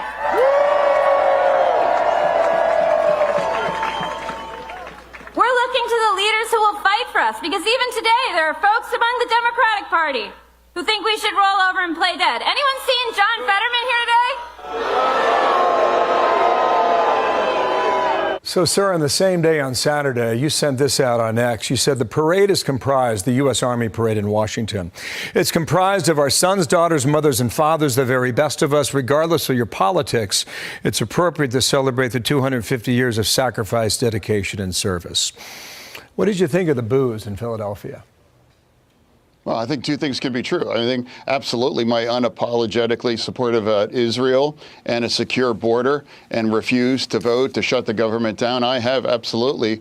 I've taken a hit from the base.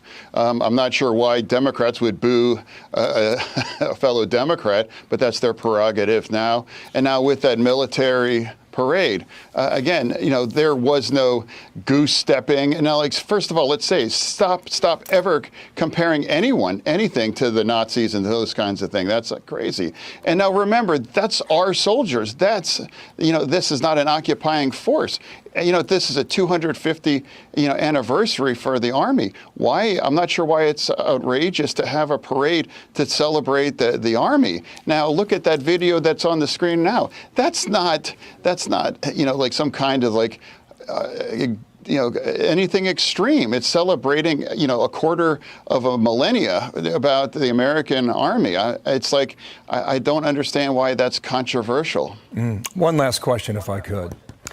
The president's trying to get ICE to step up deportations, and he specifically named blue-leaning Democratic cities, of which Philadelphia and Pittsburgh were not named, but maybe they could be. Would you support the deportation on behalf of ICE and illegals who live in cities that you represent?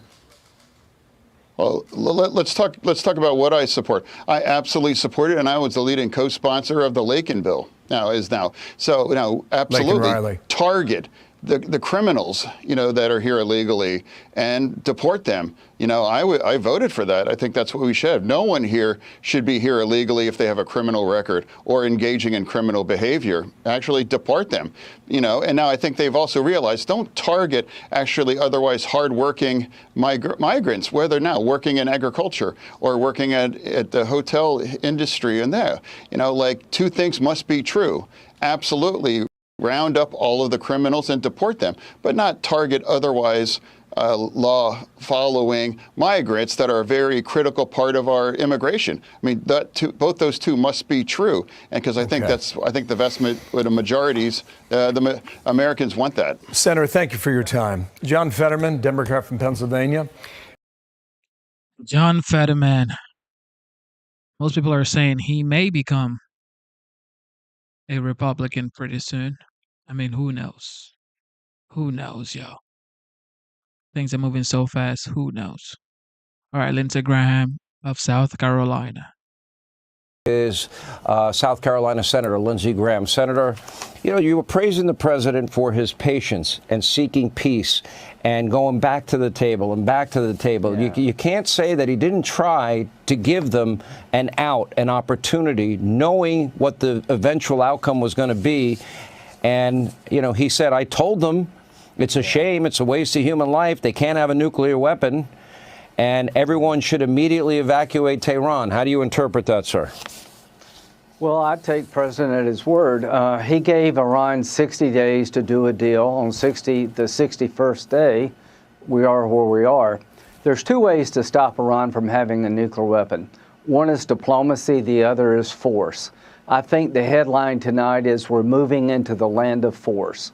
I think Iran has allowed themselves to be fooled into thinking they could manipulate Trump. Same old tactics with the wrong guy when it comes to Trump. To all those who voted for President Trump and got him in office, God bless you. He's the right guy at the right time. These are dangerous times. Why do we say no nuclear weapon for Iran? They're a religious theocracy. They're built around an extreme version of Islam. They want to destroy Saudi Arabia and the Sunni branch of Islam. They want to kill all the Jews in Israel and come after us. That's what their whole country is built upon, a theocratic view that there's nobody else in the world but them when it comes to worshiping God. If they had a nuclear weapon, they would use it. Israel believes that. I believe that. So here's the task at hand. Be all in, President Trump, in helping Israel eliminate the nuclear threat. If we need to provide bombs to Israel, provide bombs. If we need to fly planes with Israel, do joint operations. But here's the bigger question. Wouldn't the world be better off if the Ayatollahs went away and replaced by something better? Wouldn't Iran be better off? Tom Cotton is coming on. He made a great observation. The endless war is Iran.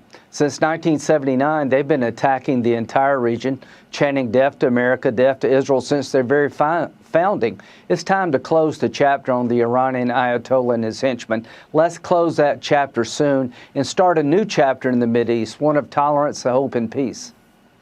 But the Trump doctrine seems to be very clear tonight, Senator, and that is that Iran cannot have a nuclear weapon, number one, and I agree with that. And number two, I agree with the president, too, that this is not going to be a forever war. Because Israel now owns the skies over the entire country of Iran, they're basically at the mercy now of the Israelis at this point. Once the nuclear threat is removed, then the Israelis will have the opportunity to wipe out their entire gas-driven electric grid.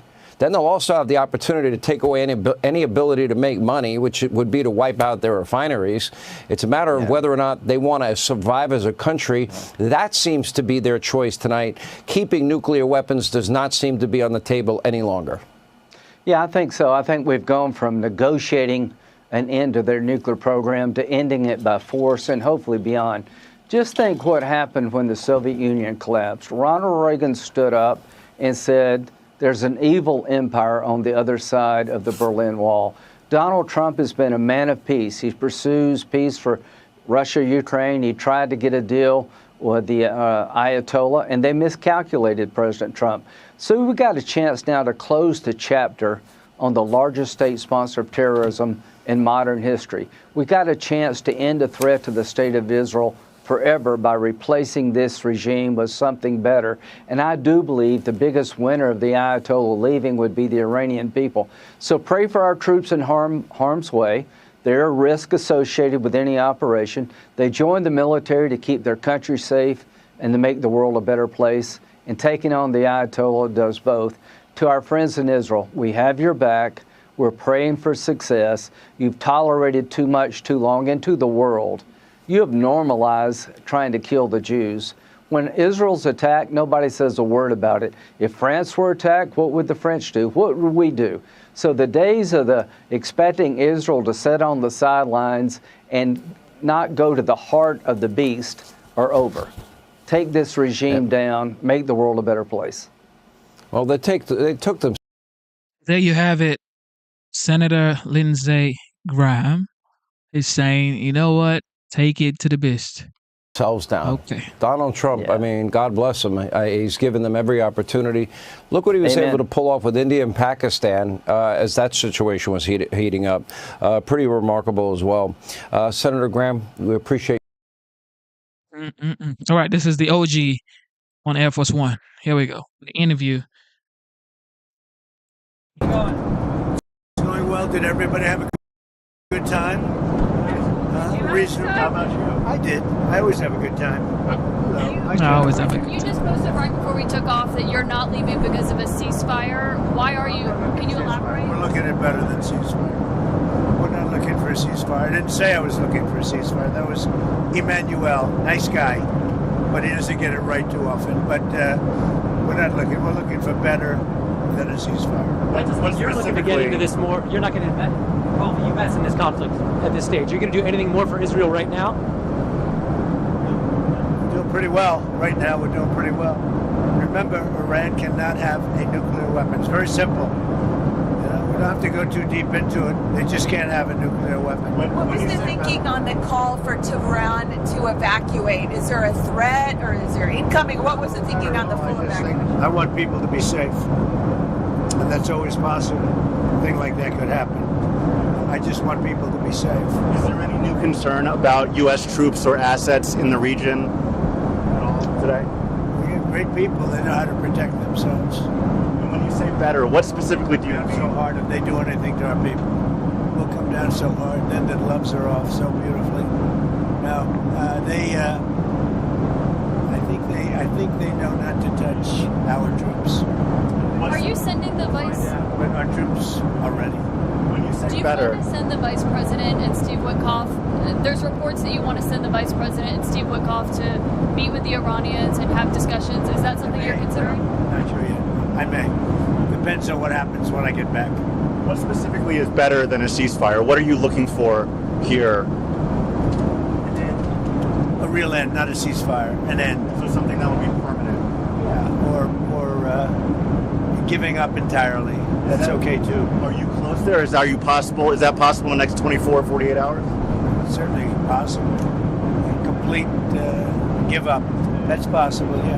Has the chairman of the Joint Chiefs and the Secretary of Defense drawn up plans for you if Iran were to attack U.S. bases or do any damage to U.S. bases? I just can't tell you. Can I ask you, because there's been some skepticism, is there any guarantee that if the U.S. did get involved militarily, that a U.S. bomb could destroy Iran's nuclear program and facilities? Everything or anything or life, you know that. Look at you, right? There's no guarantee. But you're saying a guarantee on what? Do you think if the U.S. got involved militarily, it would actually wipe out Iran's nuclear program? Or where's your assessment of that? I hope their program's going to be wiped out long before that. But they're not going to have a nuclear weapon. What hearing from Bibi is, do you have any reason to believe the Israelis are going to slow down, or are they going to hit the accelerator right now because they've got superiority? Over the next 2 days, right? You're going to find out. Has the Gang of Eight? Nobody's slowed up so far. Has the Gang of Eight been notified about what's coming in the next couple days? We'll be talking to them. But What can you do? It's not necessary.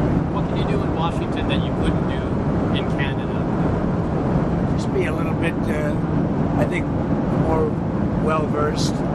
Not having to use telephones so much, because I don't believe in telephones. Because people like you listen to them, you know. So, and being on the scene is much better. And we did everything I had to do in the G7. We had a good G7. We signed the deal with the European Union, phase one of a deal. But we signed the deal with the UK. And the UK is really great. We're very far down the line with a lot of deals. I mean, look, we're actually finished with every deal if you really think about it, because all I have to do is say this is what you're going to pay. But it's nice to be nice. Did Secretary Bessent stay behind as your representative? Or? Yeah. Okay. Anybody else? Yeah, a couple of people. Can I ask you where? Here we go. Who else has a question other than CNN? Mr. President. Oh my God. Mr. President, you talked with the European Union. Can you tell us what the status is on talks on those you signed with the UK today? I don't feel that they're offering a fair deal yet. You know, they've been very tough over the years. If you look at European Union, they formed in order to hurt the United States on trade. And we're either going to make a good deal or they'll just pay whatever we say they have to pay. What about the Japanese? So you met briefly with Prime Minister Shiba? Great conversation.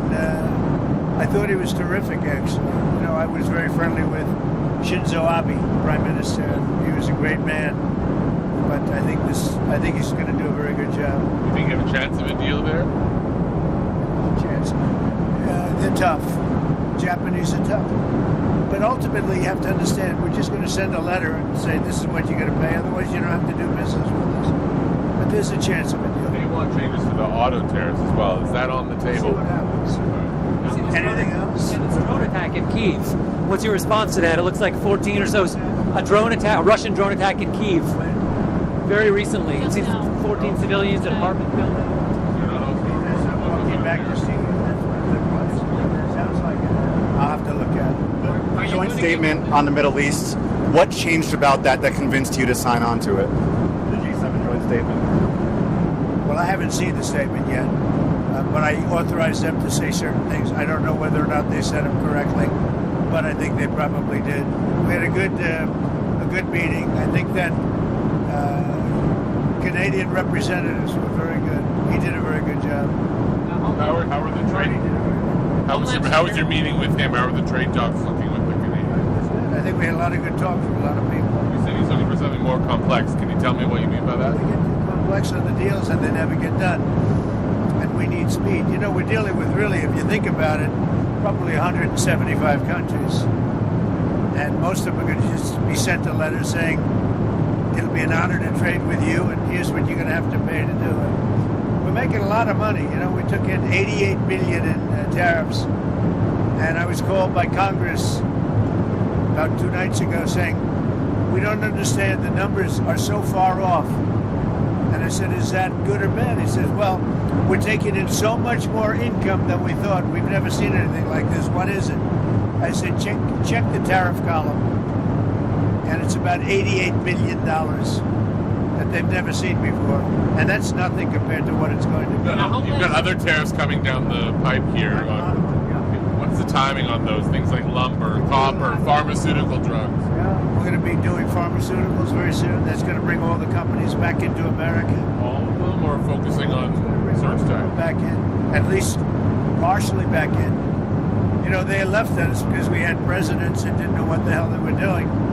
We should have never lost our car business. We lost 52% of our car business over the years. We should have never lost it. All they had to do is say, if you make a car, you're going to leave us, you're going to make a car, you're going to pay a 25-30% tariff, and they would have never left. Nobody said that to anybody until I came along. Homeland Security is saying that ICE is going to start enforcing in hotels and send arms again. Is that a change of course from last week? We're going to look everywhere, but I think the biggest problem is the inner cities.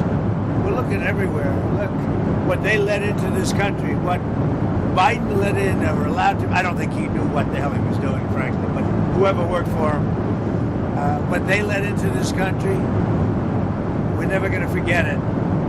They let prisoners in, they let gang members in, drug dealers in, the mentally insane into our country. No, we're going to get them out. There are far more in the inner cities, Democrat-run cities, sadly. I mean, I'm just giving you, there's far more in there than you have on a farm or someplace. So no one's getting exemptions anymore. Everyone is being looked at, but the bigger problem is the cities right now. That's where you and that tends to be where the really bad ones are. The murderers, you know, they've let in 11,888 murderers, people that killed people. Biden allowed that to happen. So the Democrats allowed it to happen. Biden didn't know he was even around. Yeah. Question on your Senate confirmations. With all the military actions, there are only 3 of your 6 sub-cabinet members at the Defense Department. I'd like to see the nominations go faster. The Democrats hold up our nominations. Are you going to talk to Senator Thune about that? John Thune's doing a very good job. You know, I've got a lot of people in, but he's doing a very good job. The Democrats, if we had George Washington up for approval, the Democrats would take maximum time, every hour, every minute, to delay him as long as possible. If we had a combination of Abraham Lincoln and George Washington, they would go max. It's called max time. So you've always said that you don't believe Iran should be able to have a nuclear weapon. But how close do you personally think that they were to getting one? Because Tulsi Gabbard testified in March that the intelligence community said Iran wasn't building a nuclear weapon. I don't care what she said. I think they were very close to having one. I got this one on. You were at this beautiful scene for the meeting, and you said a lot about acquiring Canada as a state. Did anybody talk to you about that? And where are you now? Much better deal from Canada, but you know, it's up to them. You know, they're going to have to pay a lot of tariffs and things. They're going to have to pay a lot of money for the dome, for the Iron Dome. They want to be a part of it. We may make a separate deal on that, by the way. We discussed that, yeah, for the dome. That may be a separate deal. They want to be at $71 billion. They're going to pay. There could be a dome thing separate from the tariff. They'll be in the dome. Yeah, they'll be under the dome. And are you open to negotiating with the Iranians right now, or do you want to wait? I've been negotiating. I told them to do the deal. They should have done the deal.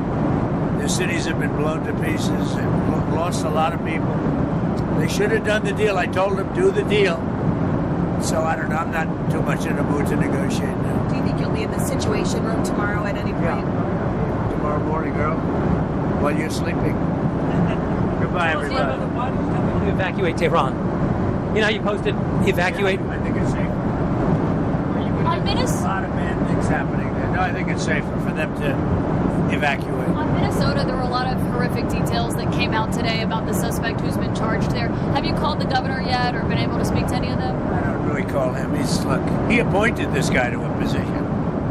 I think the governor of Minnesota is so whacked out. I'm not calling him. Why would I call him? I could call him and say, hi, how you doing? The guy doesn't have a clue. He's a mess. So, you know, I could be nice and call him, but why waste time? On the big, beautiful bill, sir, can you talk about what the Senate... Well, with the big... I've been looking at the Senate. They proposed some change. Beautiful bill, right? Are you okay with their changes? I hear so far it's going well. Are you going to extend Look, if it doesn't get approved, 68% tax increase, and I think the Democrats would have to, you know, they'd be, because we won't get Democrat support. Think of it. We're giving the biggest tax cut in history. Instead, you have the biggest tax increase in history. 68%. Are you going to extend the TikTok deadline again? It's coming up in June. Probably have to get China approval. I think we'll get it. You have the legal basis to do that? I think President Xi will ultimately approve it. And you have the legal basis to do that, to keep extending it? Well, we do. 2 more on Iran. Is there any sign that North Korea is getting more involved in helping Iran, or is Russia getting more involved with military assistance? No, I don't think anybody wants to get involved. It's a mess. What about American citizens, U.S. citizens who are trying to leave the area with the airport shut down, Ben Gurion shut down? We're doing the best we can with it. We're working on that. We're doing the best we can. Thank you, everybody, very much. Have a good time. Thank you, Mr. President.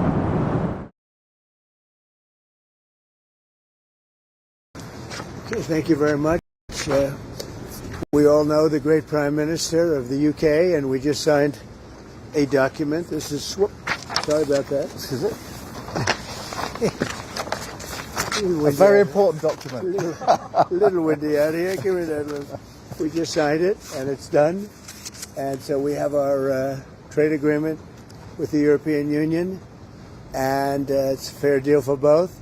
Going to produce a lot of jobs, a lot of income, and we have many other ones coming.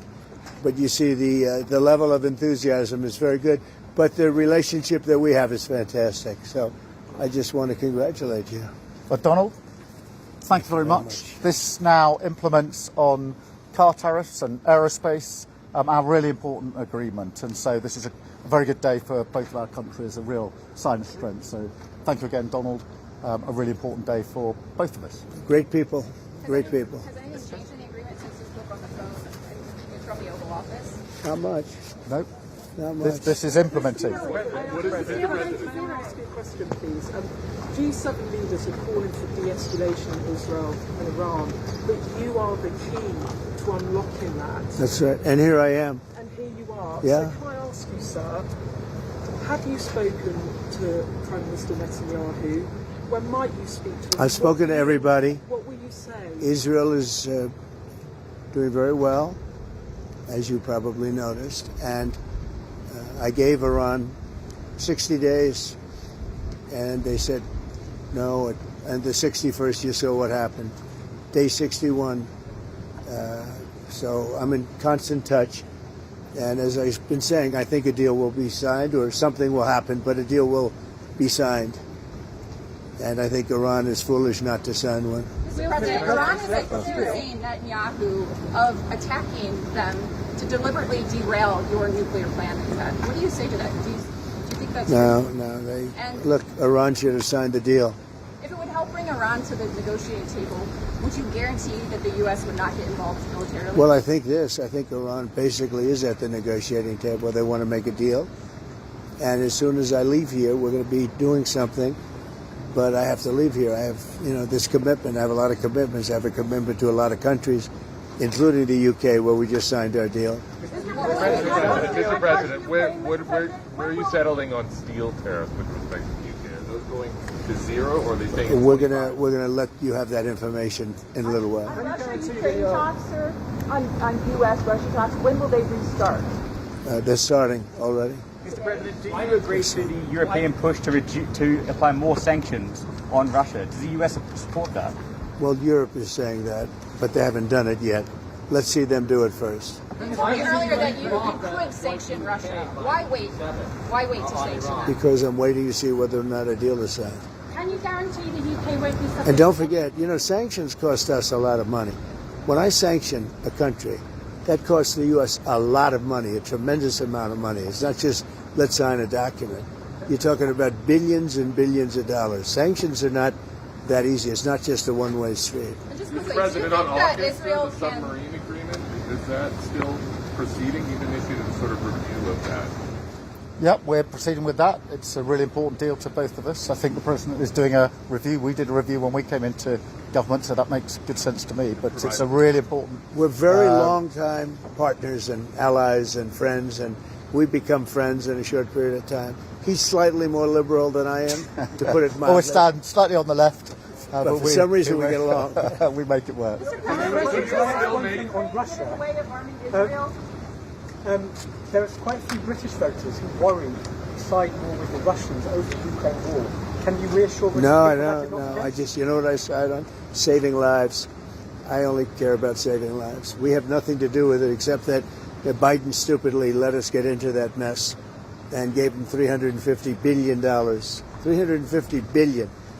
And yet, despite that, you saw how we did in the Middle East. We took in $5.1 trillion. We have $15 trillion almost, looking around that number, going to be invested in the U.S. So the money is not the thing in this case. It's 5,000 young people are being killed every week in Russia, Ukraine. And if I can stop that, I'll be very happy. They're Ukrainian and they're Russian. So you could say, what am I doing? But I'd like to see if I could stop it. Would you consider going that Israel can fully eliminate the threat that Iran poses, this nuclear threat that they pose without the United States? Who said that? No, I'm asking if you believe they can. Well, it doesn't. It's irrelevant. Something's going to happen. Mr. President, would you consider traveling to the Mideast as part of any talks if it would help broker a deal? Yeah, but I think we're doing pretty well. We're talking. You don't think We have a thing called a telephone, so we're talking. But it's always better to talk in person. Mr. President, do you want to see regime change in Iran? I want to see no nuclear weapon in Iran, and we're well on our way to making sure that happens. And we've had a discussion about that this morning. There's in the G7 absolute clarity in relation to the nuclear program. We do not want to see it. Mr. President, do you have a response to this? What? Can you guarantee the UK will be protected from the tariffs? The UK is very well protected. You know why? Because I like them. That's why. That's their ultimate protection. Thank you very much. The Prime Minister's done a great job. I want to just tell that to the people of the United Kingdom. He's done a very, very good job. You know, he's done what other people, they've been talking about this deal for 6 years, right? 6 years. And he's done what they haven't been able to do. So he's done really a very good job. What was your response to Tucker Carlson criticizing you, saying that you were complicit in the war? I don't know what Tucker Carlson is saying. Let him go get a television network and say it so that people listen. Thank you. Thank you. Uh-oh. That was a shade to Tucker Carlson. But, of course, like I always say, everybody has their opinions. Tucker Carlson, Candace Owens, they do not support what is going on between Israel and Iran. And most importantly, they do not support the United States getting involved.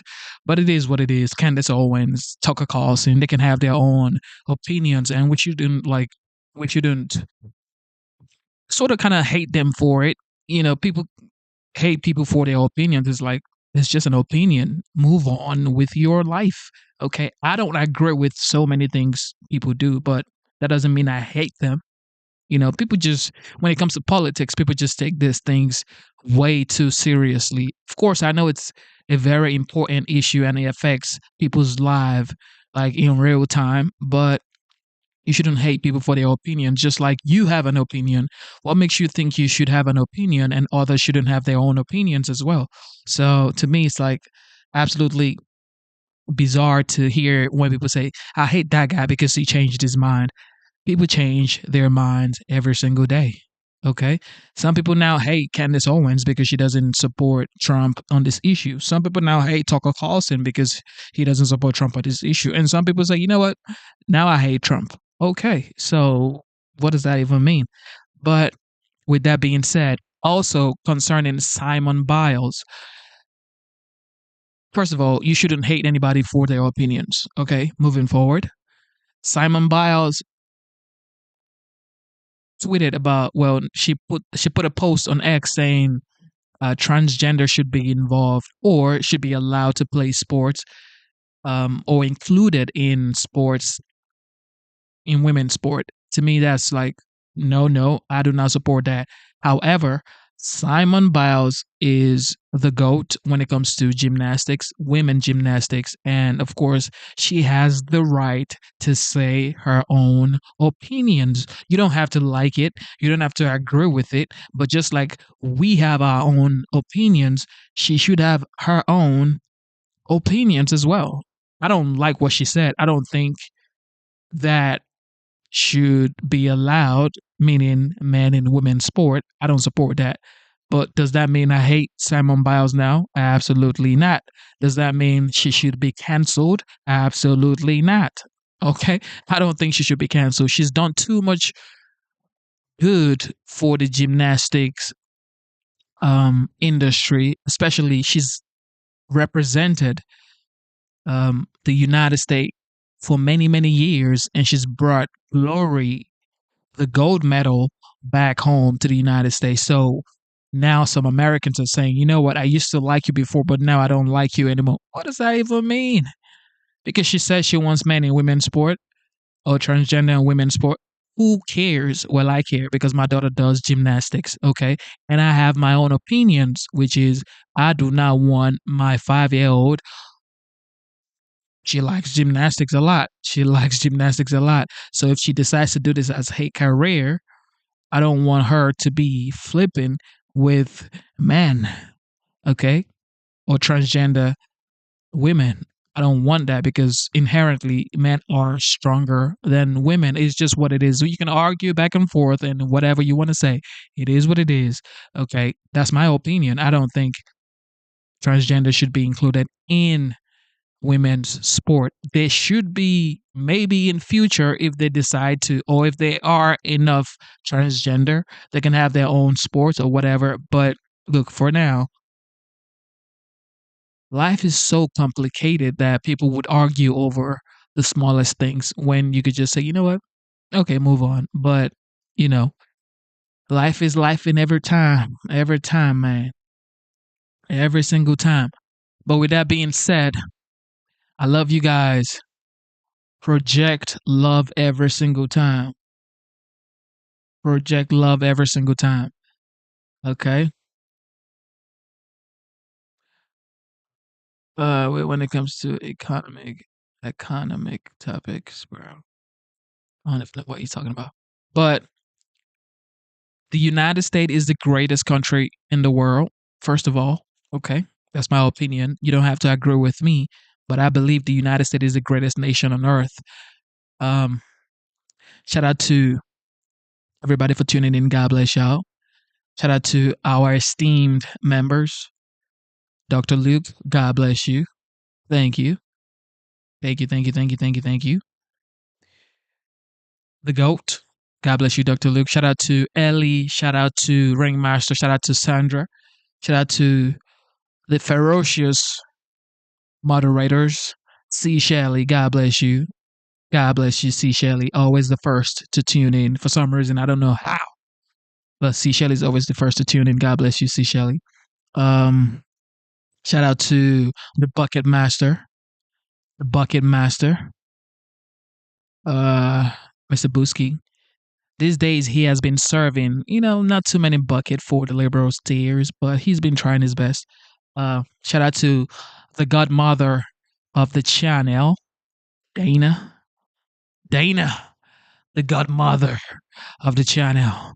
Thank you so much for tuning in. As always, God bless you. The most beautiful Dana. All right. Who else? Who else we got? Who else we got right here? Shout out to Jet.